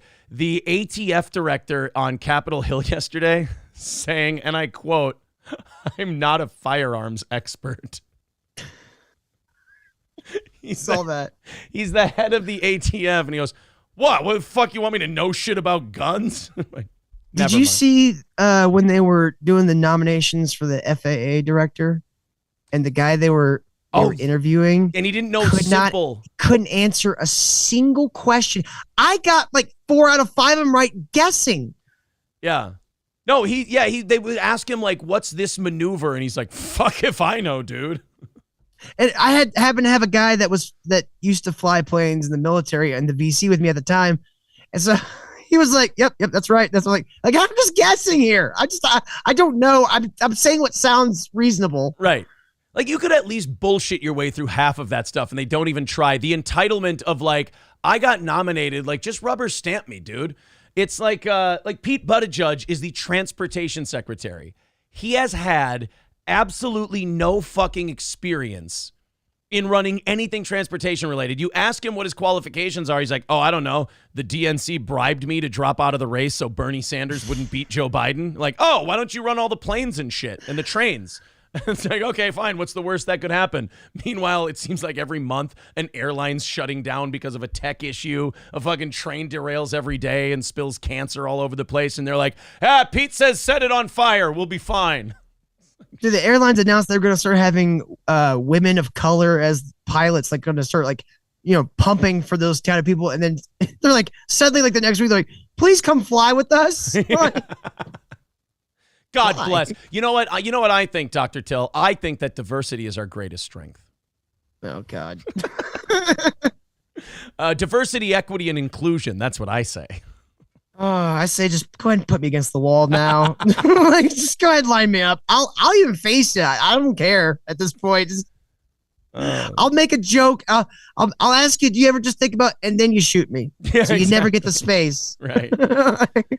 Citizen M with 199 says, since nobody is giving, I will. What a lousy guest. Well, tell that to Mark Gill with $30 over on PayPal, Citizen M. How dare you? And Gregory Gorilmostein with $5 over on PayPal. Thank you. You mensch. Gregory Gorilmostein. And Zen Rhino with $5 says, tats for Till. Yeah. Also, Greg's got to give me a tattoo. That was a thing for Greg. Me and Greg are going to meet up at one point, and I don't have any tattoos. I'm terrified of needles. Yeah. And he's not a tattoo artist. So somehow that came the best idea is let some guy that never tattooed anybody tattoo me for the first time. Yeah. So should work out fine. I don't know what you're worried about. yeah, it'd be all right. It'll be great. All right, guys. We got Aaron out here fixing people on Streamlabs. What? What do you mean? Oh, shit. You know what? Some people contribute and they don't leave a comment, and it's because it's on Streamlabs, and I don't have Streamlabs open because I'm an untechnological piece of shit. I'm really sorry. Greg Grimmo says, Streamlabs also pops out. I know. Like that big. I think I told you. I think I was telling you this today. I use like 4% of what OBS is capable of. Like I'm just like the most basic guy. Like I have a Stream Deck, and people are like, you can put your scenes on Stream Deck. You don't have to click it from OBS. I'm like, I will someday. I promise. I have 2 Stream Decks over here. One's just scenes, and the other one is just like dumb drops. I mean, I got one. It's just the police squad where they're all slapping themselves in the head. And someday, I swear to God, I'll figure out how to do it. My knowledge is a direct affront to people who put actual work in. Zen Rhino, his comment on his 25 from 2 hours ago. This episode of the Not April and Dr. Till Medicine Woman show is pretty good. Hashtag tats for Till. Semper Reloaded with $3 says, don't give any of this to Till. Suck it, Till. Thanks, Sipper. And Greg Gorilmo's $5 from a little bit ago says, don't let Till out of this without showing the love hammer. He knows exactly where it is at all times. Display it for the audience, Till. It's literally 2 feet away from me right now. It just sits on my desk all day. I mean, he is asking. You want to see it? Is it YouTube friendly? It's got to be, right? I mean, it's more shaped like a hammer. I'll hold my hand over the part that wouldn't be YouTube friendly. But yeah, that's it right there. That's fantastic. I don't know what this texture is, but it's a weird latex. It feels very odd to hold. I absolutely love that hammer. I mean, no, I don't want it. I just, from a comedic standpoint, I really love it. It is like the dumbest prop. Like I have so many like stupid. I have a gorilla mask for whatever I want to be. Greg Grilmo. Like I have a luchadori mask. Like, but somehow the love hammer is the weirdest thing I own. Greg Gorilmo pointing out he's just concealed carrying the love hammer through the whole show. I mean, yeah, pretty much. Pretty much. All right, before we let you go here and kind of wrap things up on our own end in the next half hour or so, I do want to play this ATF director because it's just it's laugh so you don't cry. The entitlement of these people who get appointed and are like, I'm not going to learn anything about the shit I have to do. I'm going to shine a seat with my ass and I'm going to collect a nice federal government paycheck. This is the hearing yesterday on Capitol Hill for the guy who wants to be the head of the ATF. I think if you want to be the head of the ATF, the only thing you have to learn is how to set Christian compounds on fire.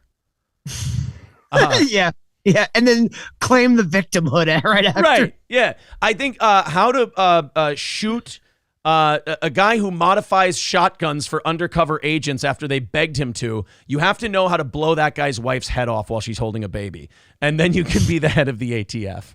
I believe. I think that's the qualifications. You have to know how to burn children in their beds while they're sleeping. If you don't know how to slaughter an infant properly and not feel... I think the only test for the ATF is they show them burning children and your heart rate has to stay the same. You can keep your hand perfectly still the whole time. You hold your hand out like this and they go, all right, show me Waco. They show them Waco and they go, you know, it was reasonable. They wouldn't come out. It's just like, wow, you're fucking hired, dude.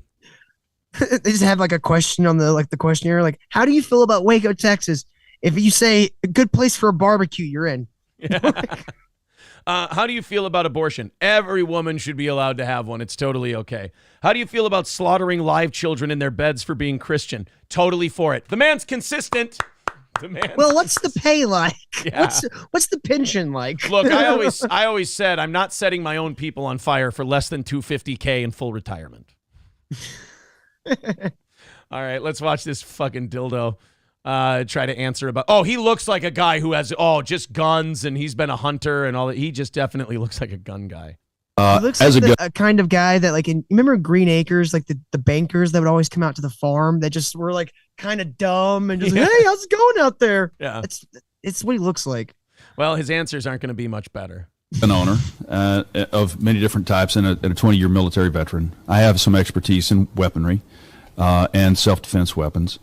What could you, in 15 seconds, would you define an assault weapon for me? So if you go past 15 seconds, I'll just interrupt you. No, so I'll go shorter than that, because I honestly do think if Congress wishes to take that up, I think Congress would have to do the work, but we would be there to provide technical assistance. Unlike you, I'm not a firearms expert to the same extent as you may be, but we have people at ATF who can talk about velocity of firearms, what damage. Then can we get them in here to run this fucking place?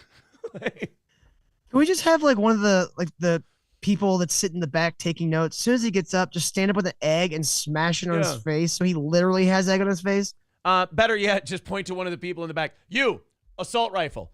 Oh, me? Yeah. Kind of a politician's word. There's not technically a defined assault rifle. In fact, a lot of people think AR-15 stands for assault rifle. It doesn't. It stands for Armalite rifle. And the congressman goes, all right, sit down, autism. He goes to that person. He goes, you see what they just did there? That's the bare minimum, fuckface. He's like, yeah, but did I nail it on the setting kids on fire part? You got a perfect 10 on that. Yeah. So, I mean, I guess we kind of give you the job. Like, yeah, knowing what assault rifle or AR means is like the equivalent of not doing parallel parking in your driving test. Like, you can still pass the test without it. It's like, but you can't drive in the wrong lane, and that's answering the dead kids question wrong. God. People thinking that AR stands for assault rifle is kind of akin to people thinking that nunchucks are a valid weapon. Right. Like, a stick is literally better than nunchucks. Right. I mean, Donatello would fuck Michelangelo up. We all know this. Frozen Asian with 550 says Till's girlfriend has confirmed that the love hammer has touched places on Till. She is a very reliable source. All lies, Frozen Asian. This is why Royce fired you and replaced you with a cartoon dog. Oh, shit. Mad Joe with 299 says butter doesn't belong on a good steak. Uh-oh. What's that take? He's having a tiff with Frozen Asian about butter on a steak. I say to each their own. Make it however you like. I saw those tweets. I saw the fighting. I mean, Frozen, like, literally is a trained chef. Like, he's Asian, so he already had that built into him to begin with. And then he went to school for it. And you're like, I mean, I kind of got to listen to this guy. Like, yeah, he knows what he's talking about. But if you like your steak battered with, or like cooked with beer instead, or some other way, you know, do your own thing. It's America. Dr. Till, there is no room on the internet for logical dissension. Right? Hey, man. Hey, you want to get burned at the stake like the fucking Wicker Man faster? Go on the internet and go, hey, guys, we can all have our opinions about food. Oh, so you want to fucking die? Is that it? Sorry. Apologize. You said burn at the stake, and all I'm thinking is medium rare. Exactly. Oh, Dr. Till, it has been a fucking great time having you on, buddy. We'll have to do it again. I'm gonna have to. Pleasure. I'm gonna have to add up these numbers, but I think we got you at least 100 today on just your take of it. So. Wow, you guys have been very generous. I appreciate that. So, guys, thank you very much for all the contributions and everything else. We're going to keep the show going. We're going to, hang out with you guys a little bit, rap for a half hour or so, and then we're going to get the fuck out of here. We got to get our schedules together and get you on my show sometime, Aaron. Absolutely, anytime. You're a fun hang, dude. So you I too. Appreciate you inviting me on. I had a lot of fun, buddy. Thank you. Me too. All right. Dr. Till, everybody. Dr. Till, Ministry of Dude on YouTube. I've got the link right here to check out his streams. There's the link right there in the chat. Hit the subscribe button, notification bell, all that stuff.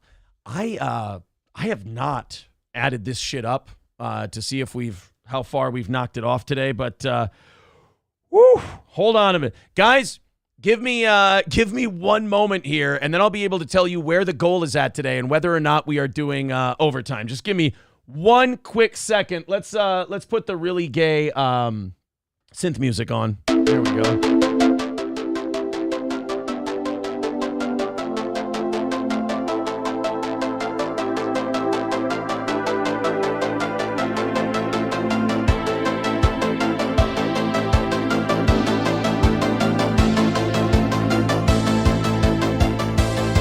All right, shut it off. I've got it. Yeah, you guys made Dr. Till 100 today. Nice work, everybody. You made him $100 for the show. Thank you guys very much for your generosity. That puts us within striking distance, too, over here, so thank you guys very much. 145 away from knocking it out today. So if you feel like contributing, there's the links in the chat. 145 away from overtime today. Of course, we'll rattle the cans and do all the lovely e-begging that we like to do on this program at the end. I didn't want Dr. Till to have to suffer the indignity of the can rattling segment. So we'll just, we let him go out on a wonderful note today. That was fun. I had a great time. It's fucking 9:35 already. And we didn't get through very many topics and stories in a good way. So here's what we're going to do. We did this with Matt last week. Dr. Till's appearance. Approve, disapprove. Now for Matt's approval rating was in the 90s. In my opinion, Dr. Till's should be very, very similar to where Matt's was. There's the poll up in the chat. It has been a great time. Hit the like button, share the program, subscribe to our channel. We do appreciate it.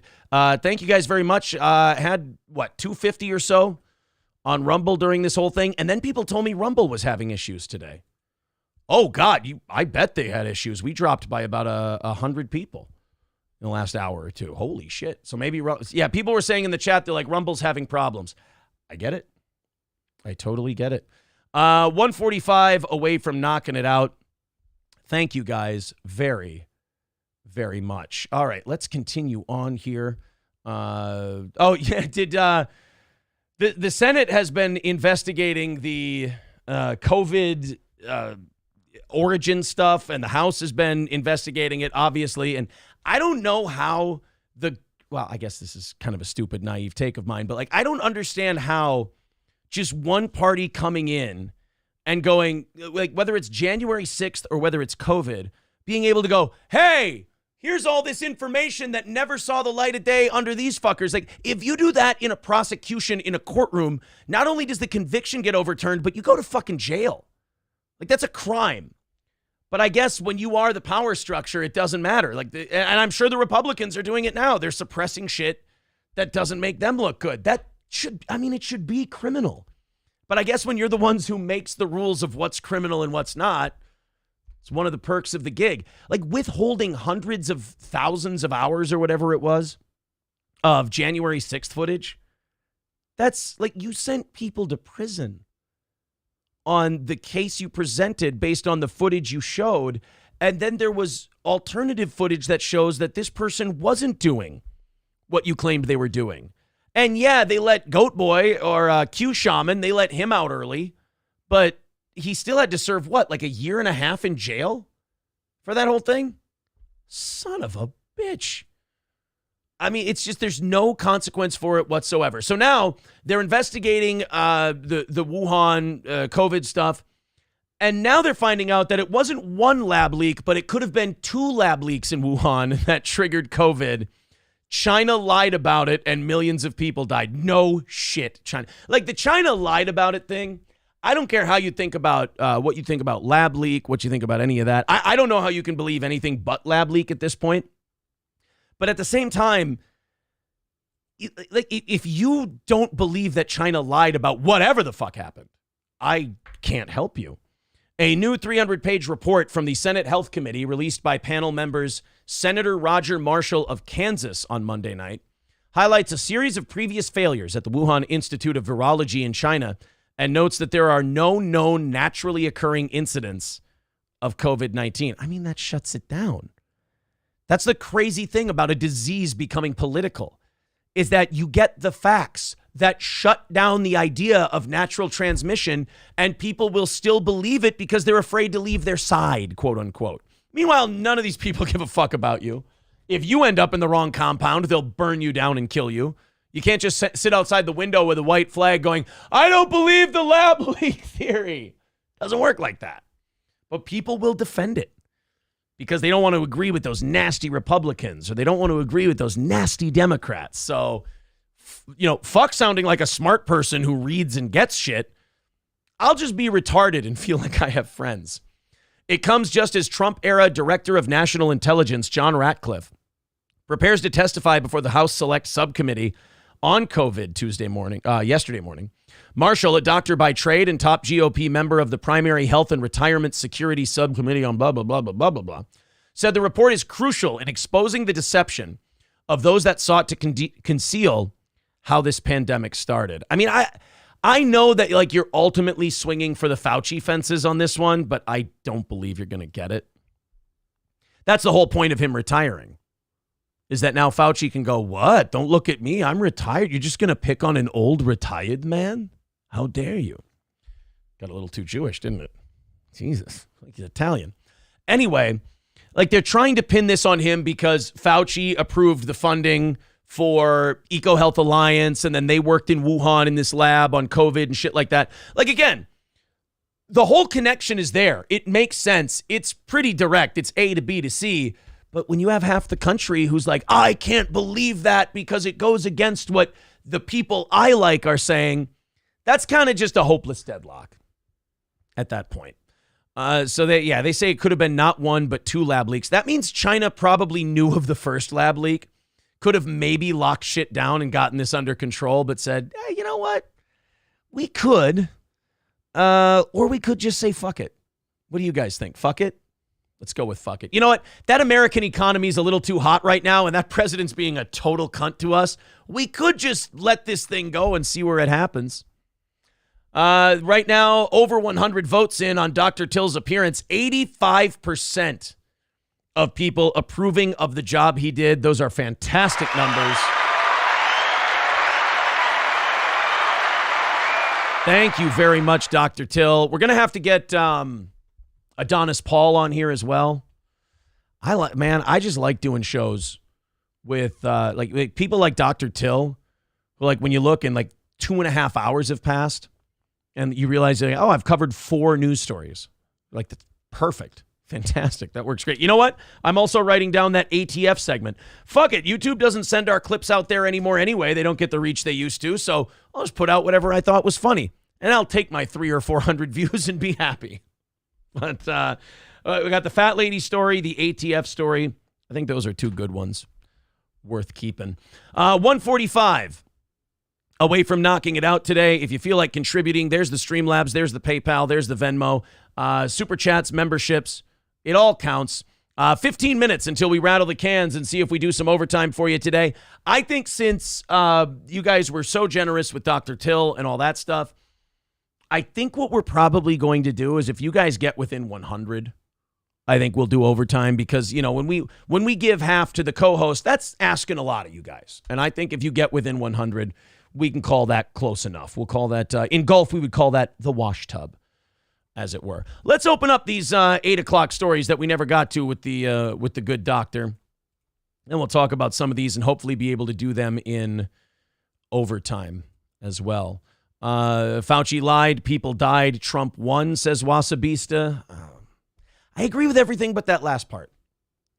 I really don't. I feel like they did such a good job of holding Trump down and butt fucking him his last year. And let's be honest, Trump didn't really fight back.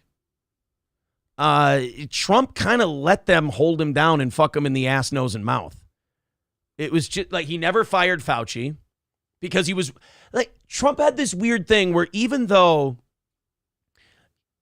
he seemed like he didn't give a fuck what the people who didn't like him thought, he did always seem hesitant to pull the trigger on shit because he was worried about what the people who don't like him would think.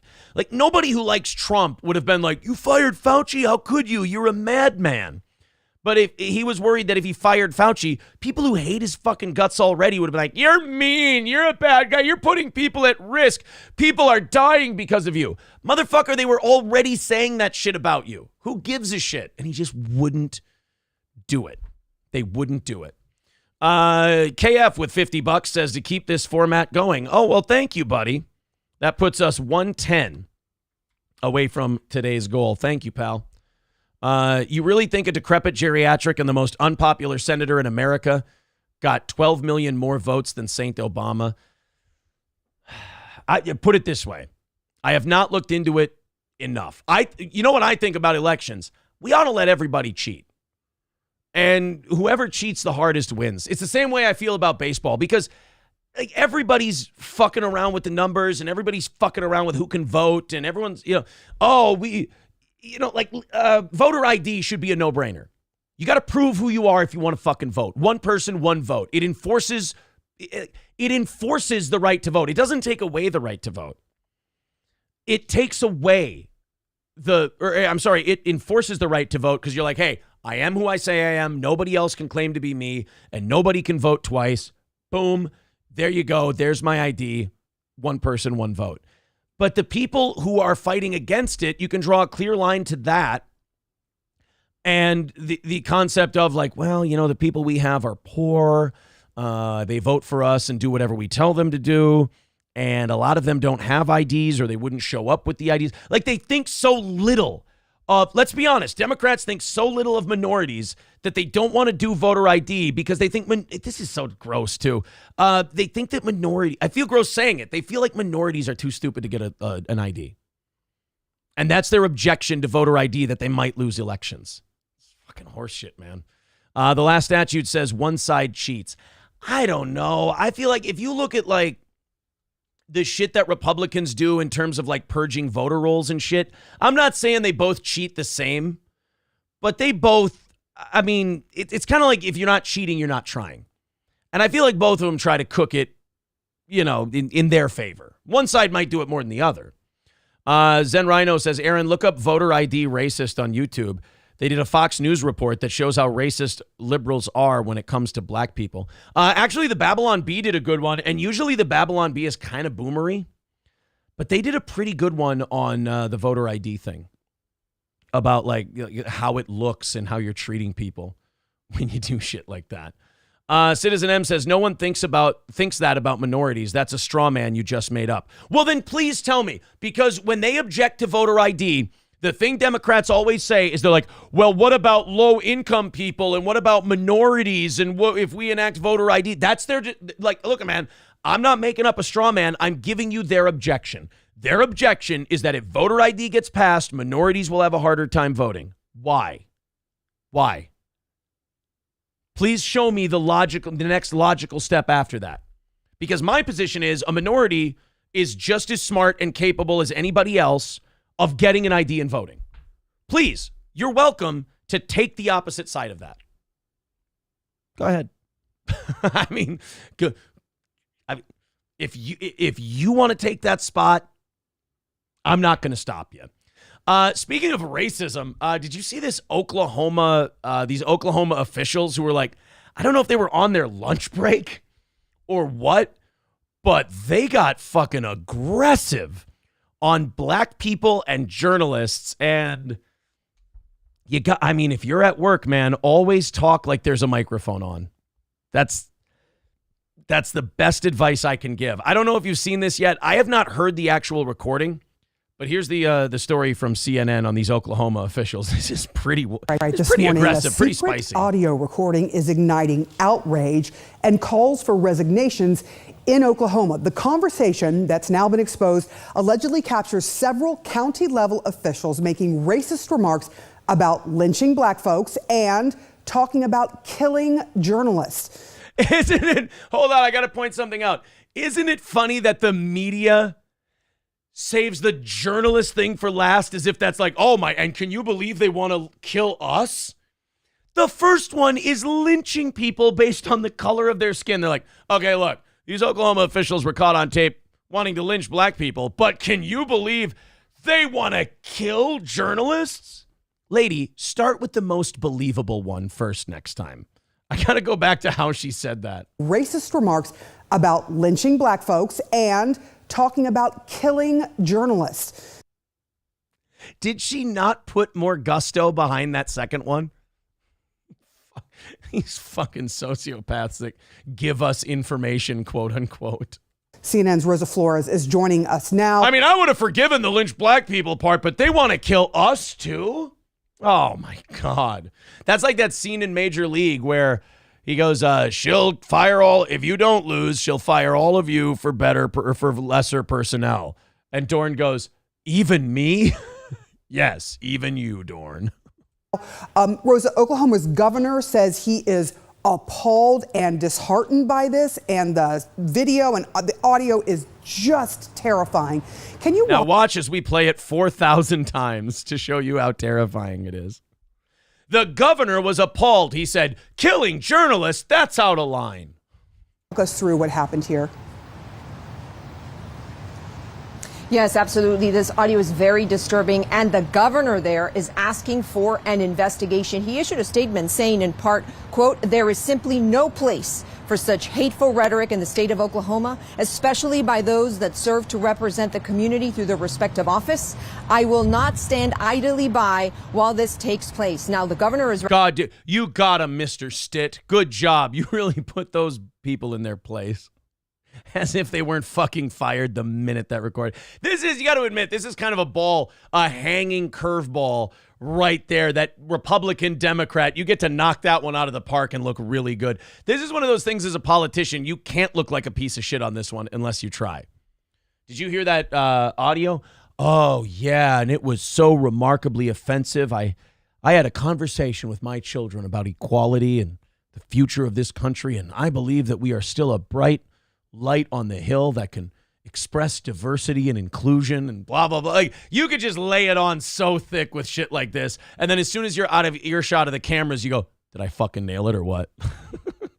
Recommending for these 4 individuals who were allegedly involved in these conversations to step down. These individuals include Kevin Clardy, Don't the say my first and last County name. Sheriff, Mark Jennings, a commissioner there, Alicia Manning, a sheriff's investigator, Larry Hendricks. Why don't we have pictures of the other two? Do they not look like fucking cowboys and old hillbilly racists? Is that why? Are they like 21 and 23 and fresh out of college? You don't want to show them because it doesn't fit the narrative? I have a hard time believing that in 2023, a public official doesn't have a readily available picture. A jail administrator. Now, before you hear this audio, I have to warn you that it is graphic. It is disturbing to Bring it on, bitch. Hear, and that CNN has not been able to independently authenticate this audio, and that CNN has also not been able to determine. Don't worry, it never stopped you with it reporting on Trump ever. You're fine. Who says what in this audio. What we can tell you is that this conversation was happening, and what they're discussing is what they would do when they encounter a reporter. Take a look. This is interesting. Like, this is such gossipy journalism where they're like, we can't identify what any of these people look like. We don't know who's saying what on the tape. We don't know this. Well, like, if this was a journalistic endeavor, then you just wouldn't play it until you could verify those things. But they're like, we've got really juicy gossip and it involves racism and it could divide people and have them arguing about shit. So we don't really know what the fuck is going on. We just know that it's really spicy, so we're going to play it. Just say you're TMZ and that would be fine. Listen. If it was back in the day, oh, shit. Would Alan Marshall take a damn blackjack, whoop their ass, and throw them in the cell? I'd run for sheriff. That voice does not help that sentence. I mean, the words said are bad enough, but holy shit, the fact that he sounded like somebody from Mayberry does not help. Go back 10 seconds. Reporter, take a listen. If it was back in the day, would Alan Marshall take a damn blackjack, whoop their ass, and throw them in the cell? I'd run for sheriff. Yeah, well, it's not like that no more. I know. We'll take them down here on Mud Creek and hang them up with the damn rope. Yeah. But you can't do And that. the thing about it, they got more rights than we got. He sounds like everybody's grandpa. This is bad. This isn't even fired. This is just looking at the guy and him going, yeah, I already cleaned my shit out. Don't worry. Not even going to ask about severance. They got more rights than we got. Really? Because you can't take them down by the river and hang them by a rope? Shit, I better look up on my rights. I thought I was safe from that. I know where 2 big deep holes are if you ever need them. I got an excavator. These are like pre-dug. They're talking about where to bury the black guy. And the guy's like, I got a hole for ye. The other guy's like, I got an excavator. And he's like, I'm trying to dig it for you. They start fist fighting. They're like, I'm trying to be nice to you, you fucking asshole. Giving you a pre-dug hole to bury your black people in. He's like, I'll use my fucking excavator, you queer. Start fighting. Thing of it is, you know. We actually told the truth. I've known 2 or 3 hitmen that were very quiet guys. Yeah. And would cut no mercy. Yeah. You just know hitmen? That's another troubling part of this audio that I'd like to investigate further. Holy shit. You ever hear audio of something and you go, I forgot that guy existed still? Woo! Now, all of this is happening in McCurtain County, Oklahoma, which is about 200 miles southeast of Oklahoma City. Now, what's going on there is happening at the newspaper there. The newspaper is the McCurtain Gazette News. Now, according to our affiliate KJRH, it is the Willingham family who let's be honest. Who wants to know this part? We were all sitting here patiently like good boys and girls going, all right, play me the audio, please. What did they say? It's like, now they played the audio. They're like, well, guys, the details of this audio are like, click. Yeah, we don't give a fuck. Sorry. Just you played the part we wanted to hear. We're going to go ahead and take off now. Semper Reloaded with 199 says, half the crap I say on mic would get me fired. Yeah, I mean, when they said, oh, there was an offensive conversation, when there was an offensive conversation that got a couple of people fired, I thought they were going to play Dr. Till and I talking about banks today. But alas, some other people said some way more horrible shit than that. KF says, Aaron, he just means he knows a couple good old boys, a.k.a. hitmen. Oh, yeah. I got the idea. I got the vibe. All right, guys, let's rattle the cans. Let's see if we can do this thing. We'll do our e-beggar best to knock out that goal today. Like I said, ballpark is great. We had Dr. Till on. It was a great time. We're going to throw 100 his way, half of the money that came in during his appearance. Very thankful to have him on the show today. We will have him back. Let's fire up that corny-ass music and do a patented Royce Lopez $5 hype train. Here we go, ladies and gentlemen. Let's get corny as fuck. All right, 5 minutes to go, guys, or 35 minutes to go, depending on how this works out. Wasabista says, I'm tapped out. Sorry, don't ever apologize. And don't ever apologize for not contributing to the program. You listening contributes to the program, and you liking the thing, subscribing to the thing, becoming a member, whatever you want, it all is different levels of support. We appreciate all of it, guys. Thank you. 110 away.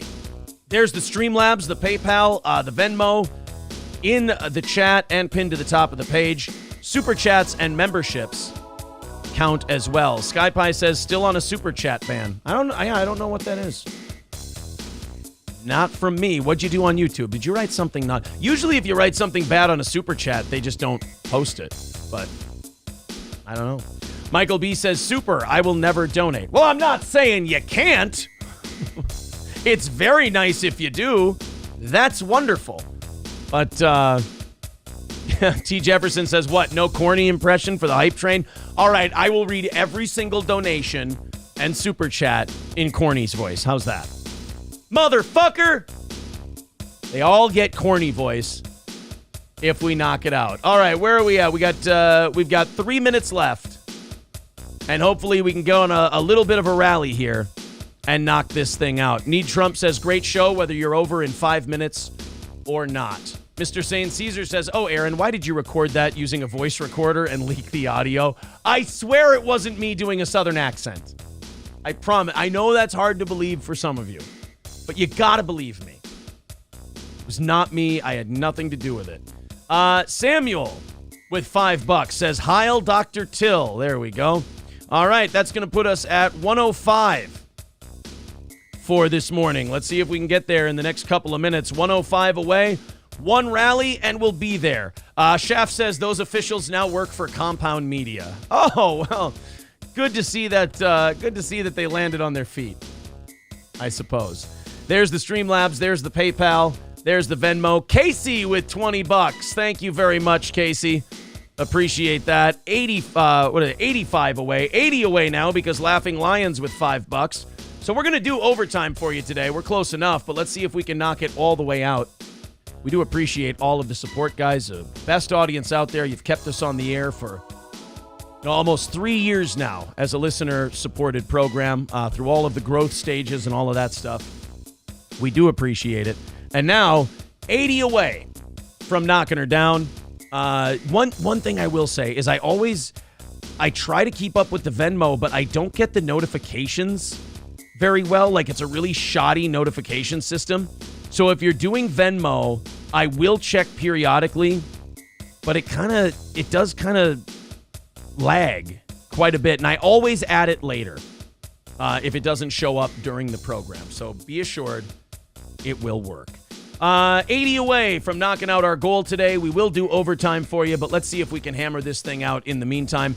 1 minute left. PayPal, Streamlabs, Super Chats, memberships, Venmo, the whole deal. William with $3. Oops, sorry. I won't read your screen name then. It says, please don't read this. God bless. All right. Well, thank you for the $3, buddy. And then I read it. Whoopsie daisy.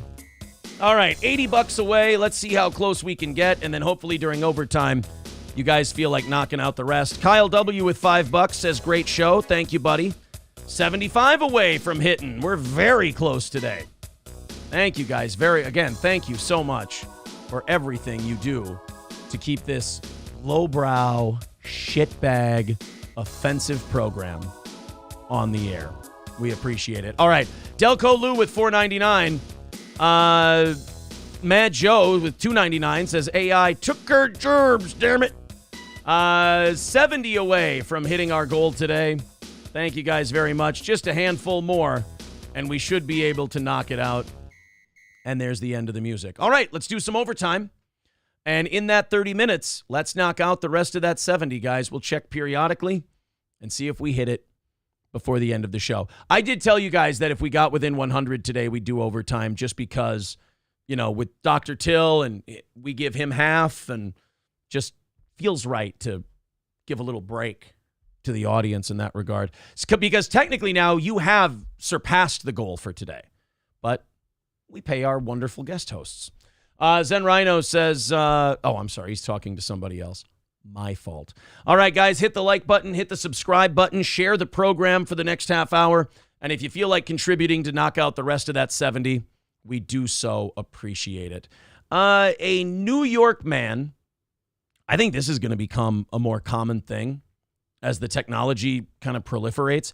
This guy made deepfake pictures of women he knew and then put them on porn sites. Some of them were underage. He did deepfakes of some underage women and put them up on porn sites. But I think just, how revenge porn wasn't a crime like 10 or 15 years ago, and then it became something people were doing? I think that's where we're going to go with like AI porn. I think if you use someone's AI likeness, they're going to, KF says, gifted 20 memberships is what this message would say if you'd get your shit together. All right, I'm asking. People with YouTube channels, people with more time on their hands than I have or aren't as lazy as I am, if you could DM me something, and I know Zen's tried to help me with this too, but if you could DM me some kind of link or somewhere where I could get the gifted memberships thing going, I know people have been bugging me about that now. If you could send that to me and give me a fighting chance to figure out what the fuck I'm doing, I would really appreciate it. Really appreciate it. So this guy in New York made deepfake porn pictures of women, some when they were underage, and now he's being sentenced to 6 months behind bars for posting them on porn sites. 22-year-old Patrick Carey was handed the sentence, which includes 10 years probation and requires him to register as a sex offender for copying photos from the social media accounts of women, 14 women, some taken when they were in middle and high school, and altering the photos to make them look pornographic. So he made chicks, he used AI technology to do the old cut and paste that people used to do back in like the, early 2000s. Because like that shit back then, you couldn't even arrest anyone for that. Like, oh yeah, did you see Jennifer Lopez fucking that dude? I've got pictures, and it's like Jennifer Lopez's head on like a really plain white chick's body, and you're like, dude, I'm sorry, no. It's just that's not getting it done. Like the shadows and the tones and everything else is all off. Now it's not that way. Now you can put that shit together and make it look like you can't. Some experts have a hard time telling the difference. So I think we're going to start seeing, like, just like with revenge porn, I think you're going to see shit like this get really a lot heavier sentences. We're going to look back on this guy getting 6 months and we're going to go, what the fuck were we thinking? We just didn't understand the technology yet. The Carey of Seaford copped to 4 crimes on December 12th, including promotion of a sexual performance by a child, aggravated harassment as a hate crime, stalking and endangering the welfare of a child. I wish I could take it all back, said Carey. I'm just sorry. I don't believe him for a second. If you're doing shit like that, I don't believe for a second that you're sorry. What is he, 22? So he was doing this they said he was doing this in 2019, so that would be 4 years ago. That would be 18. So he's probably taking pictures of his classmates and then putting them up on porn sites. And the pictures he grabbed, yeah, what a fucking creep. And like, I get it. People like this probably existed when I was in school, but there was no way for you to do it. There was no way for you to like exercise what this asshole wanted to exercise. Now it's something you can just kind of put together. Michael B says, I still have some Sarah Michelle Gellar getting railed. Yeah, I really hate to break it to you, but I'm thinking that maybe that wasn't really her. Apologies. Sorry. He's sorry. People are saying he's sorry he got busted. Exactly. He was sorry he got caught. People who do that shit of like pictures of underage people, to me, I think that's just a brain fuck up that doesn't fix itself and you can't fix it. You just got to separate them. You just got to get them out of here. No access to computers, no access to editing or posting shit or anything like that. Just, you got to remove them. There's no fixing them. Guys, if you're just joining us, we're doing overtime today, 70 away from today's goal. If you want to help us achieve that, we really do appreciate it. We had Dr. Till on today. He was fantastic. Technically, that would mean you guys have already knocked it out. That's why we're doing overtime. We're just doing it based on our cut. 70 away. There's the PayPal, Streamlabs, and Venmo links if you'd like to use those. Otherwise, Super Chats and new memberships. KF says we're at 252 likes. Let's get to 300. All right, sounds good to me. Everyone hit thumbs up. Let's hit 300 before we walk out of here in about 25 minutes. In New Zealand, they're having a new competition for children. This is a new fun thing that kids can do in New Zealand. Feral cat hunting. I like this. I mean, I don't like cats to begin with. So, like, I don't even need a reason for you to go, oh, yeah, we want to slaughter a bunch of cats. I don't give a shit. Well, they're overpopulated, so we're going to make a hunt out of it. Hey, you don't need to continue to explain yourself. You had me sold at murdering cats. I think this is why Clarence and I are in such a beef. Also because Clarence wants to fuck my wife, as we found out on Nightwave yesterday, which fucking, you bring your sorry ass over here. It's a hate crime if I touch him, isn't it? A New Zealand hunting competition has prompted uproar. Not uproar, I hate uproar. That's like being under fire. Prompted uproar over a new category where children compete to kill as many feral cats as possible for a cash prize. This isn't a bad idea if you kind of low-key make it a keep an eye on this kid, he might be a serial killer kind of deal. Like you have the kid who murders the most cats in this competition. You pay him his money, you give him his trophy, but you also like maybe put a tracker in him. And go like, I feel like this escalates. This is an escalatory behavior. The North Canterbury hunting competition, I almost said humping competition. That would be a good one to have at the same time. Announced the new category on Saturday where children 14 and under will hunt feral cats for the possibility of a $250 prize. I love this. Prospective entrants were warned that killing anyone's pet would see them expelled from the running. Any children who produced dead microchipped cats would have their entire entry disqualified. Animal rights campaigners, however, do not believe this safeguard will suffice. Disqualifying dead cats with microchips is too little too late, said one spokesman for the animal rights group Safe. I mean, he's not wrong. Once the kid breaks the little fucker's neck and we found out it was Susie's pet, it is kind of late to say sorry. But you've got a feral cat problem. We need an all-hands-on-deck solution. The Canterbury SPCA said in a statement that it was extremely concerned. I mean, can't kids hunt other animals at like 13 years old? What's the problem, right?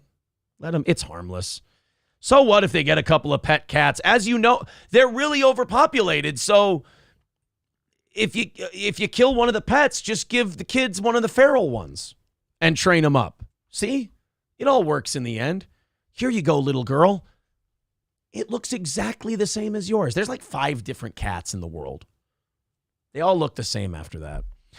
Dub with $5 says 07. 07 back to you, buddy. Only 65 away from knocking out today's goal. Thank you guys very much. There's all the links again, pinned to the top of the chat. If you'd like to contribute, just 65 away here during overtime. Feral and domestic cats are a serious threat to biodiversity and native wildlife in New Zealand. They eat endangered native birds and eggs, lizards, bats, and insects. I mean, that kind of sounds nice to me. You might want to keep them around. The issue of their control has previously been a heated political matter. Well, guess who won? Guess who won the cat debate? The ones that want to let little kids wring their fucking necks. The people who didn't want little kids murdering stray cats, they've lost out in this whole thing. I don't know. I'm on their side. If it was dogs, on the other hand, we're not going to be, don't you touch the dogs. But the cats, who gives a shit? April and I will be on tonight at 7 o'clock. It's the last evening show of the week. Be sure to tune in for that. Check out our latest clip, which is Wrestling Otaku. Spoiler alert, it has done dog shit for results. It is, Wrestling Otaku videos are weird.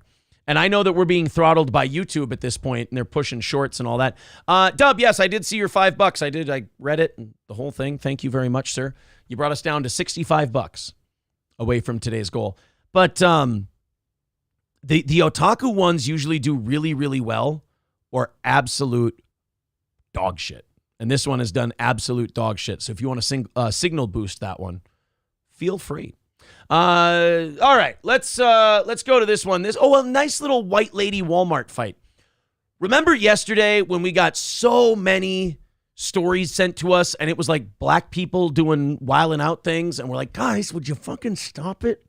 I've got the Compton gas station story. I've got the Chicago gas station fight story. I've got, I'm just like, guys, can we fucking tone it down? So when I went on, I think it was Clown World on Twitter yesterday, and I saw that there were 2 obese white women fighting in a Walmart, I just went, yes! It's like my racism car wash. I go, look, not only did I find 2 white ladies fighting, but they're like 3 times the size of the black people that were fighting, so technically that's a 3-to-1 ratio. It just kind of makes me feel good. Robert says, Daddy Kumia was proud of you yesterday. I live for that. I mean, as long as Anthony's happy. By the way, I don't know how much I can say, but we got awesome news from Compound Media yesterday about our last show. That was... I forgot how nice the internet can be. I don't go on Facebook that often, but I went on Facebook yesterday and something popped up in Compound Media's Facebook page, and I went to the Compound Media thing, and I saw a shitload of interaction on their post about our show, and I saw like 12 comments on it and like 100 likes, and I'm like, oh, this is pretty fucking sweet. Let's read the comments. And it's all like, I love Steel Toe. You guys should bring these guys on. They're fucking awesome. I mean, don't get me wrong. Twitter was mostly positive, but Twitter's a cesspool. But it was only like 65-35. Going through a comment section and reading nothing but nice things was remarkably foreign to someone who makes their living on YouTube. So that was really cool. We heard from the Compound people yesterday, and let's put it this way. We are not done working with the people at Compound Media. So April and I are very excited about that. We like putting those shows together. They're a little bit different than this show, and I think it gives us a nice little variety if you will. All right, let's play the fat white ladies fighting with each other. Again, it's like a morality car wash. It makes me feel better. Here we go. You want it? You want it? Oops, sorry about that, guys. Did they go back? Did they just do a put up your Dukes thing? Did they do like an old, like Notre Dame Fighting Irish logo to start this thing? You want it? You want it? You want it? You want? Oh, they go to the hair right there, right away. It's always the hair with women. They put up their Dukes, they're ready to throw punches, and then they realize, oh yeah, that's right, I have no idea what the fuck I'm doing. I've never fought before. And I just grab onto whatever I can.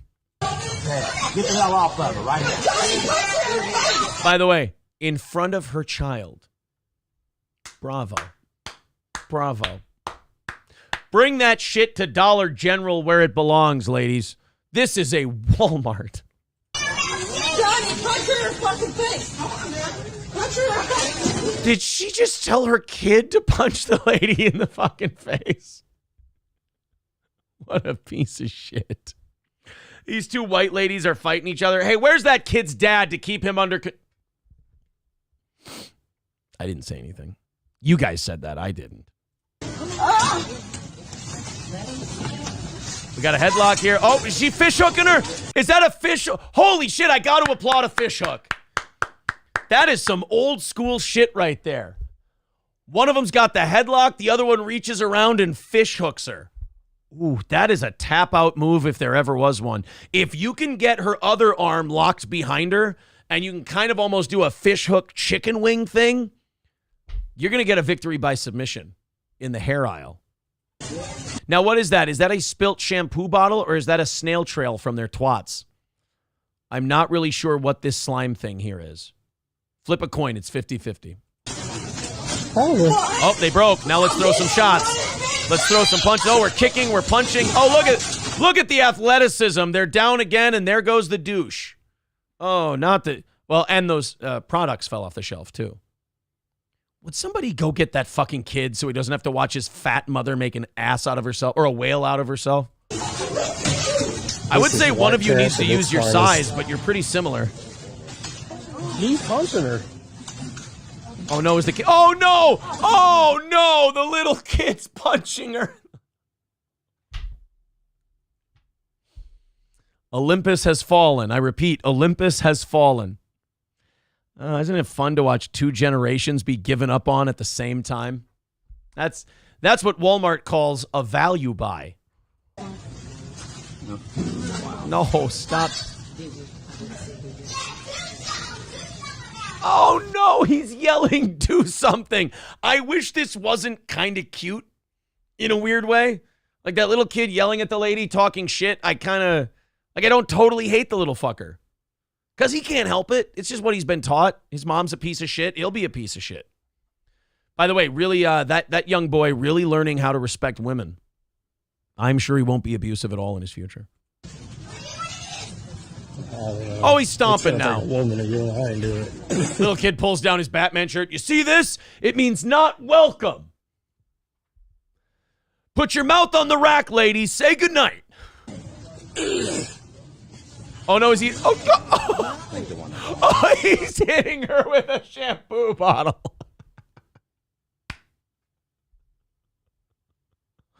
Oh, the fucking little Virgil to her Ted DiBiase. Little hornswoggle there, just getting his shots in while he can. Again, like, if I had higher hopes for that kid, seeing who his mother was, I'd be appalled by this behavior. But, I mean, in honesty, it kind of charts, doesn't it? Laughing Lions just writes, women be shopping. Oh, of course. You cannot stop a woman from shopping.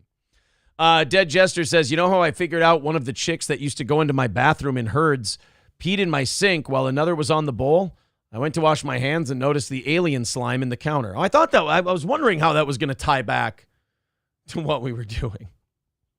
Whiskey Tango Foxtrot says, great show today, even though you don't talk to the newbies of the show or see a jab at you.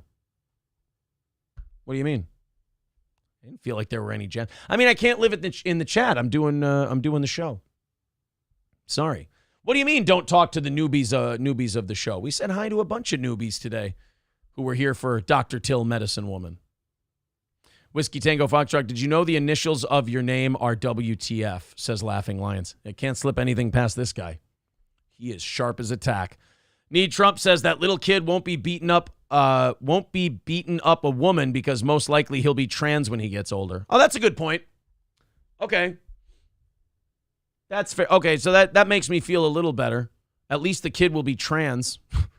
Ned's Rusty Taint on Rumble says, take that shampoo bottle and stick it up her ass. That kid is fucking hopeless. Just hopefully CPS gets in there and takes him away at some point for some trumped up reason. But I have a feeling that he and his mom are going to live a long, unproductive life together. Guys, if you'd like, $65 away from knocking it out today. If you guys knock out the goal on a guest host day, that's fucking crazy because we give half to the guest host. So that means you guys gave more than enough to knock that out. If you guys feel like digging just a tiny bit deeper, Sen Rhino says, come on, 12 minutes left. Let's knock out the goal. Let's fucking do it, man. And if we go over by a little bit, it just goes into tonight. So just consider it you contributing for the evening show. $65 away. There's Streamlabs. There's PayPal. There's the Venmo in the chat. Super Chats, memberships, and Rumble Rants count as well. All right, we got time for one more, maybe two. Miguel Cardona, the Secretary of Education, was asked to define a woman during a Title IX hearing. And it's just, we're slipping further into that psychosis where a very simple question ends up being vexing to people who just think way too fucking much. They asked him, what is the definition of a woman? And you could go with the chromosomes, you could go with the body parts, you could go with any of that stuff, right? This guy didn't want to answer because of the side he belongs to and how they would roast him alive if he answered honestly. And you know what? I don't feel bad for this fucking guy because he's in power, but like I feel bad for people who think like him, who probably agree with us on what a man or a woman is, but they're afraid of the mob they appeal to. This guy can't even answer this question in a pandering way because he's dealing with mentally ill people. And even when you pander, if you leave one word or one phrase out, they will fucking crucify you for that, even though they are clearly on your side and handling you with the most delicate kid gloves possible. Let's watch Miguel Cardona, the Education Secretary.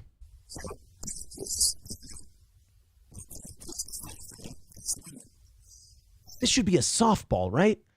Could you imagine them asking this question in like 1975? They would throw you out of Congress because you're like, you waste our time asking retarded questions.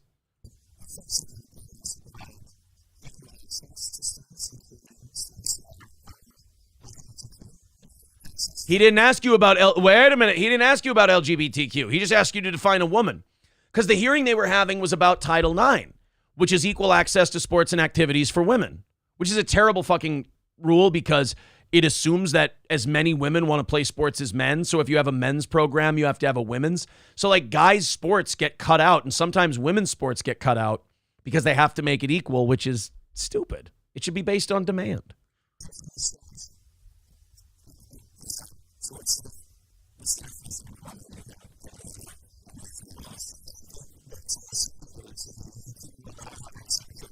What? It's not secondary. It's literally what we're talking about. Women's opportunities in sports. Watch these motherfuckers. Watch these lefties get rid of Title IX because the term woman is too offensive. It'll be that weird gray area where the left and the right unite and they agree Title IX needs to go, but the reason why is just completely opposite. Oh, that's going to be a crazy day. When it might happen still in this guy's tenure, where he goes, yeah, we're just scrapping Title IX because trans people are really pissed about that whole woman part. We couldn't define it properly for them, so we're just scrapping the thing.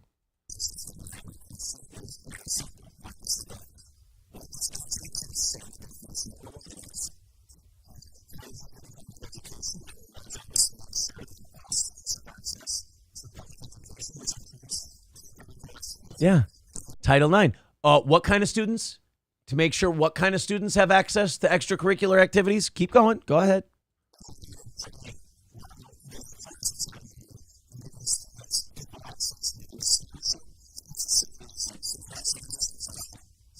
Imagine not being able to answer what a woman is.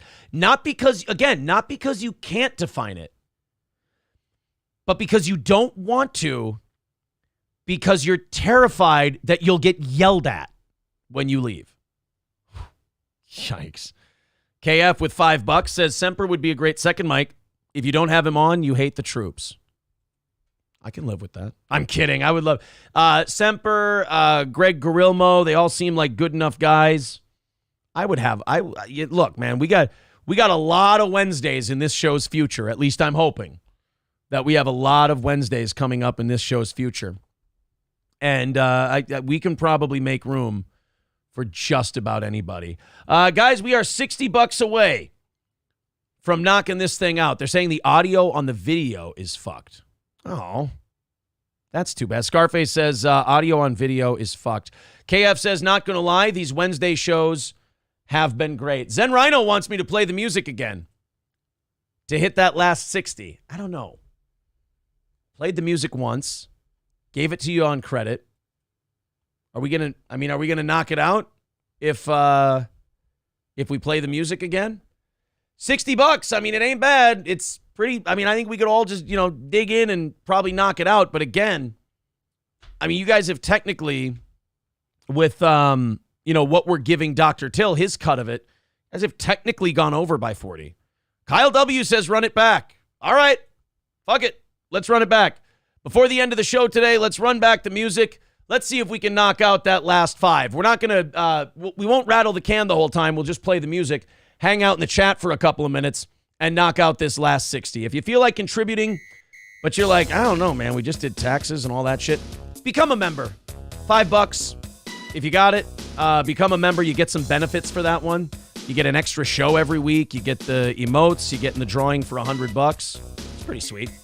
55 away as Mad Joe with $7.99 says, I think Semper Reloaded would be a good co-host. All right, let's run one more before we leave today to see if we can get all the way there. 55 away. Streamlabs, PayPal, Venmo, Super Chats, memberships. Let's see if we can get that last 55. You know what? KF is right. Second beg should be strutting. You are absolutely right, sir. Here you go. We're going to do strutting.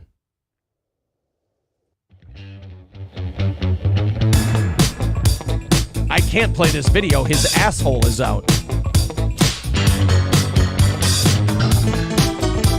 All right, let's see if we can knock out that last 55 during strutting. Kyle W. with 10. Looks like we're 50 away from knocking it out. $10 super chat from him. Fucking strutting. $50 away from knocking it out today. $5 from KF.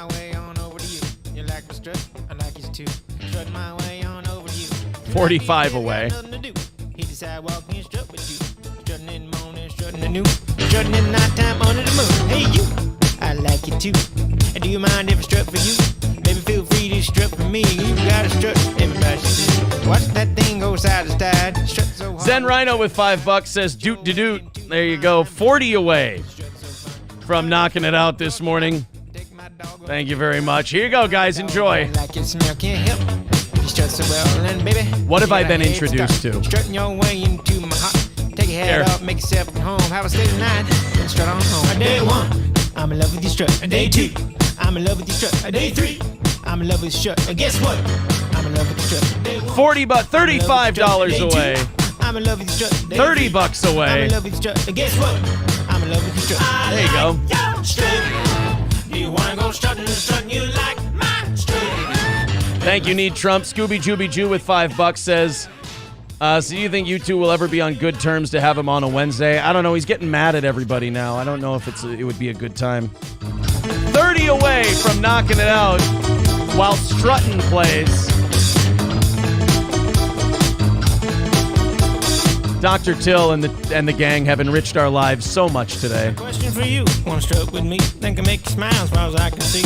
You make me laugh, think that I love you. How about dinner 8:30 and a strut for two? The way you strut like no one else. You got a thing all by yourself. If people can't hang, you can give them hell. You strut. We are almost there. 30 away and a couple of minutes left. 2 minutes left to be exact.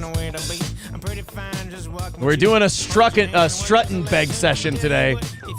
Streamlabs, PayPal, Venmo, Super Chats. $30 away. That is tantalizingly close, everybody.